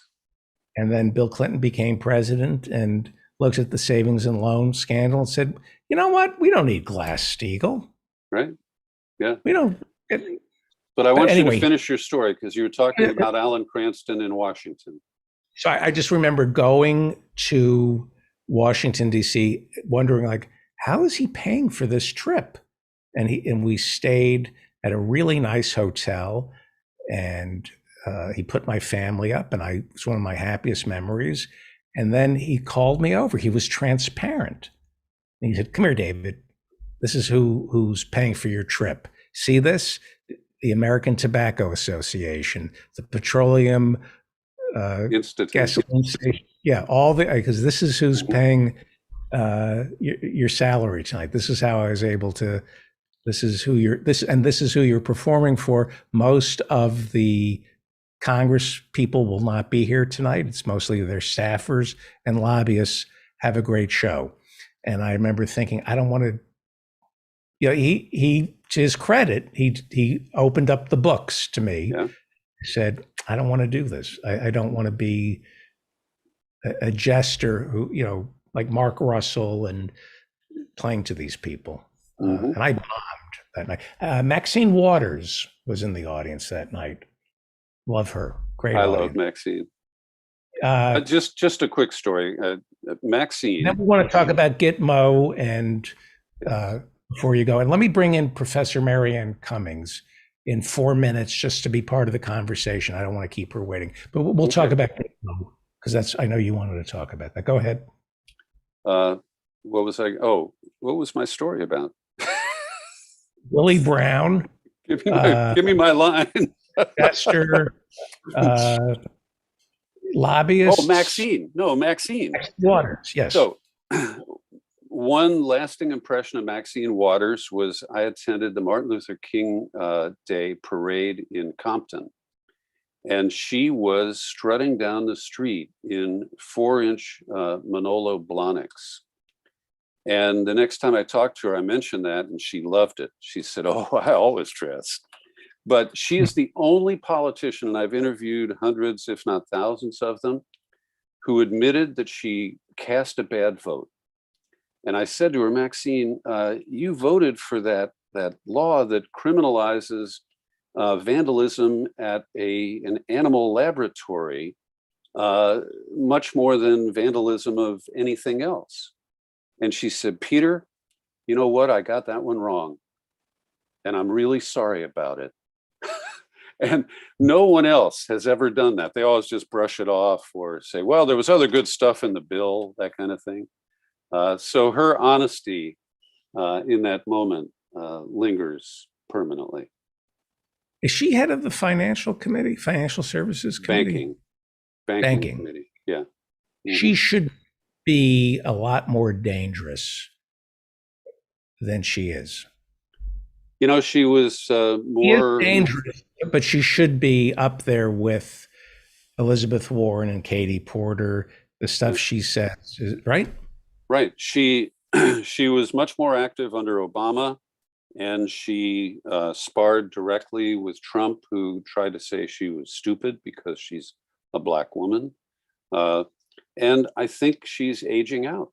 I think she just doesn't have the fight that she used to. Yeah. She's in her 80s. Yeah. I hung out with her and Robert Smigel in 2016 in Iowa. And it's intoxicating, that kind of, when you meet Congresswomen who have been sent to Washington to get something done and who truly do represent their constituents. I'm sure I'm sure there are people who come from Compton and South Central who say she's not no politician is perfect. I'm just talking about being in their presence. When you meet Congress people who are there to represent their constituents, it's intoxicating, it's exciting, and it's how you get the bug, right? It's how you get that, like Professor Marianne Cummings, who is Parks Commissioner of Aurora, Illinois, an elected official, and is out there, working for Nina Turner, and I understand she had a very positive experience with the Progressive Democrats of America in a second, but very quickly, Gitmo, we have a birthday coming up, don't we? Gitmo turns how old? 20 on the 10th, the 11th of January, which is tomorrow as we are speaking. And David, that baby, we didn't think that baby was going to live this long, did we? Well, technically, the very stretched legal premise for Guantanamo was the hostilities in Afghanistan. And so technically, those ended again because Obama declared victory, if you recall. But Joe Biden did the deed and didn't do it in a pretty way. But it is very clear and irrefutable that the war in Afghanistan is over. So the authority to hold people outside the United States on this land that we are squatting on, we send a check every year to Cuba and they refuse to cash it. But it is such calumny. That's the best word I can summon, because the impact of keeping it open, there are 39 men still there. 13 of them have been cleared for release, some of them for years. 8 of those 13 have been re-cleared since Biden took office. Only one person's been released since Biden took over.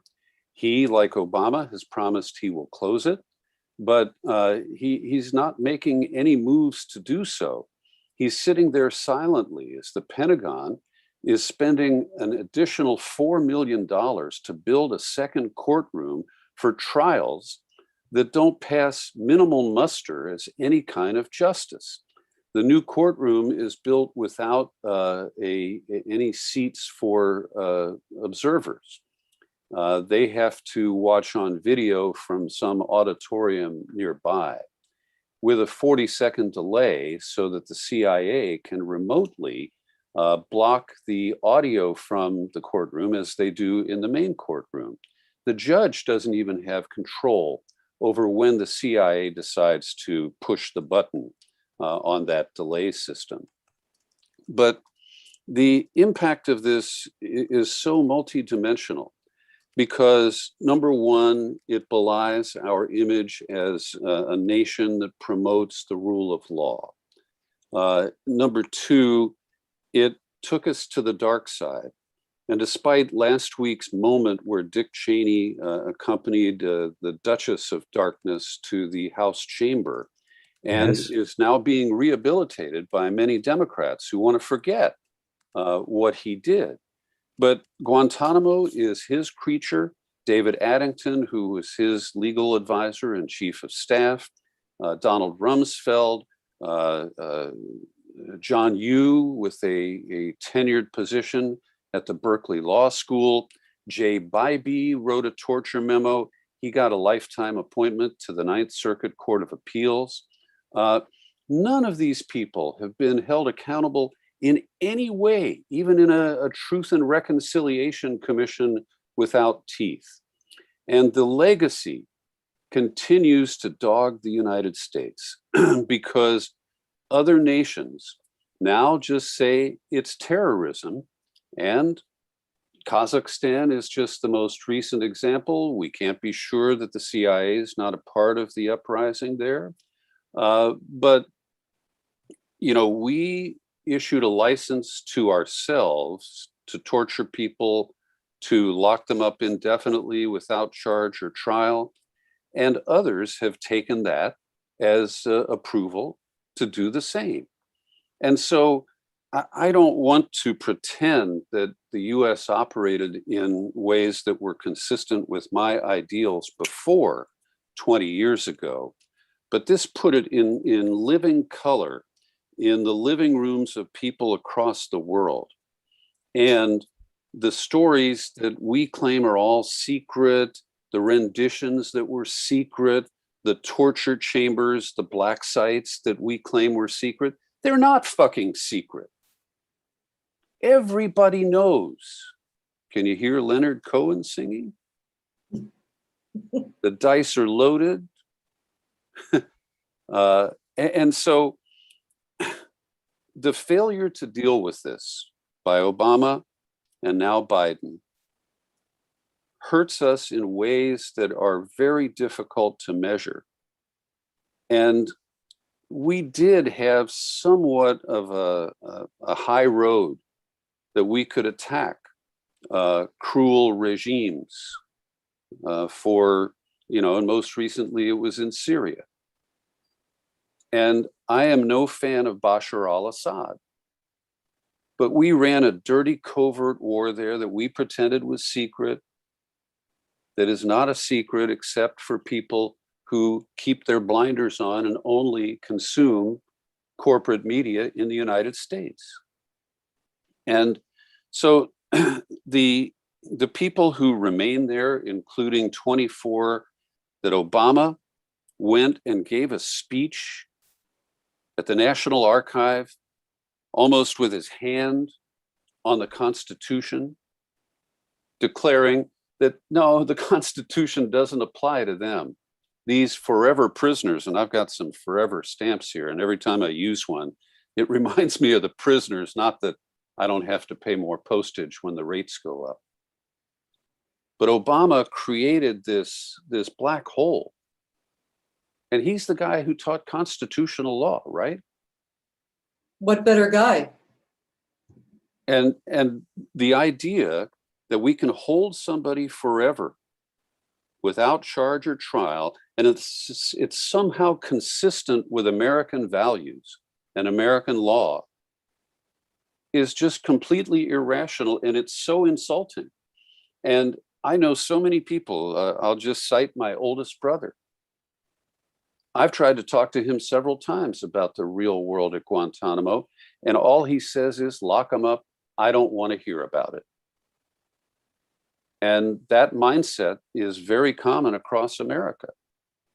And it's part of January 6th, this kind of lawlessness where the end justifies the means. And you can simply, you know, play the patriotism card and then break the law. And we are no safer because there are 39 men locked up at Guantanamo. Go ahead, David. I'm sorry. I was just going to say lawlessness under the guise of law and order. Yeah. Breaking the law by saying we need to enforce the law. It's pretty bad. And this is what happens when you're scared. When America gets frightened, they get away with everything. And that's what they're doing now, Professor Marianne Cummings.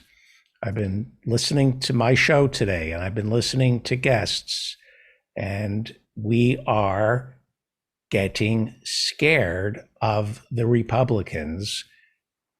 It doesn't help to be scared of the Republicans. It doesn't help to be brainwashed into thinking we're about to lose our democracy, that January 6th was a coup. They want us, the Democrats now, want us terrified and confused so they can do nothing and get reelected. That they know exactly what they're doing. Well, I Professor would Marianne? say the people who own the Democrats and the Republicans know what they're doing, because as I pointed out to you months ago, according to an AP poll, I believe, the single biggest fear of Republicans were liberal Democrats or the left, and they've got a very fuzzy idea of what that is. But it doesn't matter. And the single most biggest fear of Democrats are Trump supporters. So it's not just that the Democrats have got us afraid of Republicans, it's that the people who own this country have gotten us afraid of each other. I mean, people like ourselves who have no power. So I'm supposed to be afraid of a mob. Like 3 of the deaths were people, 2 of them had heart attacks from marching a mile. Like I'm supposed to be afraid of those people. You know, it's crazy. And it's, you know, I have been noticing this for quite a long time and trying to point out to people that the people who are powerless are not my enemies. I mean, they may be repulsive, they may, you know, like their speech and their racism or their sexism might be offensive, but they're not dangerous. And they ultimately don't even hate me if I could connect with them on a human level. I mean, there are real psychopaths and sociopaths. Well, you're a woman and you're a physics professor. I can assure you, on a human level, a lot of them hate you for being a physics professor and a woman. I get a lot of that from lefty circles. But anyway. We'll talk about that. I heard about that. We'll talk about that in a few. I'd like to make a final point, and Yes. I don't quite embrace what you said, David, because we didn't open up Gitmo because we were afraid. We wanted to be ruthless, and it was taking the gloves off in a way that used 9/11 to brainwash people into accepting fundamental changes in American public posture. The covert posture had been there for a while, but those two were merged in a way to really allow an authoritarian approach with the veneer of democracy or public participation. And Rumsfeld wasn't operating out of fear. It was out of being bloodthirsty and being an Islamophobic guy who felt that we could treat people like animals if, you know, their God was Allah. And so it did lead to the weaponization of fear. And I completely agree that both parties use it to try to rouse their bases. And it's working much more effectively for the right than it is on the left. Yeah. There was an element of fear in this, in that releasing the people we hold in Gitmo, I've heard people say, well, they might be innocent, but we've created terrorists. Now we can't release them. They hate them. We can't release them because we've turned them into terrorists. Anyway. 780 men were held at one time or another at Guantanamo. All but 39 have been released. This idea that any of them have returned to the battlefield is a myth. There are a few people who did seek a kind of revenge, but there's no widespread pattern that even those that we radicalize through torture have conspired to attack the United States or attack us again, if you believe that. And so this is a canard, and it's created, it was Rumsfeld who said these are the worst of the worst. But the most significant case, and there's a documentary out that's pretty good about Abu Zubaydah, and he was not a mastermind of anything. He was a jihadi, but he was not a sworn enemy of the United States, but they treated him like that. And a deal was made when they were torturing him that he would never be released. And that is, flies in the face of fundamental American law. And it shows the power of our intelligence community. Yep. We outsourced the translation on the ground to contractors who made billions of dollars. And we ended up with prisoners at Gitmo who many of them ended up there, I believe, because if I were caught on the streets of New York by the police, I would turn in Leah McEnany. I would turn in Andy Brown. I would turn in Dan Frankenberger just to get them arrested. Well, we paid bounties, and consider the irony. Just because just as a family honor, something that Andy Brown did to my brother, and I go, Andy Brown's a terrorist, and ends up in Gitmo. How great is that? But several hundred of the men at Guantanamo were delivered after bounty payments, and there was no concern over whether they were serious threats to us or not. And the deep irony is that they tried to tar Trump with the idea that Putin was paying bounties to ISIS Blue or whatever it was in Afghanistan to kill Americans, but no Americans were killed. Right. So, like they needed bounty to be after, invaders to their country. That was the most ridiculous thing I ever heard. Yeah. Not the quicker picker upper as we had thought bounty was. Thank you, Peter B. Collins. Go to peterbcollins.com for a treasure trove of his interviews and podcasts and radio shows. Peter B. Collins, Bay Area Radio Hall of Famer. Thank you, sir. My pleasure. So great to see you, David. Thank you. Marianne Cummings is a professor of physics. She is also an elected official in Aurora, Illinois. She is a parks commissioner. And I understand you attended was it a Progressive Democrats of America? Well, it was Ellen Miskie's group, and I like these people, but I have to shake my head over kind of the party that prides itself, as respecting science, doesn't respect science all that much. Or scientists. What well, happened? I'm listening to it, and of course they had anti-nuclear power activists, but to be fair to both of them, old-time active anti-nuclear war activists. And, right. Now, we should mention that the EU is embraced as part of their all of the above green strategy.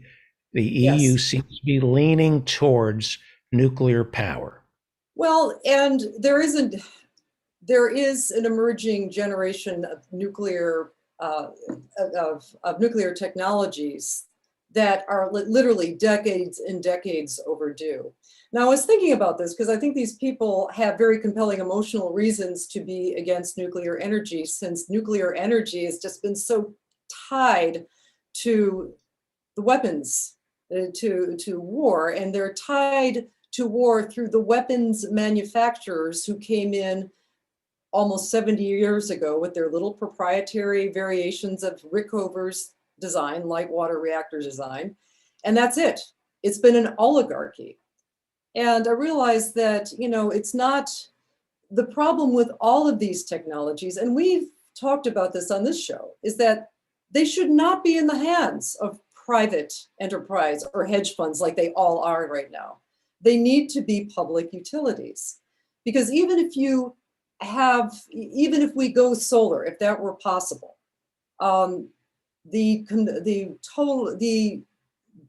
current technologies is not sustainable long term.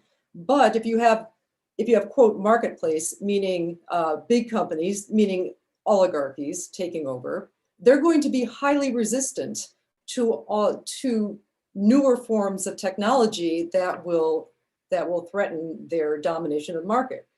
That's the problem. That's why we've had very little inroads into changing nuclear power, because there is an oligarchy and they've been running these machines forever. They have zero incentive to change. They are being paid to store nuclear waste, so they have no interest in a technology that would burn nuclear waste. I mean, they're making money off of storing it at their places, and I can guarantee you that none of the people who own these companies are living within a 3 or 4 or 5 or 10-mile radius of their nuclear power plants. I mean, let me understand where you're coming from, because America and nuclear power, I'm not interested in, because it's suspect. And as I understand it, nuclear power is prohibitive. You can't afford to build a nuclear power plant in America without government subsidies. So to me, it's off the table. To be fair, all energy is highly subsidized, all of it. I mean, particularly the fossil fuel industry. And that's not counting the wars. And that's also not counting the fact that they have no obligation to the results of their technology. They've had absolutely no penalty until recently for climate change, the fact that carbon has been accumulating in the atmosphere for decades and decades.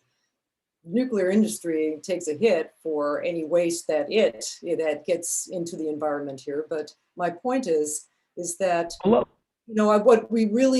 problem we're really facing is that people are demanding a quote market-based solution to our energy problem. And that has been driving the worst aspect of all of these technologies, and allowed very little innovation. And if Chevron takes over the solar panel industry, they're going to crush any competition until they're ready to completely take it over. And it's, but I was thinking about Let me this. ask you about this. You're a nuclear physicist. I'm a particle physicist. My company is a bunch of particle physicists who have taken particle physics technology to design some critical reactor. We also do particle physics. That's what we're doing. So nuclear energy to the left is what socialism is to the right. That's, if you're of a generation, yes, there is where we think emotionally, I think that's a fair statement. Emotionally, exactly. Emotionally, we look at nuclear power the same way the right looks at socialism. So let's take America off the table here, because we're idiots. Let's look at France and Germany and Japan and Fukushima. As I understand it, after Fukushima, there was this massive pivot. Germany, which really gave us nuclear energy, said, that's it. We're going off nuclear energy. Merkel said, that's it. And they pivoted. And I marveled at their ability to say, you know what? Nuclear power isn't safe. We're off in 10 years. And they seem to have replaced it with coal, which is Yes. not good. And most of it has been replaced with coal. And most Putin of sucking on Putin's pipeline. And the French said, ooh la la, here's an opportunity for us to make more nuclear power plants. So the French have embraced nuclear power. They're going Well, all they've in. done it for quite a long time. I mean, they were one of the first to invest in nuclear weapons because never again would they be overrun. So, sorry, America. I trust Japan, Germany, and France when it comes to nuclear weapons or nuclear power more than I do America. The Japanese learned from Fukushima. What is the lesson Japan took from Fukushima? What did the Germans? I don't think they learned any lesson. I mean, what? The problem with Japan's nuclear industry, and it was a privately run for-profit industry that cut corners. I thought it was a utility. I didn't know that. I do know that the guy committed suicide. Well, he went in, that was honorable of him, but the fact is that and he went in there. They did He not have actually put backup a hazmat generators. suit. Okay. Go ahead. I'm sorry. No, but they just took shortcuts. So there was, it was kind of like, it was equivalent to the Pinto where Ford execs decided, their engineers said, hey, wait a minute, there's a big problem with this design. It's going to result in fiery deaths. And they just ran it by their actuaries and said, we'll settle in court, go ahead and, and produce these. They just took a gamble. And they later had to pay for it. But, there's no real, there's no real punishment for corporate malfeasance because, the corporation itself is a person and you can't, you can't put it on a water board or send it down to Guantanamo. It's just, they've built this protection around them. And it's, I think it's time that when it comes to essential things, anywhere from healthcare to anything, to power, to transportation sectors and energy grids, it's got to be public utilities, and it's got to be democratic and transparent. So you will not have these enormous barriers to innovation if some of the barriers to innovation are people whose power is going to be threatened by a new technology emerging. That's way better. Right. So you're saying that the new generation of nuclear reactors won't give us a Chernobyl, 3 Mile Island, or a Fukushima? No, I mean, they're designed not to. Ours, since it's subcritical, it's not, we're a completely different animal. We don't have a self-perpetuating chain reaction. We don't.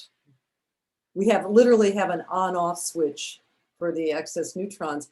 But I think more importantly, we have a problem with the nuclear waste that's piled up, and we have a solution to it.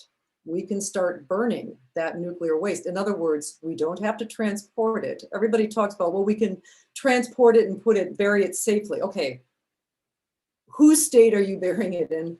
Whose neighborhood or whose community are you going to be transporting all of this waste? And by the way, nuclear waste is, even though it's no longer suitable for fuel of these ancient design of reactors, is incredibly dangerous, toxic. You've created all kinds of volatiles in there.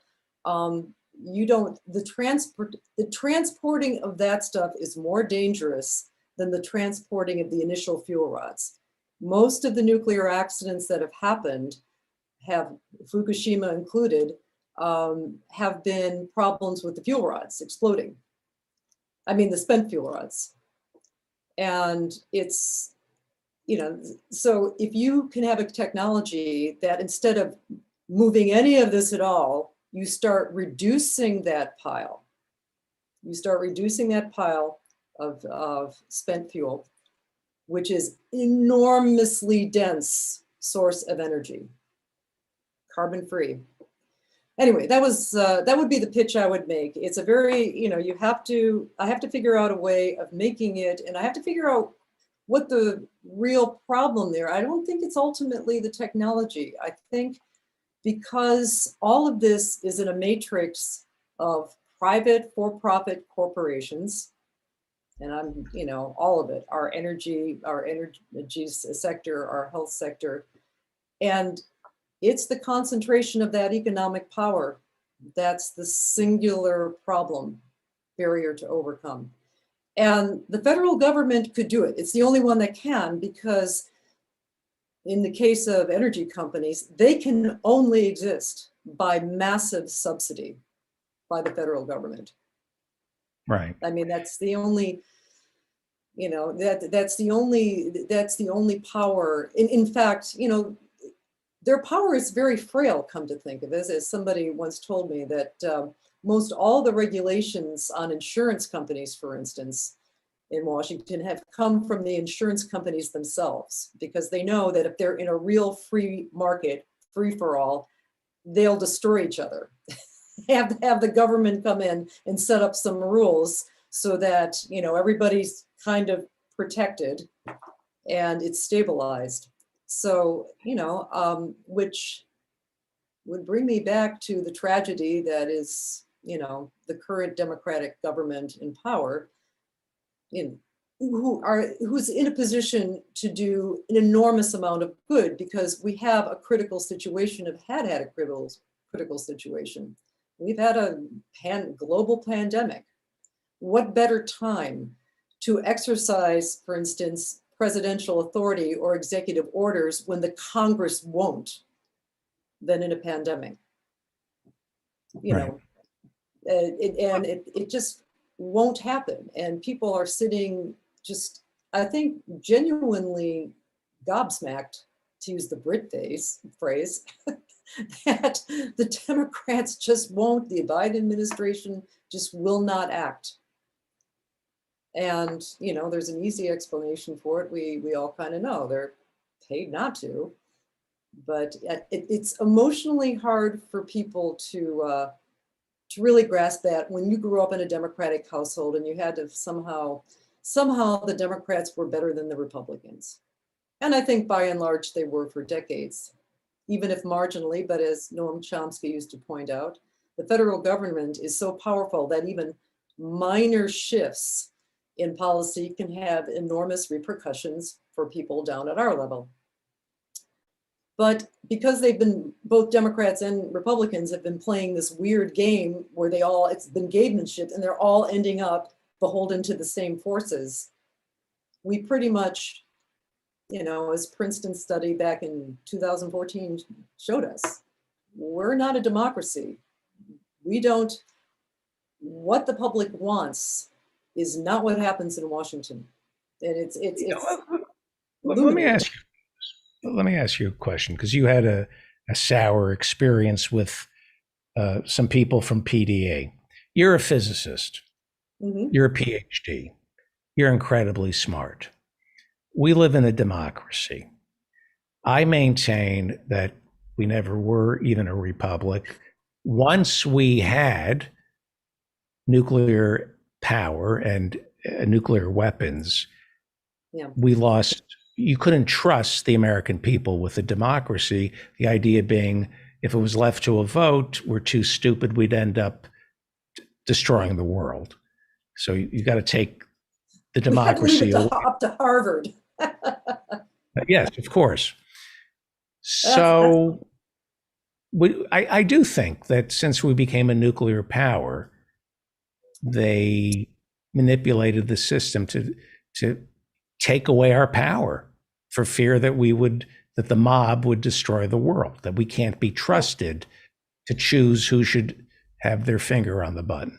Is that fair? I think it's more than that. I mean, I grew up reading, apocalyptic science fiction novels. I grew up reading On the Beach. I grew up reading all kinds of, end of the world scenarios. And it really dawned on people that, hey, for the first time, maybe in our entire history, if you discount Atlantis and whatever side power sunk that island, it was that human beings really had the power to completely destroy creation as we knew it. Right. And that was kind of a freaky thing for people to get around. Now, we did dodge that bullet so far. We did not go up in thermonuclear holocaust. We may not be dodging the climate bullet. That's the next big thing. So let me ask you about this. So we've gone from a plutocracy to a plutoniumcracy, where democracy is off the table, and then we're spending all this money on defense. Well, if something in a democracy, can some issues be so complicated where you need a PhD in physics to understand? If you need a PhD in physics to know whether or not this new generation of nuclear reactors is safe, could a president say, you know what? I hear what you're saying. You're probably right, but I'm not smart enough we're not going to do it just because it's just we're not smart enough to understand this. In a democracy, can we turn away from things just because most of us don't understand it? Kind of like investments. When somebody presents you with an investment that's a little too, collateralized debt obligations, you go, you know what? I'm sure it removes the risk from lending money to buy a house, but we're going to outlaw CDOs just because we're not math majors. We don't understand it, so you can't do it. Even there are now people who just generically understand engineering processes, not at the nuts and bolts level, but just say, look, part of the problem, for instance, the safety systems, since we're talking about nuclear power plants of 3 Mile Island, they had modernized their safety systems, right? The problem was safety systems were so damn complicated that there were ambiguities. And now people have come to understand that. I think if you step back and look at general principles, I don't have to be an immunologist or a biochemist to understand that a profit motive driving a company's research is just inherently bad. We understand that we're not going to, there may be very smart PhD chemists working for the tobacco industry, but we're not going to trust them on statements about tobacco safety. We're not going to trust climate scientists who work for British Petroleum or Chevron about climate change. I mean, there are more general principles like conflict of interest. And yeah, I think it's completely legitimate. I'm not a geneticist, but when the FDA and the USDA are lousy with ConAgra and Monsanto execs or ex-execs who are about to be future execs again, I mean, it's like, you guys are not making good decisions for the rest of us. Yeah, So I was just thinking about that. Like, I'm against genetically modified food, and just where you say, let's just draw a line on genetically modified anything, but then there'd be no mRNA vaccines solved. Well, the problem with, for instance, and that's a good example, because I used to have arguments in the Fermilab cafeteria with colleagues over Monsanto's products. I said, hey, first of all, I think we're dealing with two separate problems here. A lot of it isn't the GMO themselves. It's just that Monsanto is using their technology for bad agricultural products. And it turns out that I'm old enough to remember the first green revolution where they were going to have modern fertilizers and modern pesticides, and we were going to quadruple the yields of farms in third world countries, and it turned out to be kind of a disaster. They were doing genetic modification of cotton plants, and they discovered, well, oh crap, nature is evolving and the damn worms are resistant to the stuff we're putting in our cotton. Somebody at one point, and I had saved this article 2 or 3 years ago, I'll dig it up again, but one of the biochemists over at University of Arizona, I believe, just said, hey, just rotate the damn crops. In 2 years, those worms are going to starve to death. You know what? I mean, we figured out, I mean, how to save our entire, well, at least the Western plains, when a soil scientist was hired by the FDA administration to deal with the Dust Bowl issues. We figured out, I mean, people figured out even before there were biochemists that rotating your crops was a good thing. People figured out 1,000 years ago in the Caribbean that planting various vegetables in groups helped them. It balanced the soil. You didn't deplete anything. I mean, so we had all of this knowledge that was both from modern science and from millennia of human experience, and we were throwing that out the window with Monsanto. And that, you know, so again, and this is just to say that you don't need to get down into the nuts and bolts of something. In fact, you can, and most engineers don't. When you're in engineering systems, there are engineers that are taking a very, you know, sort of, I wouldn't say a 30,000 foot view, but a 1,000 foot view on the whole design and employing basic concepts. So we can do that with our democracy. Very basic concept is conflict of interest. I don't think that's a hard concept to understand.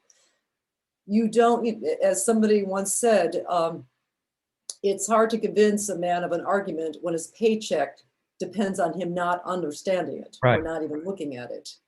Those are, you don't have to, you know, I told you a little over a year ago, I was invited on a panel to be the non-immunologist on this panel of immunologists because they wanted another scientist perspective on it. Well, believe me, I was plowing through crap just to not look stupid. But yeah, I mean, I found I could bring something much more generic to the table. And part of what I was saying was like, look, part of the problem that we're having with, you know, we're eventually going to get a vaccine, but when you have a CDC that is compromised, when you have an FDA that is compromised, when you have companies that are making billions of dollars off of stuff, off of science that was largely paid for by taxpayer dollars, what are we doing? I mean, if Fermilab could charge a tiny percentage of royalties on all the cryogenic patents and all the cryogenic technology that came out of the first superconducting big atom smasher that we had for 20 years.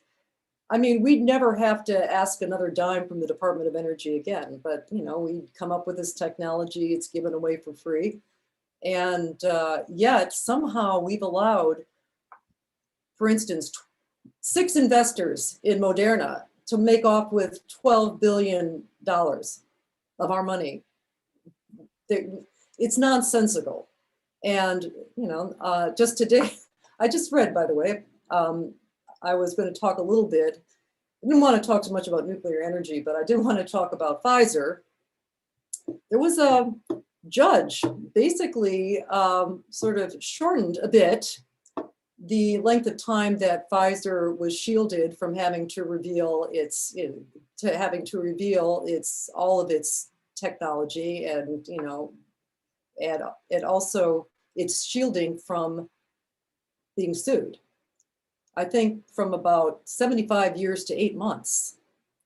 Now we're giving qualified immunity now to Big Pharma. Qualified immunity.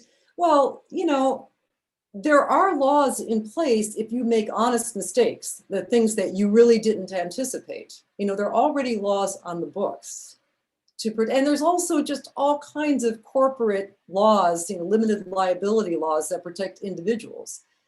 But for God's sakes, you know, you have made this, you have made this technology based on taxpayer research, by the way, but it is a technology. We're putting an awful lot of trust in a company who we have no reason to trust. I mean, I was kind of looking up a bit of their illustrious history. They were sued for like $2.3 billion and they settled for $2.3 billion with the FDA for marketing drugs that for purposes not approved.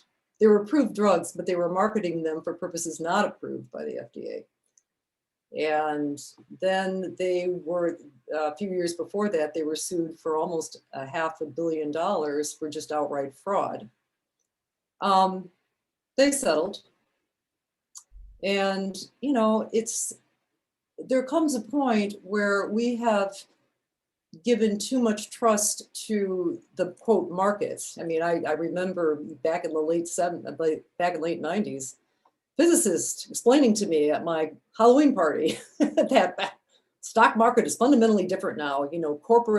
Multinational corporations have a certain discipline in place and they have technology in place, and it's, they have technocrats running, not the old money grubbers running, so it's all fundamentally different, right? So I think that it's incumbent upon scientists to be whistleblowers where they can. There was a whistleblower to Pfizer a few months ago saying that, hey, 3 of the sites where they were conducting trials were not following basic protocol.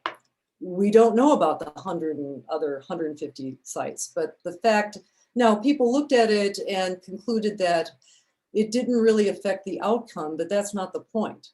One of these times it will affect the outcome. And the fact that you're so cavalier about these kinds of things, and we've allowed this to happen. Now, I think it is on the scientists to, police their own ranks and also be teachers, be explainers. I mean, Henry has a great Patreon account. People should throw him a few shekels a month, but he will go through major articles and major news items concerning virology and immunology and often COVID, and you can send him questions. And he's very good at explaining things in a way that an intelligent layperson can understand. I remember that there was a point in my old experiment when we were writing papers, we had to write a 1-paper summary for the layperson. And that turned out to be not easy. How do you explain? Because you're so used to all of this shorthand and talking to people who also understand all the shorthand, who've had the same experience as you had. But to step back and find the words, and it helps your own thinking, by the way, to do something like that, to stand back. Again, take not the 30,000 foot view, but maybe the 1,000 foot view or the 100-foot view, and just look at your experiment. What's the overall point of what you're doing, subject, verb, object, and you find you can make it interesting to people. One of the unexpected things from that HBO special on Chernobyl, which is excellent, by the way, both a friend and my sister had told me that, hey, this is the first time I actually find nuclear energy interesting. that scene with the trial, who was it, Jared Harris? Anything with Jared Harris. What's that? Anything with Jared Harris is interesting. Yeah, but I mean, he sort of explained, because I had no idea how these reactors worked. I mean, they're totally different than the reactors over here. And I found it horrifying and fascinating at the same time. But the point was, he really explained it well. And it's really incumbent upon us. I mean, we haven't been doing it. Scientists are often in very privileged circles, and there is a conceit and there's kind of an arrogance, and it's almost like we can blame our laziness and inability to express ourselves on the quote stupidity of other people, when it's really our own, it's our own inability to articulate. We need to develop decent vocabulary, and we need to sharpen our own thinking in terms of not just nuts and bolts, which is very important. You don't want somebody, working on an airplane that has just generic philosophical ideas about how planes should work. No, I want you to know everything about this material and that rivet. Okay, that's fine, but I mean, they're in the interface between science and public policy. We really need to develop, we need to be more articulate. That's a skill. We need to develop a skill. Most people aren't born teachers. You develop skills in teaching as you teach. Some people have more of an ability than others, but I think that's on us. Otherwise, we have tyranny, because if you leave it to experts, and that's kind of what the Democrats have done. They've left it to a bunch of nimrods over at Silicon Valley that supposedly are smarter than the average person to be solving those problems. And in fact, Bill Gates was the genius that went and convinced Oxford University to partner with AstraZeneca and basically patent their vaccine and ask for intellectual protection. And so it wasn't just a US failure, it was a world failure. It was a failure of the developed nations at the beginning of last year when you had a chance, you had the vaccines, you had already millions taking the vaccine with no major problems. You could have just had a joint program all of last February and March, employing dozens of manufacturing plants all over the world. And India has a vast vaccine manufacturing plant that is state of the art. And maybe we would have never gotten the Delta variant. But we did not, because Pfizer thought that, it was much better for Pfizer that COVID become endemic rather than just wiped out. Well, it seems that COVID might be wiping itself out. I mean, we can hope, but Great. Apparently, I was reading this morning. Who was it? The head of immunology over at Massachusetts General Hospital was making some statements and said that basically, to first order, there is no Delta variant anymore in Massachusetts. It's like over 99% this Omicron variant. And, it'll extinguish itself. So, yes, somebody said 1,500 people are dying a day. That's true. For the rest of the country, there still is a significant amount of the Delta variant. And, as Henry has told us, the death rate peaks at least 2 weeks after the case rate peaks, because it takes a week for people. We're seeing a bump now in the deaths. I was hoping we'd see a rise in cases, but not the deaths. But we're beginning to see. If you go to Worldometers, we're seeing a slow rise because it's been rising for the last 2.5 months, a rather slow rise, and most of those have been up to this point the Delta variant. But South Africa and the UK, South Africa is a different type of population. But the UK is older and fatter, like we are, and they are seeing a little bit of a rise, but not much. So we can just cross our fingers, and this is the variant that is way more contagious but less virulent. Yeah, we can only hope. Thank you, Professor Marianne Cummings is a particle physicist, as well as a parks commissioner for Aurora, Illinois, and bring on some candidates. Yeah. Oh, yeah. Candidate. I want to. Yeah, I'll be busy next weekend. Now we've got not going out there this weekend. My God, it is dangerous out there. I mean, it's just glass ice everywhere. I had to drive someplace yesterday. And I literally had to just be sitting down step by step on my front steps. So next weekend, though, it's when the signing petitions are coming out, and there are 2 candidates that I'm going to be going door to door for. That's going to be back in the saddle. In the saddle again. Thank you, Professor Marianne Cummings. I look forward to seeing. I hope you can make it Thursday for the professor and Marianne. No, I wouldn't Quick miss it. quick item before we get to Professor Mike Steinel, who has, I believe, a new song for us, an update on a new song. The vice chair of the Fed, his name is Richard Clarida, announced he will be leaving the Federal Reserve early because of revelations regarding his trading of stocks right before COVID hit.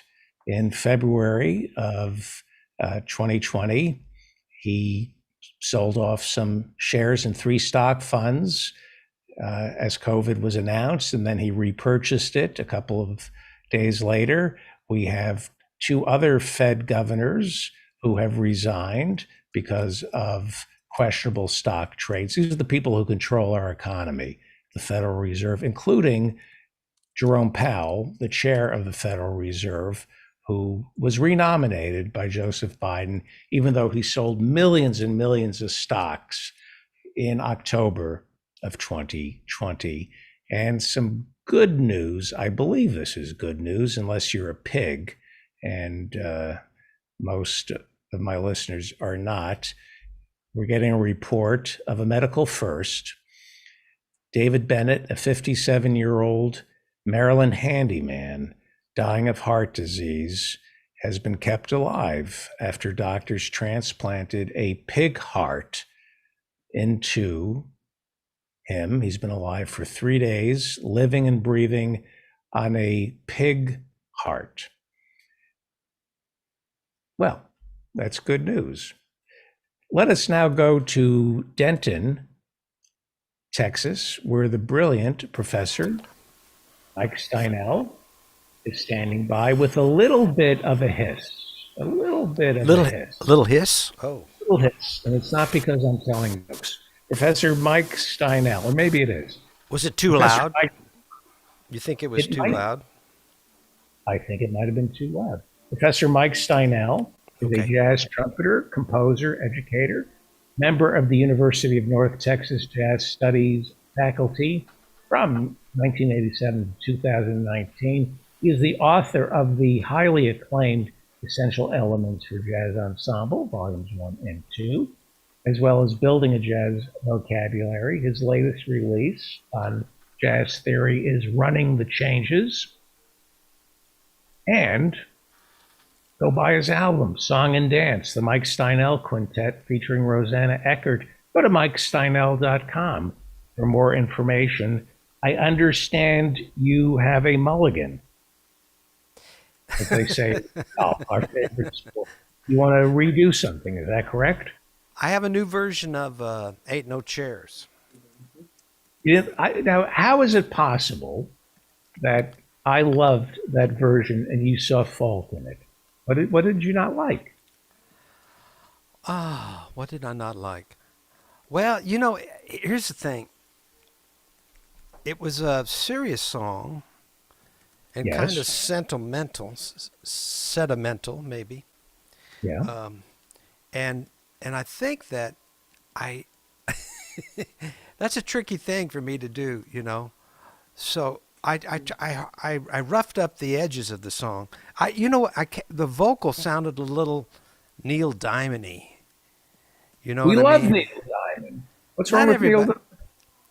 I like, he's a great song. I love Solitary Man. I remember when I was in high school, that came out. But most of everything else, his vocal is kind of affected. And I thought that my song was, it just didn't quite sit right. I think, what's wrong with this? So I redid it with a little more anger to it, a little more rock edge to it, you know.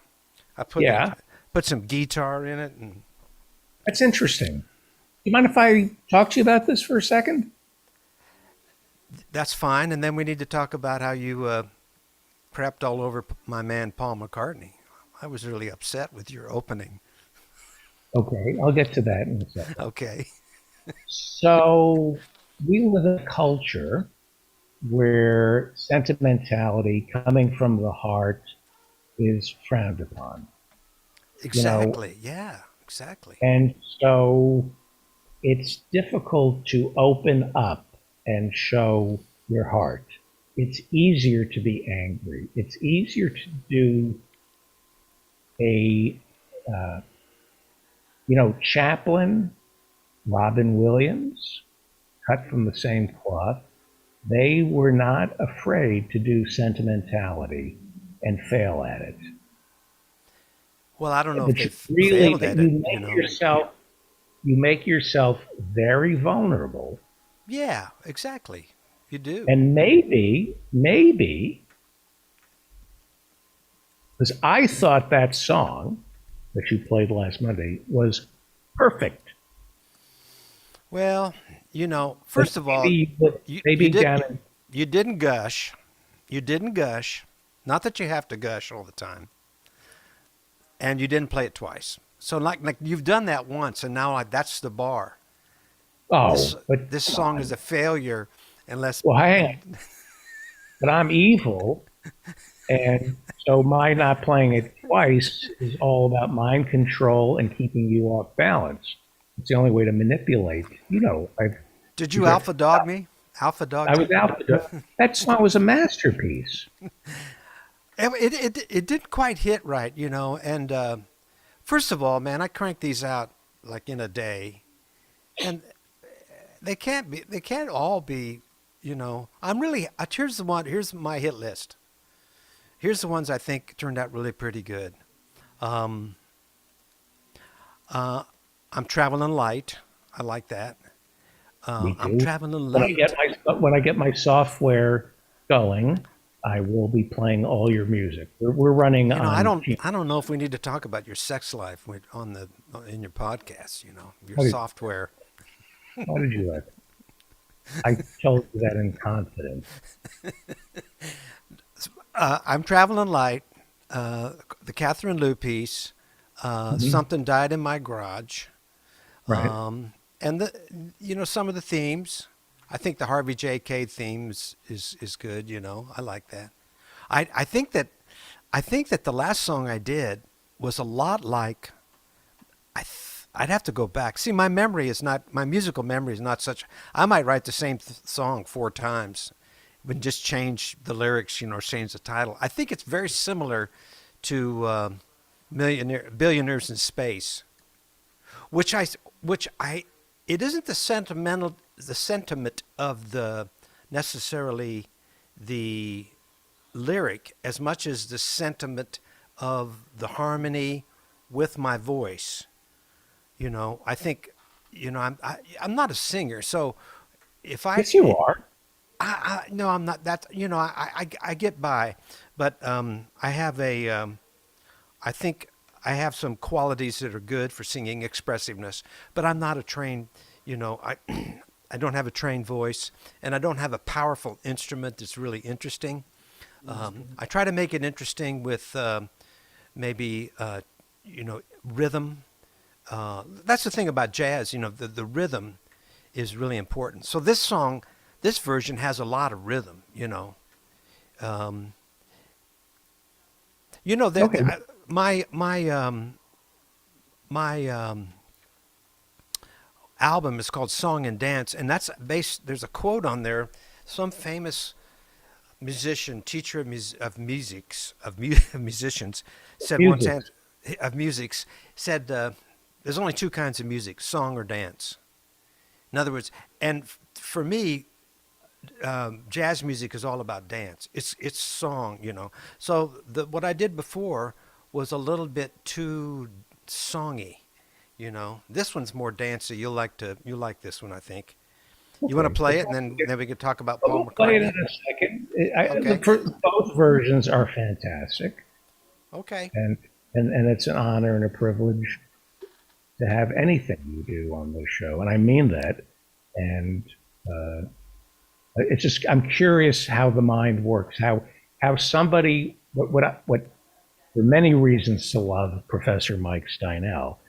You're an inspiration in that you don't have that voice. You don't, you're not hypercritical of yourself, and you let the creativity flow, and that's an inspiration.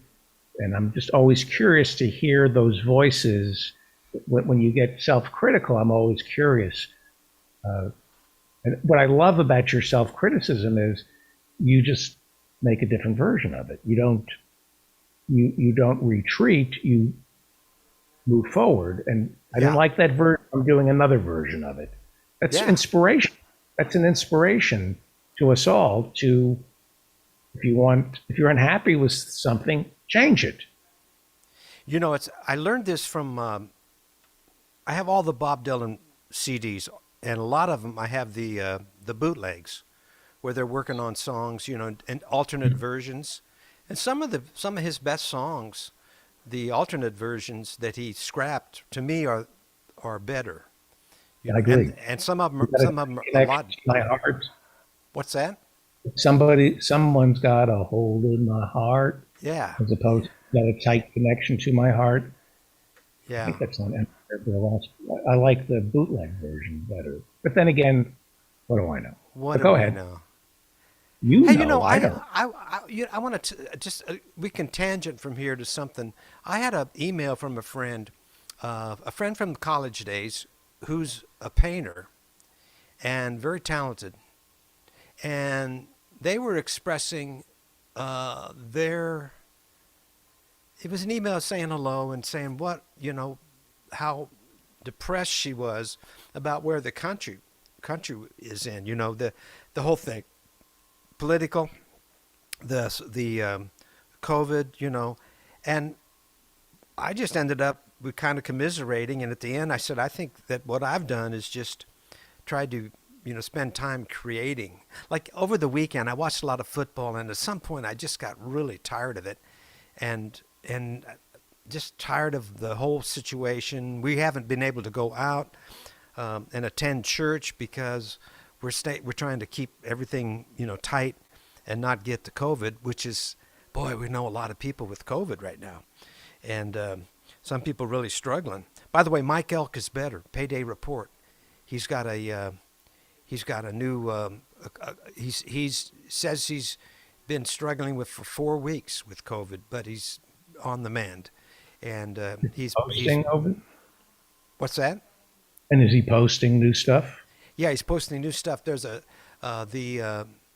ski guides in Park City are striking. By the way, again, let me put a pin in it. Go to Payday Report. Mike Elk, the best labor reporter in the country. Never met the guy. Don't know him. Just love him. Give him money.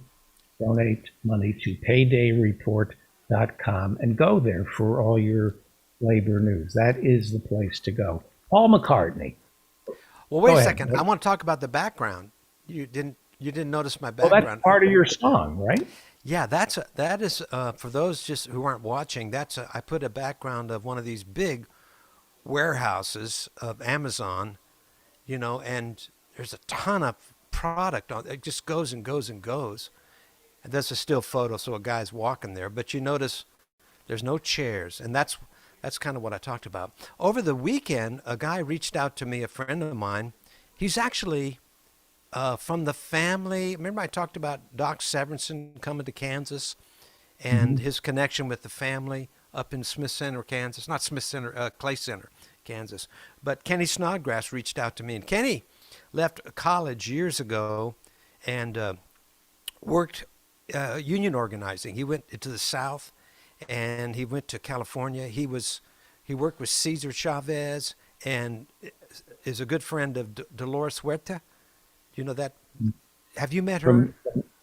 No, I have not, but I'm from San Francisco, and she was the hero of the United Farm Workers. Right. So we talked about physically abused by the police. I think she lost a kidney, right? Didn't they get beaten by the? Go ahead. Well, anyway, he had a bunch of stories to talk about. He's going down on in April to help dedicate a mural to Nan Freeman, who was the first. On January 25th, it'll be the 50th anniversary of her death. She was 17, 18, and she was working. She was on the picket line, handing out leaflets for United Farm Workers, and she was hit by a truck and killed. And it was a horrible thing. And she's kind. Go ahead. The Teamsters were trying to get those contracts from Caesar Shop. It was very ugly. The Teamsters were not on the side of the pickers. They were on the side of the growers, and they made Cesar Chavez's life very difficult. And it's not surprising that she was killed by a trucker. But anyway, one of the things he said, he had recently talked to a retired gentleman who had just retired from the union that went into Bessemer to unionize the plant there. And you remember, what is it, the wholesale? I forget an acronym. Anyway, there's 4 letters. The retail workers of... Yes. Yeah, they're out of Connecticut. There's the thing. If you can't name, like, we know the Teamsters, we know the United Farm Workers, we know SEIU. It's a good thing to align yourself with a union that knows how to brand itself. Well, this gentleman revealed to my friend that he thought that they didn't do a good job at Bessemer, and he hopes when they go back and do the vote again. But if people didn't listen last week, don't join a union that's run by a Harvard Law graduate, Stuart Applebaum. Stuart Applebaum out of Connecticut is not going to unionize the workers in Bessemer, Alabama. They don't trust him. Yeah. Christian Smalls, on the other hand, they trust. Go ahead. I'm sorry.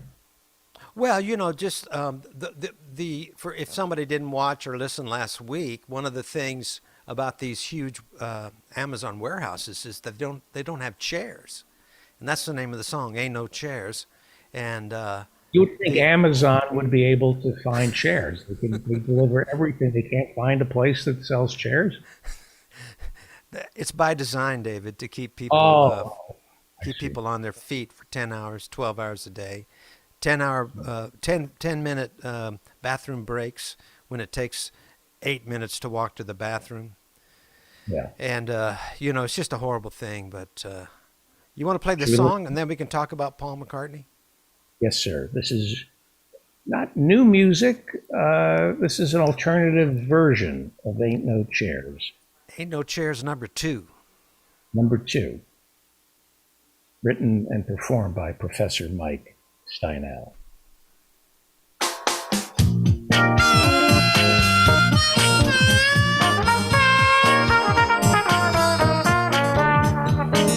Ain't no chairs in this Bessemer shop. Back in our day, don't ever seem to stop. A man went down 'cause his heart gave out. Get back to work, we heard them shout. They said the EMTs are coming, that's what they're for. And life slipped away on the cement floor.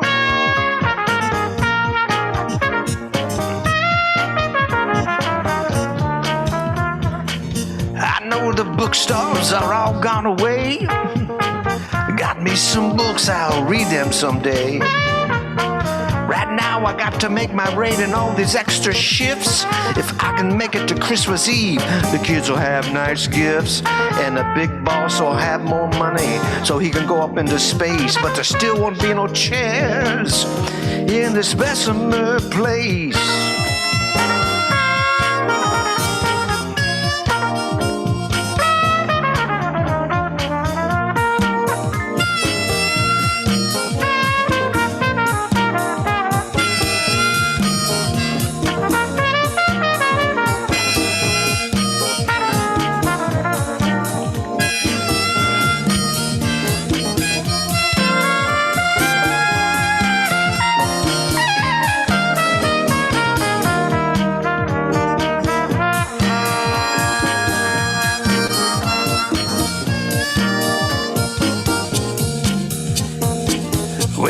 was young, my dreams were bold.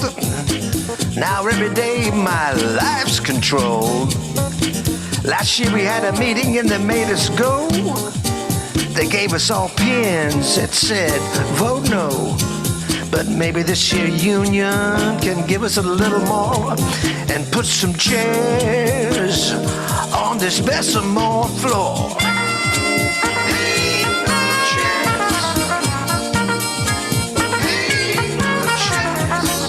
I'm hoping the Union might make things right. Some days I just don't have the strength to fight. This plant down here can take its toll. It'll break your body, it'll crush your soul. Feels like this packing ain't never gonna stop. And there still ain't no chairs in this Bessemer shop.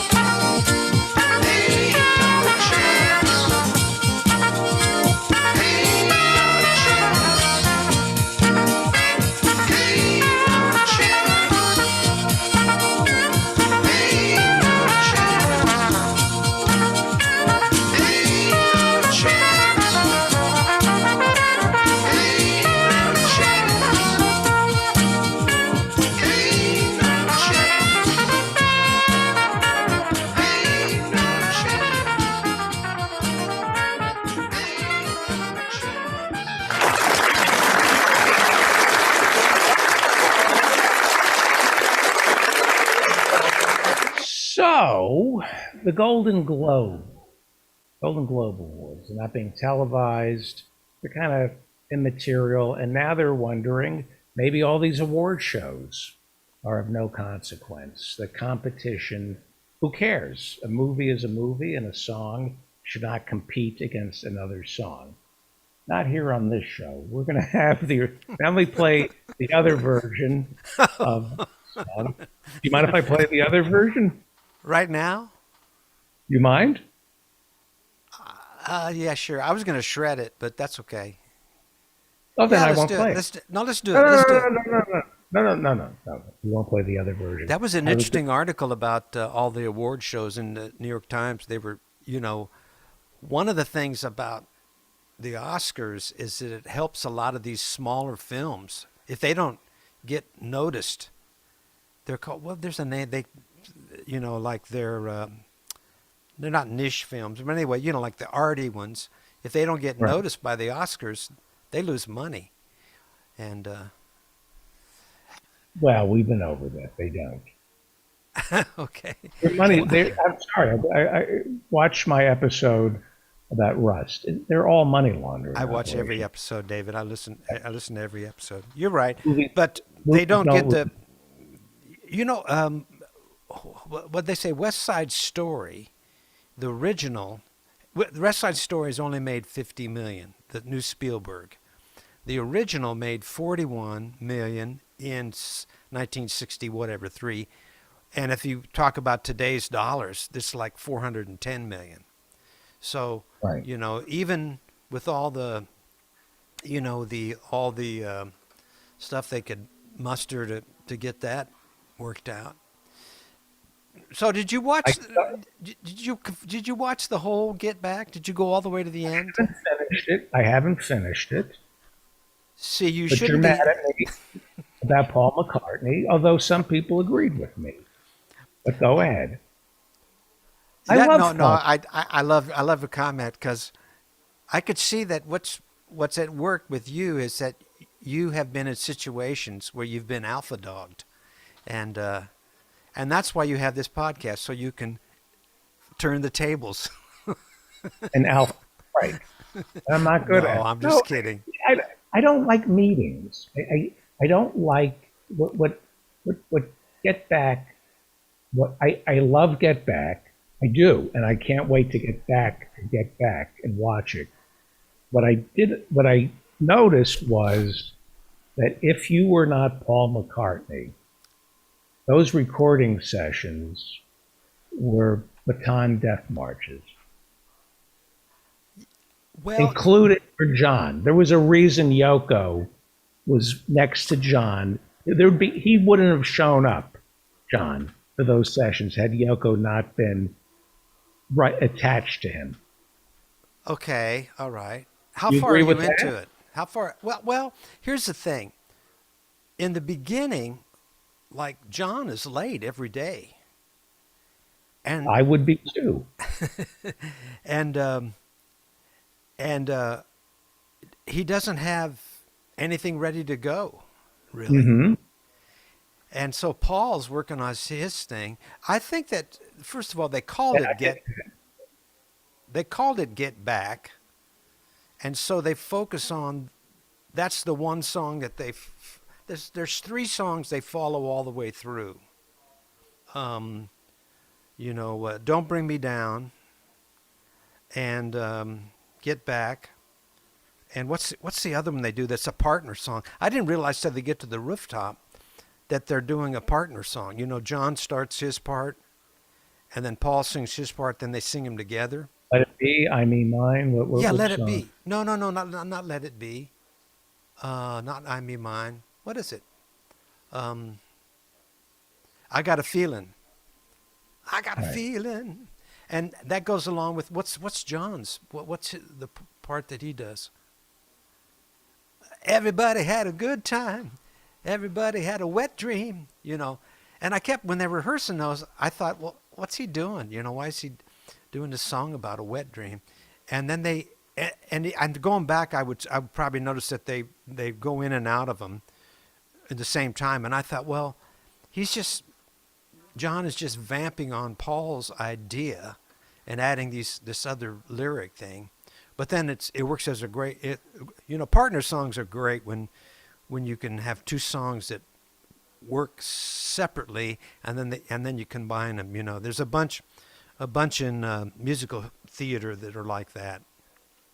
I think it's really what's really interesting, if you could speak to this, is it seems the music came first and then the lyrics became like a chant where the music, they found the lyrics through the music taking hold of them. So it becomes this incantation where it's dream work, right? But not everybody writes songs like that. That seems to be how. Well, the hook came first. Get back, get back. He had that hook, and he knew it was going to be memorable. And then he had to fashion a story out of it. I do think it was interesting that he backed away from a song kind of about xenophobia. Does he try to come up with a rhyme for xenophobic, or was that a joke? I read that originally, I can't remember where I read it, that he wanted to write a satirical song where he, in the voice of somebody who was opposed to immigrants coming to America. What I found interesting was, he was going to do a Colbert, like a Steve Colbert type of thing where he pretended, get back to your Commonwealth homes. Right. It was going to be anti-immigrant song, and then he chickened out on it. I thought that would have been kind of interesting to write a song saying what you don't believe. But Go ahead. No, I just think that the things, I have to go back and look at the Alpha Dog kind of thing. I want to go back and listen. Did you get to the part where they're having lunch and they've hidden the microphone? Have you heard that conversation yet? George, I watch it going in and out of, like, I find it it's kind of reminds me of Apollo 13. I find it very comforting. It's something that washes over you. It's something you're there. It's so personal. Well, it gives the illusion of being personal. They are together. It was divine providence for the four of them to find one another. Yeah, I agree. There was it couldn't. you can't, it's almost like the Seinfeld cast or Friends. It just doesn't. You take one person out, and it's off balance. It just doesn't. It's unimaginable without those four. There's just they are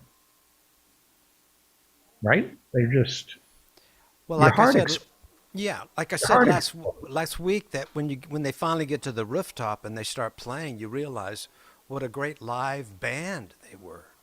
You know, undeniably, just a great rock band, and so much of what they had done, so much of what they had done for a couple of years was just studio. They were a studio band, and it was great. You know, like I love. Sergeant Pepper's. I love all of those. Magical Mystery Tour. That's what one happened. of my favorites.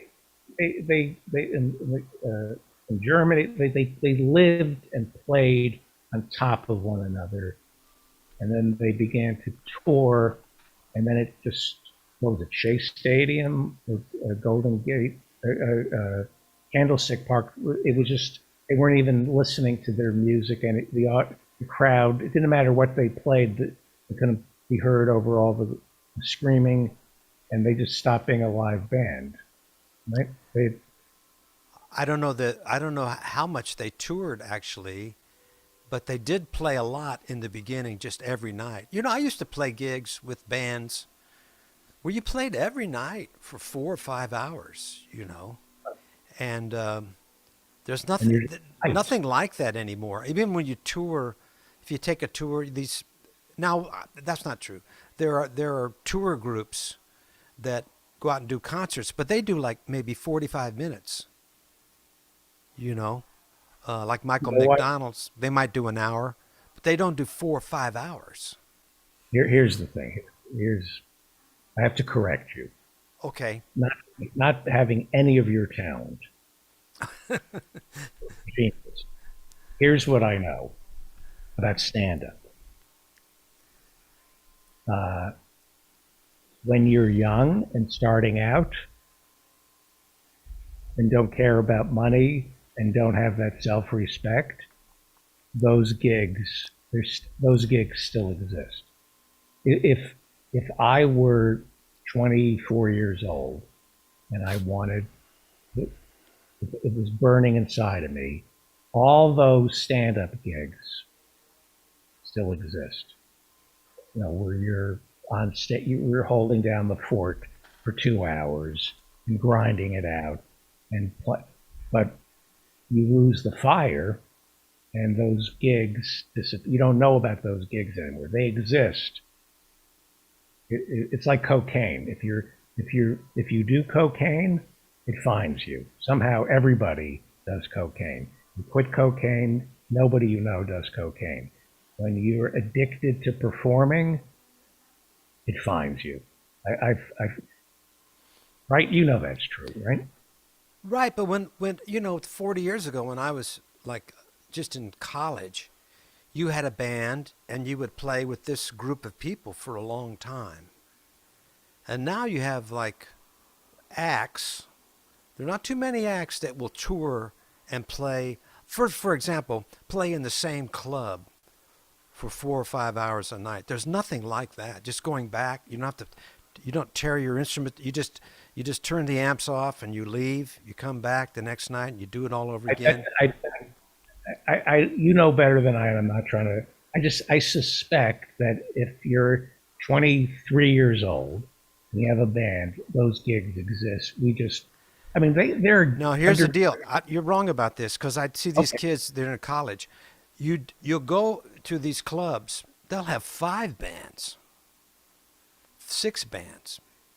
The first 4 are playing for nothing, and the last 2 are playing maybe half an hour, 40-minute sets. So it's different than, when you had, even in the world of jazz, there are tours, but a headliner might have a different band every tour. It isn't like Miles had his band for 5 years with Herbie Hancock and Wayne Shorter. There are very few acts that can do that. Most of the big name acts, they'll come out with an album and they'll team up with somebody and they'll go do high, they'll play Lincoln Center and they might do a week like over in the Blue Note in Tokyo. But the closest thing to a band that's like from the old days is Bob Dylan's band, that's out there 100 nights a year and doing long concerts and the same people. And he's had the same guitar player and bass player for at least 10 years. He just got a new drummer, and it was big news in the industry that he got a new drummer. He'd used George Recife, I think he was, for maybe 10, 15 years. So anyway, that's the thing that I enjoyed about the Beatles, is just realizing, oh yeah, these guys have so much,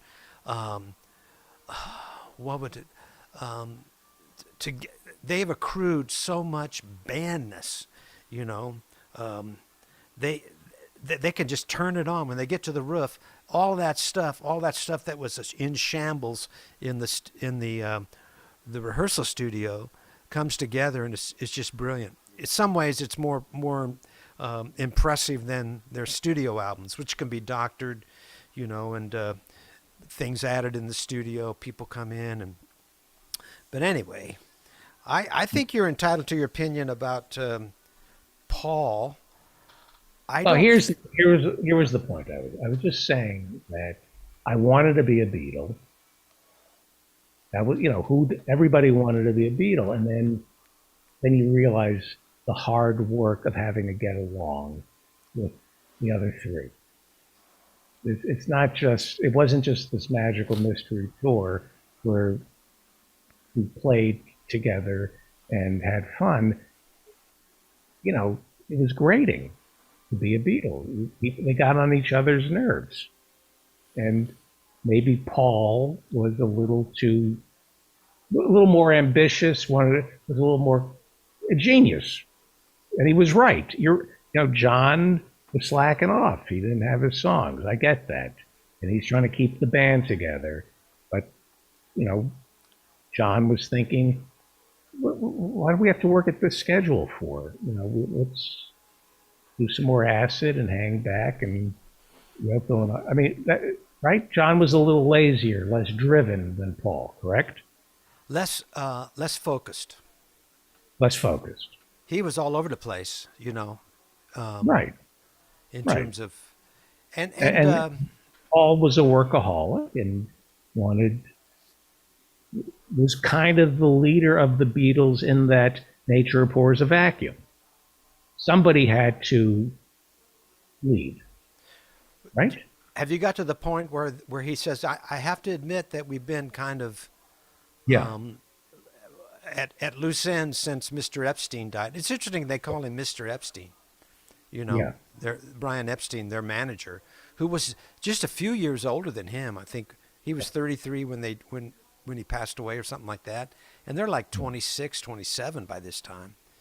But they've been kind of, I'm sure that he said, here, you're going to do this and this and this and this. John, you and Paul get together, write a song, I'm sure he drove them a little bit more. And Paul's kind of saying, I know I'm kind of have to be the leader here, but we really haven't had the direction since Mr. Epstein died. Why didn't George Martin was a brilliant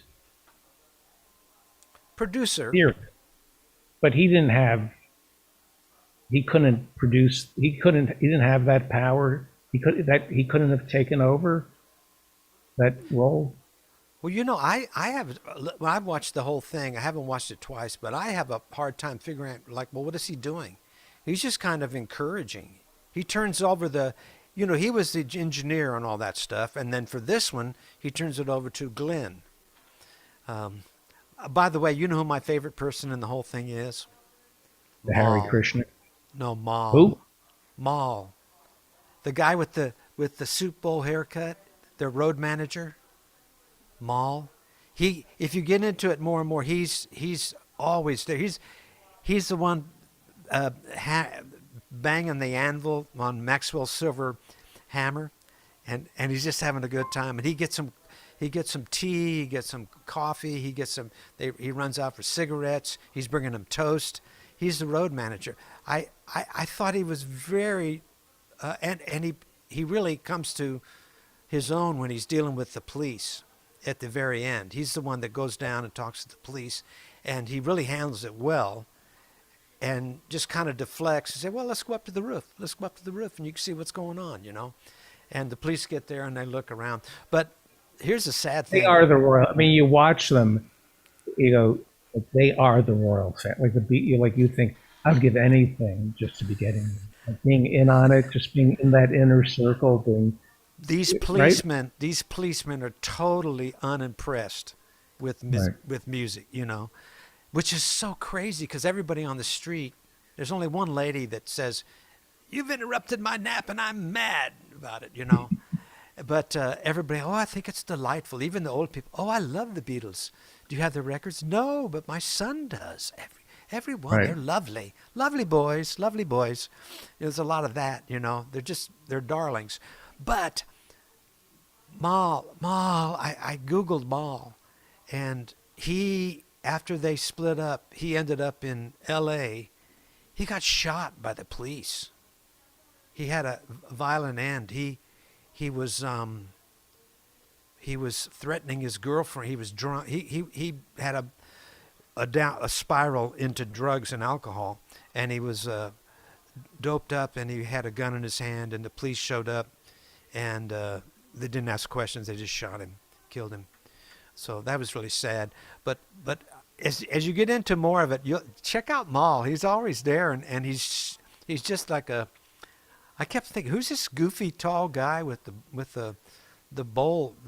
He's got a soup bowl haircut. You know, he's trying to do like the early Beatle thing. But he's wonderful. I liked him a lot. Anyway, I've noticed, especially movies about the astronauts. I'm going to Steve hang on. Like Gus Grissom, because Gus Grissom died. And I noticed in The Right Stuff, he wasn't around to defend himself because he died in the Apollo 1 fire. In The Right Stuff, in the movie, they portray him as maybe possibly screwing the pooch, panicking. And I remember thinking, well, that's kind of unfair because he's dead. And, and they leave it kind of nebulous as to whether or not he panicked. And then I remember in Apollo 13, there was one astronaut, I believe, and it's been 20 years, Kevin Bacon plays him, where it's hinted that maybe he didn't do something right when they were supposed to stir the oxygen tanks and caused the Apollo 13 to blow up. And they clarified it, but they didn't. And I thought, he's dead. So they're kind of getting away with sort of besmirching, his character. And then I thought, well, who's alive? Paul and Ringo. Right. Peter Jackson is at their mercy. And so what would it look like? How many hours of film are there? I think 60. And so they cut it. It's 1/10. 10th. Thank you for the math on that. Is it safe to say that Paul didn't get final cut, but that there's stuff in there that. Who knows? Who knows? No, is it safe to say that? Is there anything that makes Paul? I don't think bad? anybody looks bad. I don't think anybody looks bad. I think everybody comes off pretty good. They might. Everybody had a good time. Everybody had a wet dream. It is if you. Not you, if you have writer's block, if you're fearful, it's a great lesson in creativity that you don't need a fully formed idea. Just get it up on its feet, see what it looks like, and then and play with it. But if you don't put something up on its feet, you're and see what it looks like, you can't play with it. And if you can't play with something, Yeah. you can't create something, right? Yeah, that's one thing that I miss is having like a gig coming up and new music and being able to bounce it off people. Like everything's solitary now. Back in the old days, and the real old days, you learned on the bandstand. Bands didn't have charts.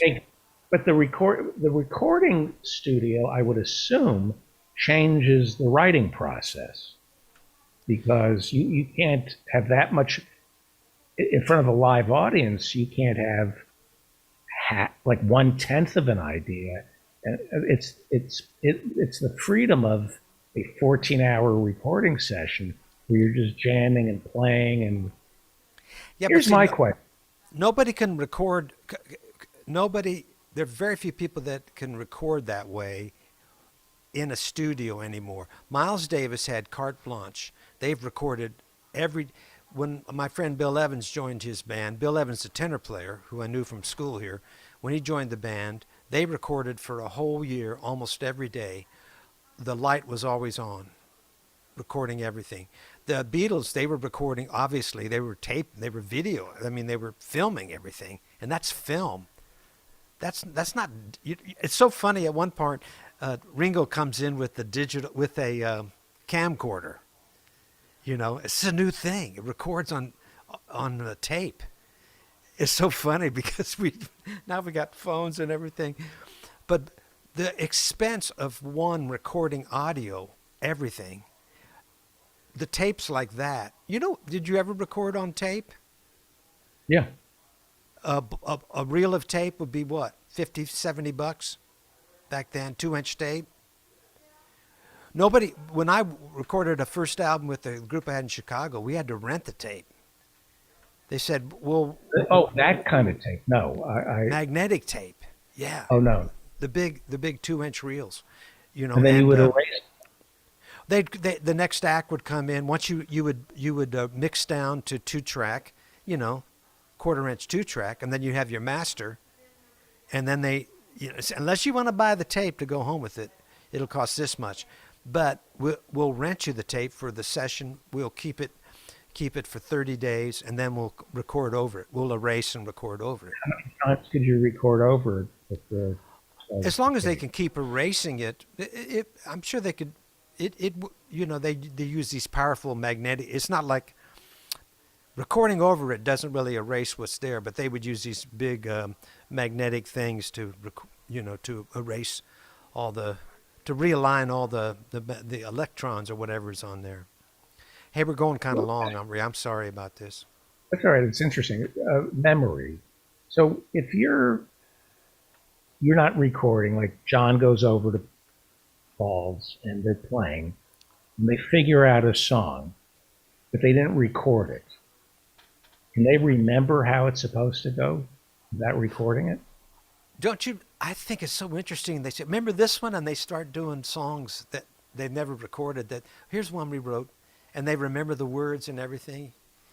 Because they played so much live in the beginning, repetition, things get in there. It's like nursery rhymes. They're stuck in there. Right. Was it Paul? Was it John who played the Harry Lime theme song from The Third Man? Yes, that's him. He's playing That's just him doodling, just playing from ear? Yeah. So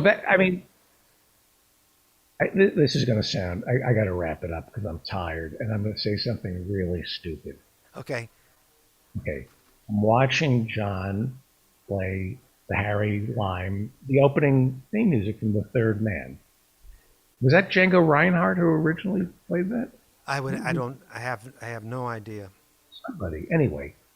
And I'm thinking, oh, he's just goofing around on the guitar. That's not something he learned.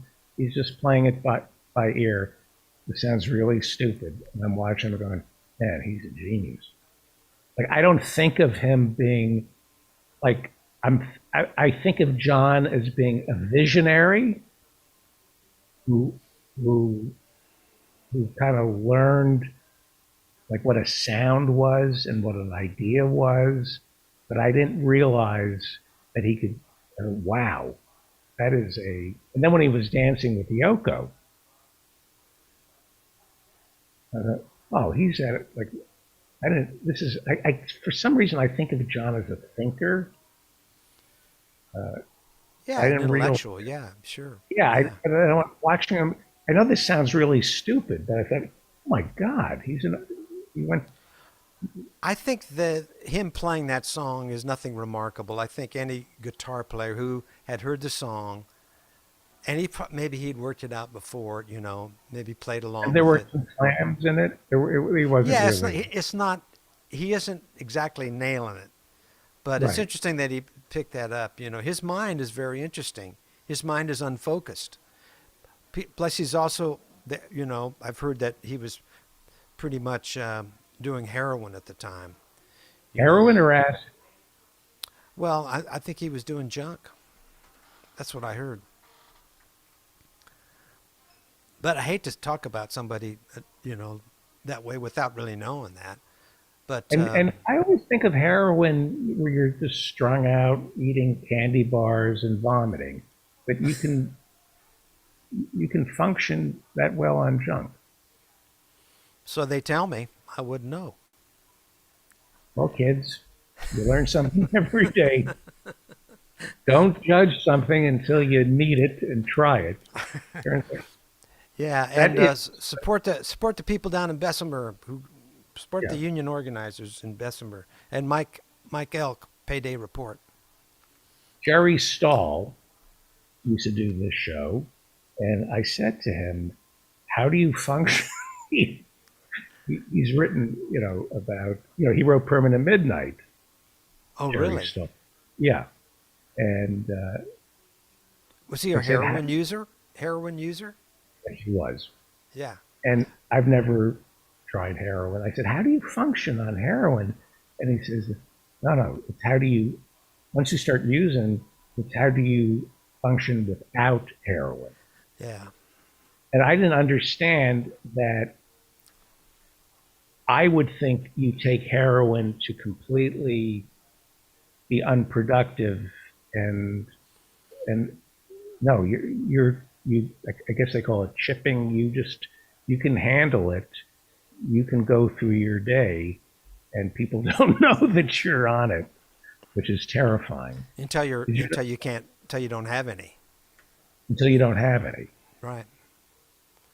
I always thought the way it was painted, the picture that was painted to me as a child was just, Sid and Nancy at the Chelsea Hotel, unable to move. But apparently you can write Layla and other assorted love songs. Your thoughts on that album?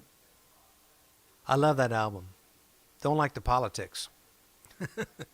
Eric In the Clapton's album? politics. No, In that, Clapton. right. Yeah. That album, there were no politics. No, but him. Yeah. Well, he's an anti-vaxxer. Yeah. He doesn't want to shoot anything into his arm that isn't first heated up in a spoon. I tweeted that, and everybody, how could you say that about him? Thank you. I love you. Thank you. That's right. all. My best Bessemer to everybody. Okay. Thanks, David. Thank you. That is our show. I want to thank all our guests. Oh, Dan. Jesus. I'm sorry. Hello, how are you? Hello, JAG officer. It's been a weird day. Yeah, I hear you. I apologize. Shall we do, is your family back yet? No, they're still over in Italy. I'm last night I was cleaning out the rabbit's turd cage, the litter box. Well, she's sending me little videos from the Sistine Chapel. Wow. Motherfucker. Sistine Chapel. Wow. Yep. That sounds great. Let me see if I have everything here. Well, show us some pictures from the Sistine Chapel. Oh, I don't have them. Dan Frankenberger in our newsroom. We have to have a meeting to discuss some stuff. Yep. I've got a Sopranos. Go You want ahead. to do a Sopranos quote while you're pulling the photos up? Yeah. I got Go ahead. You're too fucking worried about what I give you. Worry a little more about what you give me. I'm going to say that's Tony. Is that correct? No. Really? Johnny Sack? Nope. Can't be Richie. Oh. It's Paulie Walnuts, the NFL. When Christopher's doing book. It's I think it's shortly after Christopher was made. Paulie's saying that to Christopher. Welcome to the NFL, rookie. That's right. Christopher gets made, and he's putting money on the street for the NFL, and he's having trouble making book, and so he has to rob. He puts on a scream mask and robs a concert at Rutgers. Is that correct? I haven't watched the episode lately, but that sounds about. You're too fucking worried about what I give you. Worry about what you give me. Welcome to the NFL. That's right, you rookie. little fucker. Paulie Walnuts. He's awesome. I'm clean with The Sopranos. My mother and sister have started watching it again. And I said, no, I'm doing a complete detox. I will not watch The Sopranos for another year. You need like 5 to 10 years to detox, right? Because it takes you like a No. year to watch it. Well, my sister said if you go a year without watching it, and then you start watching it again, it's like it really is like seeing it for the first time. It's such like you go, what? I never saw this before. Success. Have you watched Succession? I have not watched that. No. Succession. The first time where I did a binge during the Christmas holidays, so the first time around, I'm going, well, this is amazing. This is amazing. But will it become my new Mad Men? Will it become The Crown? Will it be my Sopranos? And the answer is yes. Oh. Succession is that good. You need to rewatch it. It is so effing great. Succession is so great. So great. I need to watch it for the first time then. Oh, it's just great. It's just great. Great. I love it. In fact, I'm almost done with the third season for the second time, but that now goes into my, I will rewatch television shows over and over and over. Instead of bringing new stuff into my diet, I rather just kind of study. Well, you like it too. That's part of it. I love it, and I'm transported. But then I like to. If you rewatch this stuff, you can really follow the mechanics of the acting and the writing and the positive to negative emotional arcs that go on, it takes a long time to see the mechanics of a television show. The great television shows are the ones where it just washes over you and you can't see what they're doing. I'm completely lost in this. I mean, The Sopranos, you cannot see what the strings in that. Yep. There are strings, but you can't see, you just can't see it. I'm planning on doing The Wire again soon too, because that was another amazing I one. can't get into. You couldn't For get some into The reason, Wire. Cannot get into The Wire, and I don't know. It rings false to me. Having grown up in Baltimore in a housing project, it rings false to me. It just does. There's something. But who am I, right? Not, what do I know? What have I accomplished? Nothing. Are we looking? What is the first thing we're looking at? It's a Tom Weber. Yeah. This one is called Young Sent Woman. me- I think you sent me the same. Is it a tree? Nope. It says Young Woman. Did I send you the wrong? You want to do it? Save it till Thursday Well, I think you sent me at Zaya- 8:29. I don't think you sent it to me. I'm getting the same one. Can you resend it? Sure. Resend it. You got it at 8:29. Yeah. Let me try it again. Hang on. Yeah, replace. Here we go. Oh, okay. Ooh, that's nice. This is was this painted drawn at office hours? Yep. The message attached to this one, which I have marked as Young Woman, he said, "Here's the drawing I did for my draw along tutorial session at office hours this past weekend. Young woman in light and shadow with charcoal pencil, 9 by 12 inches." Yeah. What is it? It's a young woman in light and shadow with charcoal pencil, 9 by 12 inches. The 9 by 12 inches. What are you describing? How you're reacting to this woman, or is that the size of the drawing? I'm just looking down and reading. Oh, I thought you. Okay. You know where all that was written? Hey, where do you buy a Tom Weber? You buy a Tom Weber at tomweberart.com. Wow. That's where you go. That's beautiful. It really is. Well, I have not eaten all day, and I am afraid to look at this. Oh boy. This looks. Now, wait a second. This looks like it's something out of. This looks like something from the Food Network. Looks like a professional photograph. Who took this picture?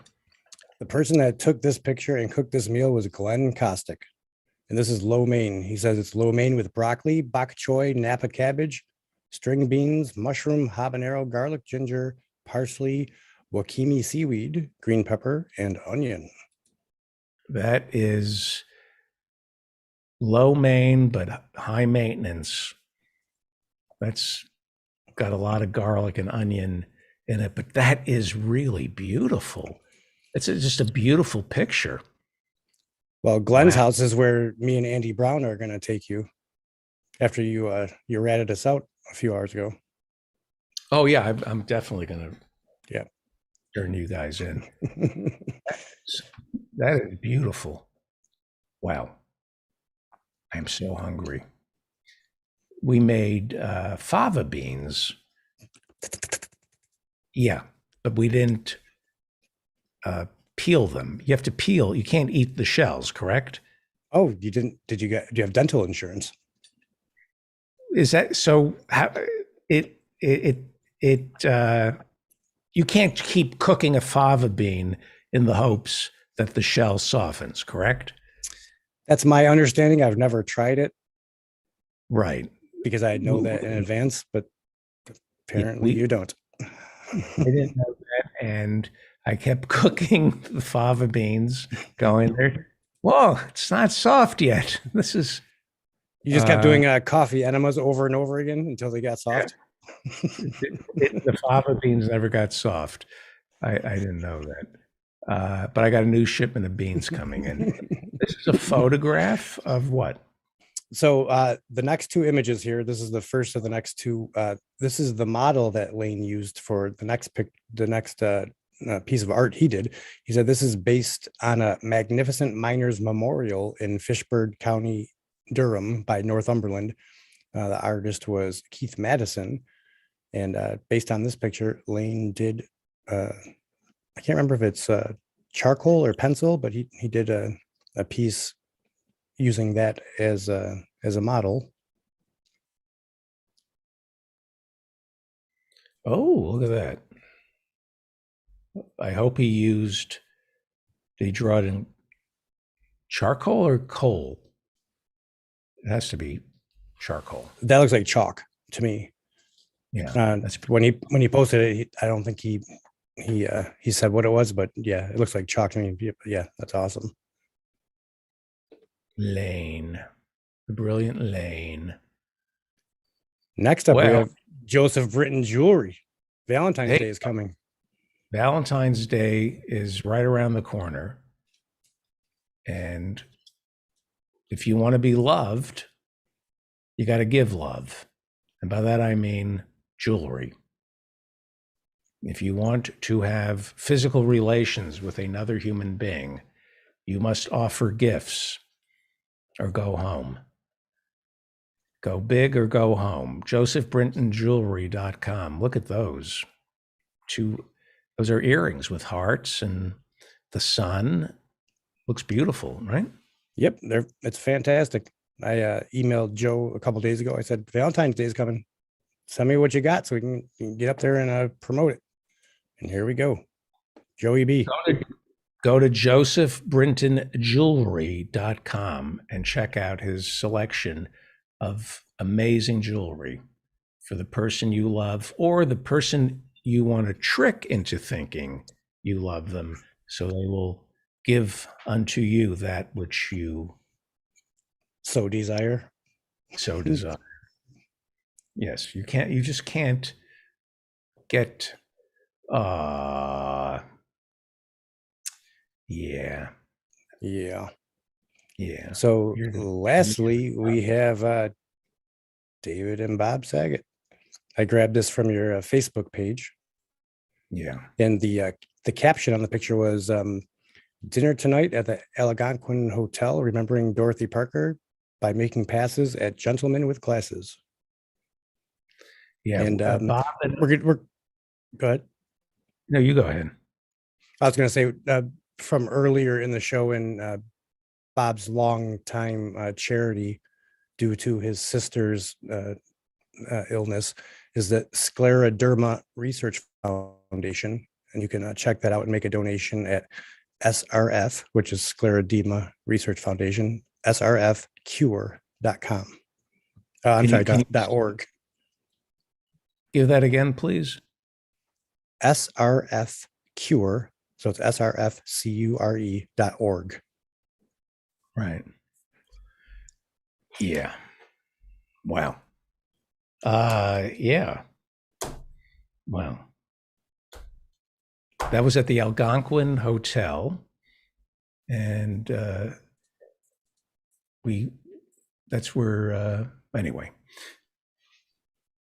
Thank you, Mr. Dan Frankenberger. All right. Thank you. How do people contact you? You can send anything that you want to be read on the community billboard to dentfeldman@gmail.com. Do you want to try to remember the show's lineup? Or Sure. Well, go for it. Let's see. We started with you, and then music by Professor Mike Steinel. Then we had Aaron Berg, then Pete Dominic, then, wow, hang on, that was from 5 to 6.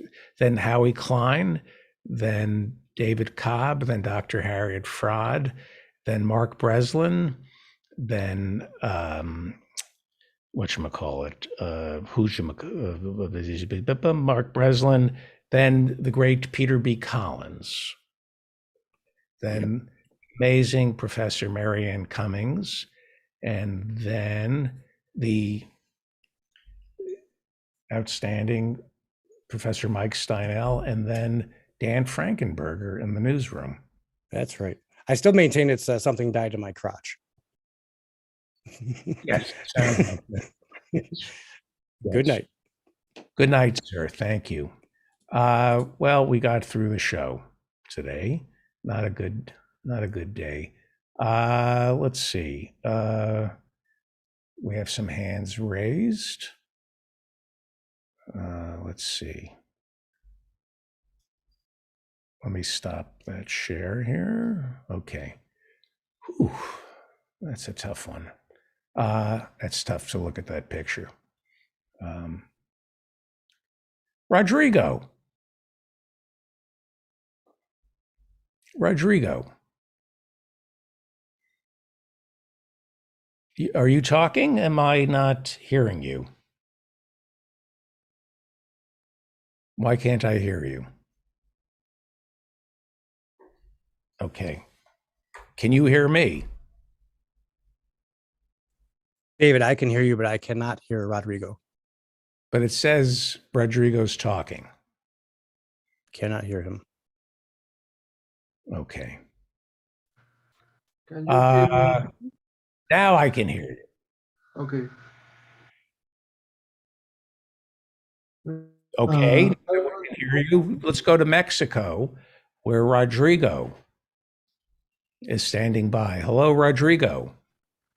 Hi, David. I wanted to try to explain NFTs this time. NFTs, Yes. non-fungible tokens. Yes. Go I ahead. wanted to explain them not in the technical sense, but as a leftist. In the what? Sorry, what? In what sense? As a leftist.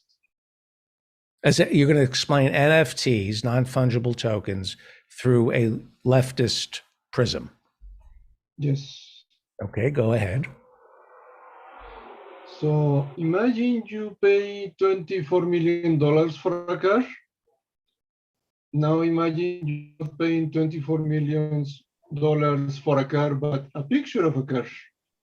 But it's not a picture of a car.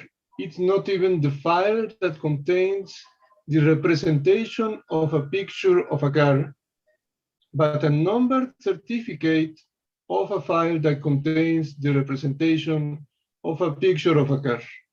And if you're wondering if it can be hacked and everyone can make their own certificates, the answer is hacking an NFT is possible, and I believe it's done for fun. And yes, everyone can run their own software to make their own certificates. The only reason someone pays $24 million for a unique non-certificate of a file is because quote-unquote prestigious action houses are paying minimum wage to a 13-year-old kid to run a bunch of free programs everyone can download. They may be paying more to someone older, but a 13-year-old can run everything you need to make your own certificates. And I know you're tired, but I was hoping you know a Bernie bro from way back who can tell us why rich people need more tax cuts to keep the economy going, because back in 1946, they were paying 91% marginal tax rate, and they could afford to build castles and create the Harvard, Yale, Carnegie Mellon endowments, etc. And today, instead of creating jobs, they're spending millions on unique numbered certificates for files that contain pictures, which I'm pretty sure can be hacked, except the people who normally would be doing the hacking are buying crypto too. Finally, I want you to, sorry? Go ahead. I was going to answer your question. Oh, please. Well, I think Paul LeBeau from the Alliance for Money could answer this better than I can. I have a feeling from what I've been reading, and I've been focusing, I've canceled some subscriptions, and I've bought subscriptions for a lot of financial newspapers and magazines to try to understand the enemy. From what I understand is there's a lot of, believe it or not, there's a lot of money sloshing around the world. I know that's hard to believe, but that seems to be the consensus, is there's a lot of cash out there. Rich people just giving each other cash to make more money instead of creating jobs? Well, Right. The way I understand NFTs is money is a problem. Cash, just from I know this is hard to believe, but cash is a problem for governments and rich people, not poor people. And if there's too much cash going around, there's like this multiplier effect that cheapens the dollar and causes inflation. And they don't want that. They don't want cash circulating. They want to retire cash.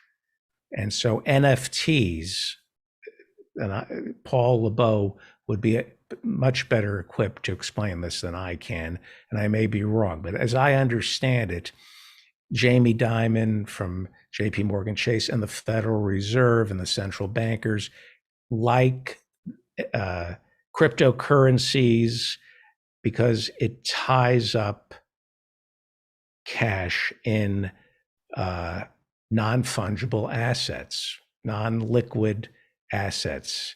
So it doesn't get into the hands, so the cash doesn't get into the hands of people who will spend it and create inflation.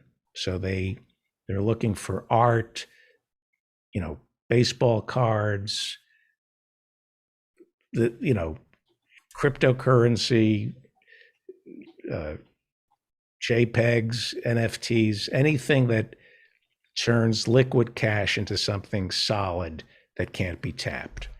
That's what the government, the central bankers, and rich people want. Because if that money ends up in our pockets, we buy food with it and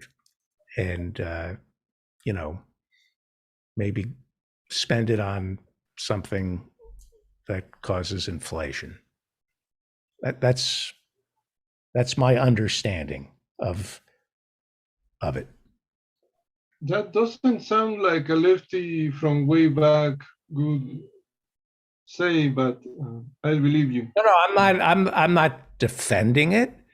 I think you need to, before we can have a revolution, a peaceful revolution, I think we need to understand what the other side is thinking,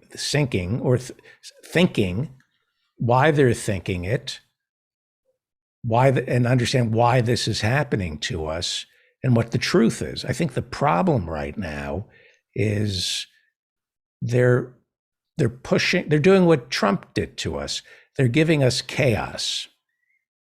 They're creating chaos and fear and no clarity because they don't want us to see what they want and what they're doing to get what they want.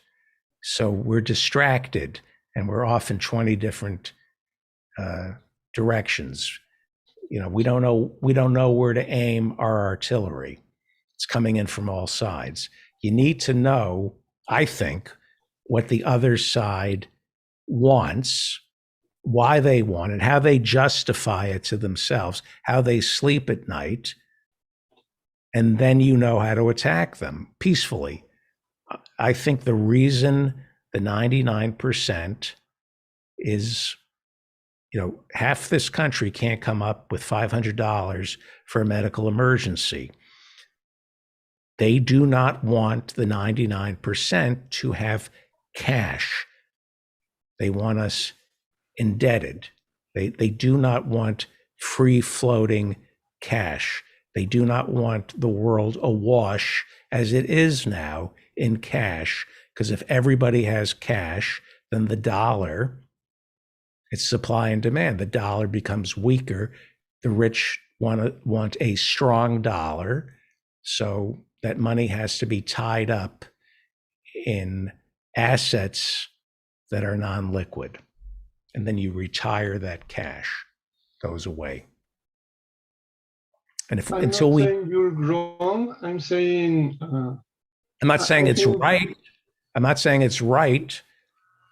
I'm saying I think that's why I think that's what the neoliberal order, that's how they sleep at night. They're utterly convinced that Americans would drown in cash if we had access to it. We would drown in the cash.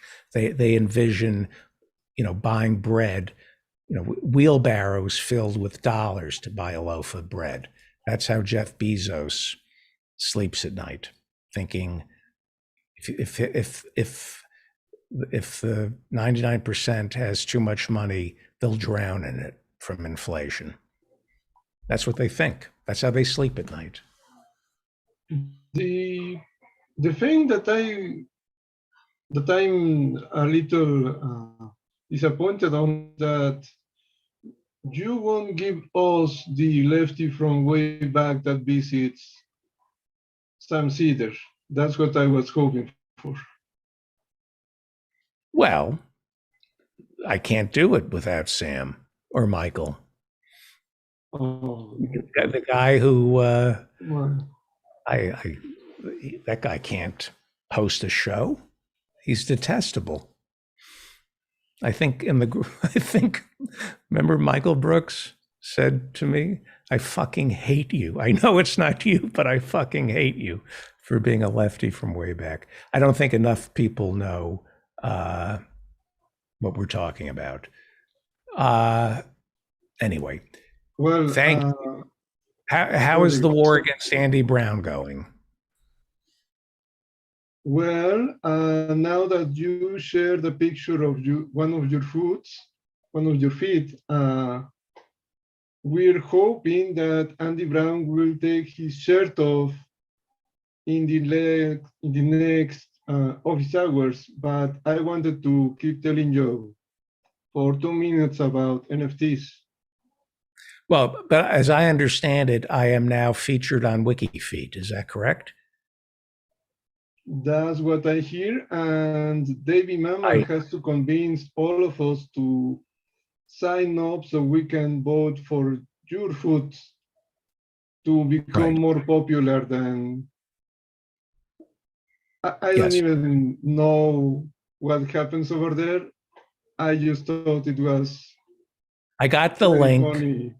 I got the link, and my feet are now featured over at wikifeet.com. It's monetaryalliance.org. That is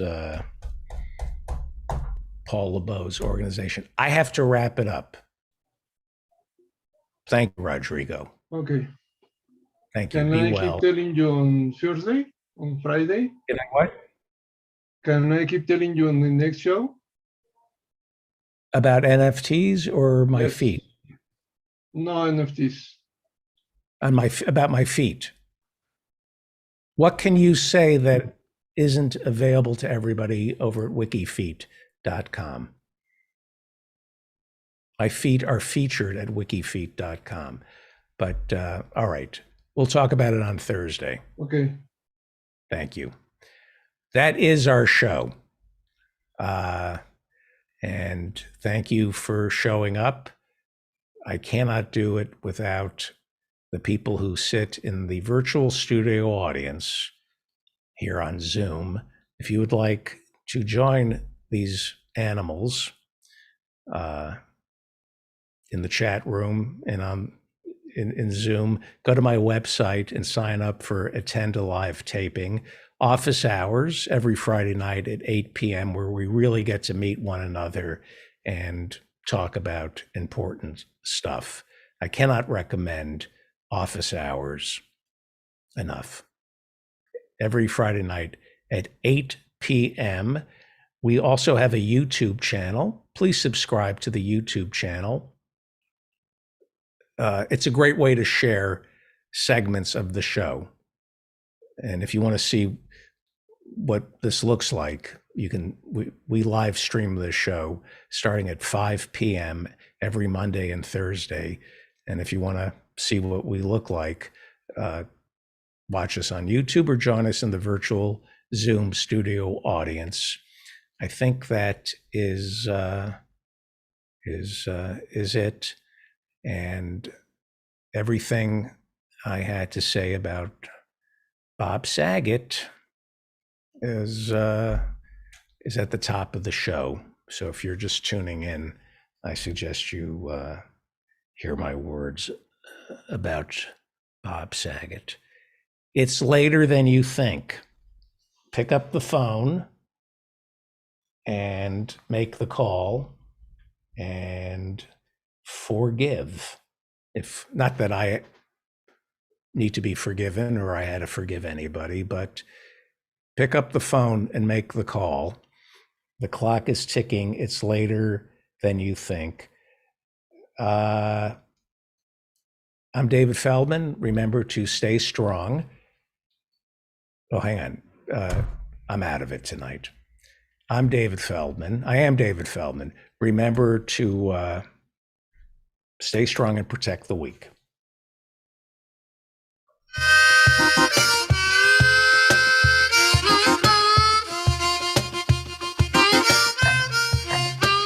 Something died in my garage. Yes, indeed. Something died in my garage. I don't know what it could be. It's a mystery to me. It might be a possum. It might be a raccoon. It might be my crazy neighbor who plays a bassoon. Something died in my garage. That's right. I alerted my entourage.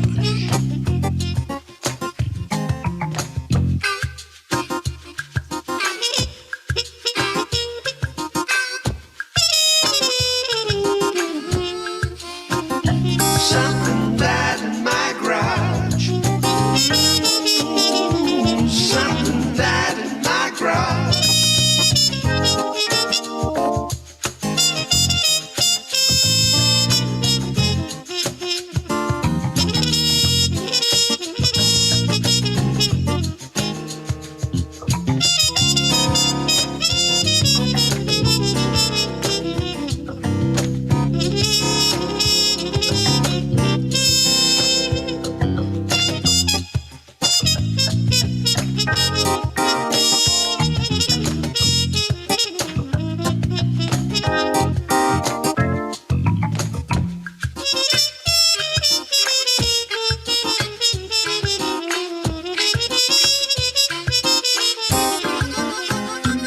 Something died in my garage. Something died in my garage. It's really starting to smell, and I'm feeling a bit unwell. We've looked high and low into every nook and cranny. We're beginning to think that it might be dear old grannies. You know, it might be sabotage. Something died in my garage. Everybody clap.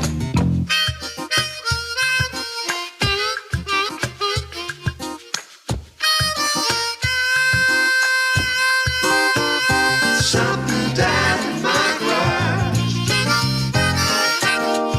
Something died in my garage.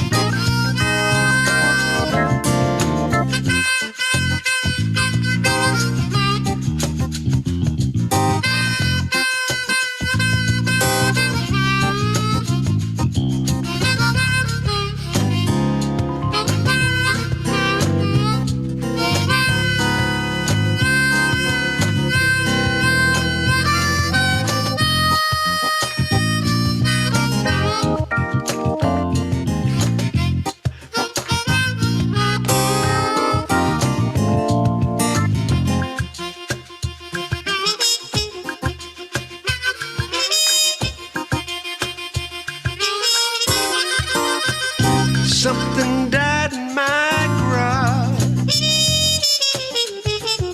And here's what I'm supposing. I'm pretty sure it's an animal, and I think it's decomposing. When I finally tracked it down, I went almost astronomic. Son of a gun, it was the worst of the worst. A dried up homeless comic, and he was wearing a corsage. Something died in my garage. That's right.